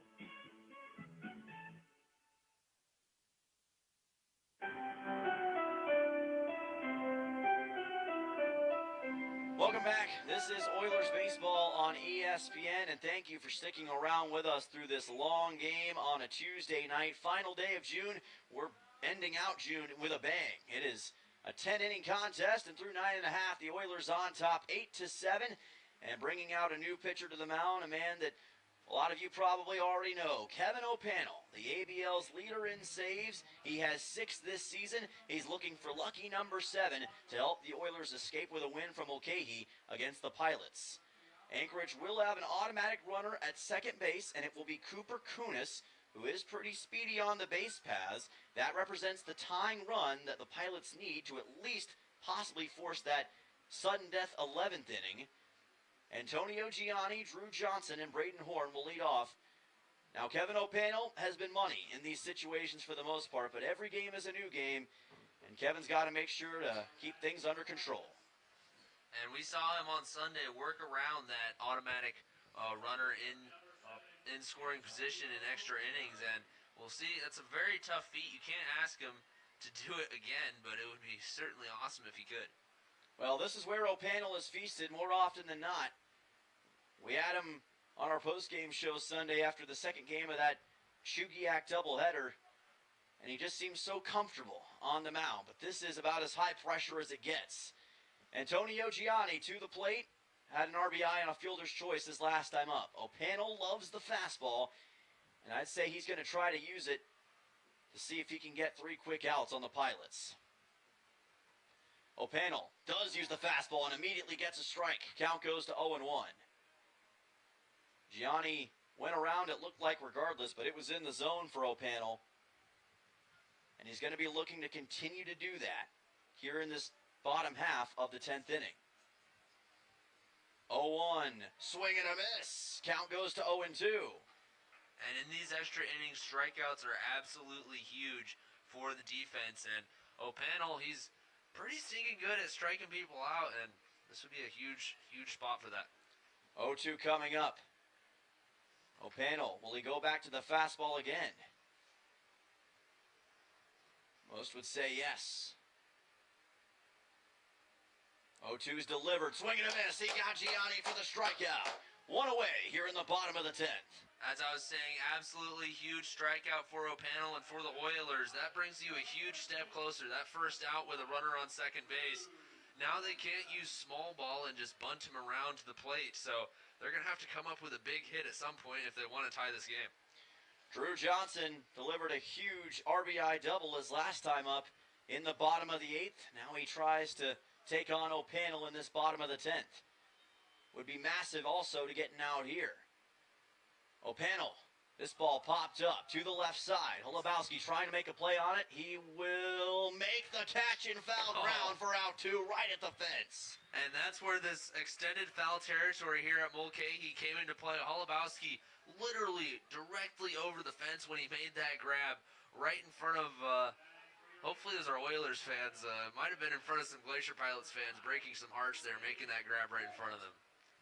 Braden Horn comes to the plate. Best batting average on the team, top 5 in the ABL. Last stand for Anchorage here in this bottom half of the 10th inning. Can O'Panel get one more quick out and get the Oilers out of Mulcahy? This was exactly what the Oilers needed to try to get out of this inning. A strikeout and a pop out, the 2 easiest outs in the sport of baseball to hold runners on. O'Panel delivers, and yes, strike delivered, counted 0-1. O'Panel has delivered 4 straight strikes to start off this outing. I was talking to Larry McCann before the game. He said he doesn't think O'Panel's thrown 10 pitches in an outing all year. 0-1 delivered. Yes, strike 2. Caught the outside corner this time. Looked like a breaking ball from O'Panel, but got it to work regardless. Now he needs one more on Braden Horn to give the Oilers the 8-7 win in 10 innings. Does he have it in him? And can the Oilers escape with a victory? 0-2 pitch. Swing and a miss! Kevin O'Panel does it again. Lucky number 7 for saves this year, and the Oilers pick up the 8-7 win over the Anchorage Glacier Pilots. What a phenomenal win, and what courageous heart that the Oilers showed all the way through this one. It wasn't pretty. Heck, it wasn't easy, but they got the win regardless, and Peninsula will escape from Mulcahy Stadium with an 8-7 win in 10 innings in another instant classic here in the Alaska Baseball League. Oh, how beautiful baseball can be. Well, if your heart rate is still up, we'll try to cool it down a little bit in the PCHS post-game show coming up in just a moment. We'll try to talk to a couple of the players for the Peninsula Oilers, get their thoughts on this game, and preview tomorrow's matchup against the Anchorage Bucks right here at Mulcahy Stadium. All that and more coming up after the break right here on ESPN. Your health matters every day, not just when you're sick. At Peninsula Community Health Services, we're here to keep you well with personalized primary care and preventative services for the whole family. From checkups and screenings to managing ongoing conditions, our caring team is ready to help you stay ahead of your health. Don't wait. Take the first step toward feeling your best today. Call PCHS at 907-262-3119 or online at pchsak.org. Peninsula Community Health Services. Healthcare Let's for make all. this a full 2-minute break if we can. When trying to find a dentist, it can be challenging, and Sure. Dentistry I knows appreciate it. it. Ridgeway is a new state-of-the-art facility offering you pain-free dentistry and is family-friendly. Even if you don't have time to have multiple appointments, Ridgeway Family Dentistry can complete all your treatment in one easy visit. At Ridgeway Family Dentistry, they know how important it is to have a smile and know how that can change your life. For your next dental appointment, call Ridgeway Family Dentistry at 262-8404. The World Cup's coming and everybody's talking defense. Here's a strategy that works long after the final whistle. If your family is complete, a no-needle, no-scalpel vasectomy is a safe, effective move. If you're done building your team, it may be time to strengthen your defense. Dr. Alvarez can perform your procedure in Soldotna or Homer. It's quick, comfortable, and a whole lot easier than chasing toddlers into extra time. Don't leave your future up to a lucky bounce. Call Peninsula Surgery and Aesthetics 907-235-1010 and schedule your no-needle, no-scalpel vasectomy. Score some peace of mind and enjoy the games. Got a toothache? PCHS is bringing back emergency dental services in Kenai. Patients are evaluated each morning starting at 7:45 with treatment available until 9 Monday through Friday. Patients will be seen in order of urgency. It's fast, focused care when you need it most. Don't wait through the pain. Get the help you need right when you need it. For more information, call 907-262-3119. Peninsula Community Health Services. Healthcare for all.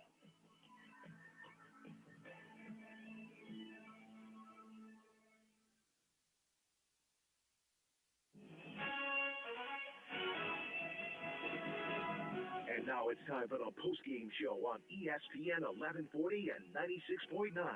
Brought to you by Peninsula Community Health Services and State Farm agent Christy Babcock. With game recaps and on-field interviews, let's return to the field on ESPN. Third extra innings win for the Oilers on the season comes at Mulcahy Stadium against the Anchorage Glacier Pilots, their third total extra innings game of the season. Welcome to the Oilers postgame show presented by Peninsula Community Health Services. PCHS supports your health, offering medical, dental, eye care, and behavioral health services. Visit them online at pchsak.org, that's in all caps, or call and schedule an appointment today at 907-262-3119. Again, that's 907-262-3119. Oilers picking up the 8-7 win in dramatic fashion, and you know, Kevin O'Panel getting his 7th save. We'll hopefully have him up in a moment for an interview. But one thing that I think is overlooked in that top of the 10th that people may not talk about when all's said and done, wild pitch from Mason Timmick set up Wyatt Bundy to advance over to third base, and from there Nellis had that odd single that eventually got the Oilers the win. But a dramatic effort all the way here, Tucker. Absolutely. The Oilers all the way through, losing the lead, getting the lead back, and it's just a battle all the way through, back and forth, and good to see them come out on top in the end. Well, let's take a look at our final box score for the day. Tucker, take it away. How did it look? Yeah, I'll give you a quick for the Glacier Pilots as well. Verhamy 1 for 4, Cooper Kunis 1 for 6, Gianni 1 for 6. Let's see, Kunis was 1 for 6 with a run, 2 RBIs. Antonio Gianni 1 for 6 with 2 RBIs. Johnson 1 for 5. Horn 1 for 3, Dahl 0 for 4, Cortinas 1 for 4, Hefner 1 for 3, and then Dodson out of the 9-hole 3 for 5 with a couple runs. And then for your Peninsula Oilers, Shane Cannon top of the order, 0 for 4 tonight, did have 2 runs though, so still an impact on the base pads. Brooks Hossenclaver 1 for 4 with a couple runs and an RBI. Mark Nellis 3 for 4 with a run and 3 RBIs, so a great day for Mark Nellis out of the 3 spot. Reed Oakley cleaning up 1 for 2. He worked 3 walks, so productive day as far as getting on base, 4 for 5 on getting on base. Owen Musil 1 for 4 with 2 RBIs. Jack Halabowski 1 for 5 with a run. Luke Skinner 0 for 5 with a run. Brady Brown 0 for 5 with an RBI, and Garrison Jones 0 for 4 with a run. So a lot of production from the middle of this order, and that's what produced a lot of runs. Yes, it did, and I'll tell you this, and I'll have to go back and look at the stats later on for this, but in close games, it seems like no matter what, the Oilers just find a way to pry away victory from the jaws of defeat. They do everything they need to late in games. Whenever it's down to crunch time, whenever you got to make those plays to win close games like this. And although it's only the month of June, we're about to go into July, I think playing as they have, especially in these close games, could pay them very well if they make that top of the World Championship Series. Absolutely. The Oilers looking good I'd say better than they have been in a lot of years, and it's good to see them winning ball games.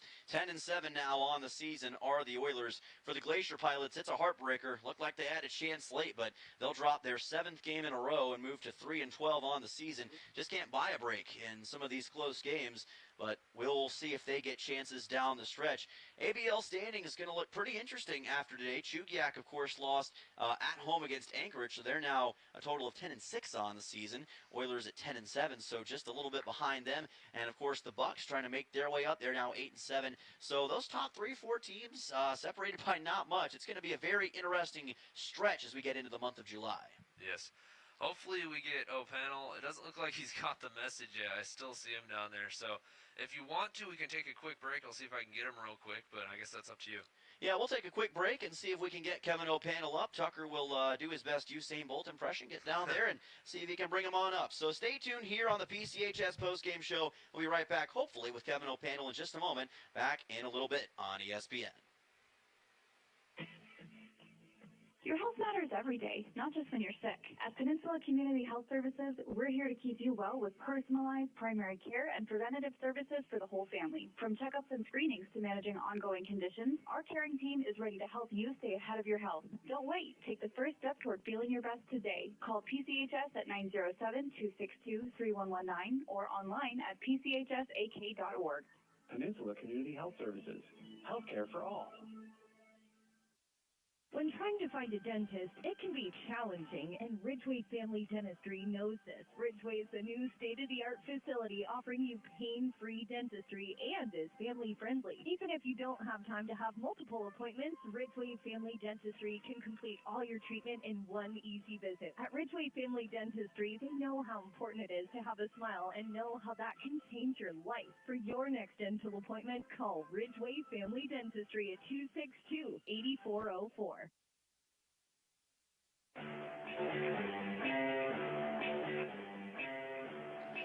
Welcome back here on ESPN. Dylan Simmons joining you from Mulcahy Stadium in the crossroads of the world. That is Anchorage, Alaska. And your Peninsula Oilers picking up the 8-7 win in 10 innings, their second extra innings game of the year, and their first 10-inning win of the season as well. And how about this? 2 extra innings wins for the Oilers in just 2 days. They won that extra innings bout against the Chugiak Eagle River Chinooks a couple days ago. That was an 8-inning game, the second half of a doubleheader. This won a full 10-inning contest, and the Oilers getting the better of the Anchorage Glacier Pilots in dramatic fashion. It has been a fun day at Mulcahy Stadium, and we hope to have Kevin O'Pannell join us in just a moment for our PCHS postgame show, and that might be him now. And yes, it is Kevin O'Pannell coming in out of the Oilers dugout and celebrating a fantastic win here in Anchorage. How we doing? How we doing? I'm doing fantastic. I'm sure you're doing even better than I am. Me as well. Once again, you come up clutch in the big moment, but that was a roller coaster of a game. You know, sure was. Had some trouble in the 9th inning. It gets to a 7-7 game, but, man, the offense comes through in the top of the 10th, and then you're called on in the bottom half of the 10th inning. Take us through that game, and what emotions do you think the team and you were feeling watching that thing? Yeah, absolutely. That was a really long one, and we just stuck it out and kept grinding at bats, kept grinding pitching, and we got through it. For me, it was just always being ready, waiting for that lead in the 9th, waiting for the lead in the 10th, and I got it. Yeah, I mean, that seems to be the golden ticket for you whenever you guys get that lead late in the game. It's just almost automatic. It's almost like you're a cheat code or something, and that might be a new nickname I'm going to have to use for you in the future. But, you know, talking about that 10th inning, you come in, you guys get that run, and you go up there with the 3-out situation, already the runner at second base now. Yep. You had the prior experience at Chugiak. Do you think that served you well here? Oh, definitely. A lot more confidence knowing that, once again, throwing strikes, filling up the zone, I'm going to do good. Well, you got one more game coming up tomorrow in this road stretch against Absolutely. the Anchorage Bucks. You guys get the win tonight, and now you're looking ahead to tomorrow, trying to get that first win against the Bucks on the road. What do you think it's going to take for the Oilers to get that one? It's going to take every piece, and we're going to string together maybe a bullpen game, maybe something like that, and it's going to take everybody on this lineup. Well, I'm looking forward to it, and I'll say it, and hopefully it sticks, but the cheat code, Kevin O'Pannell, getting the save once again here today for the Oilers. Kevin, thank you so much, and Thank you very much. I'll see you at the restaurant wherever we go. Oilers win 8-7 in 10 innings over the Anchorage Glacier Pilots, and that's going to do it for our PCHS post-game show.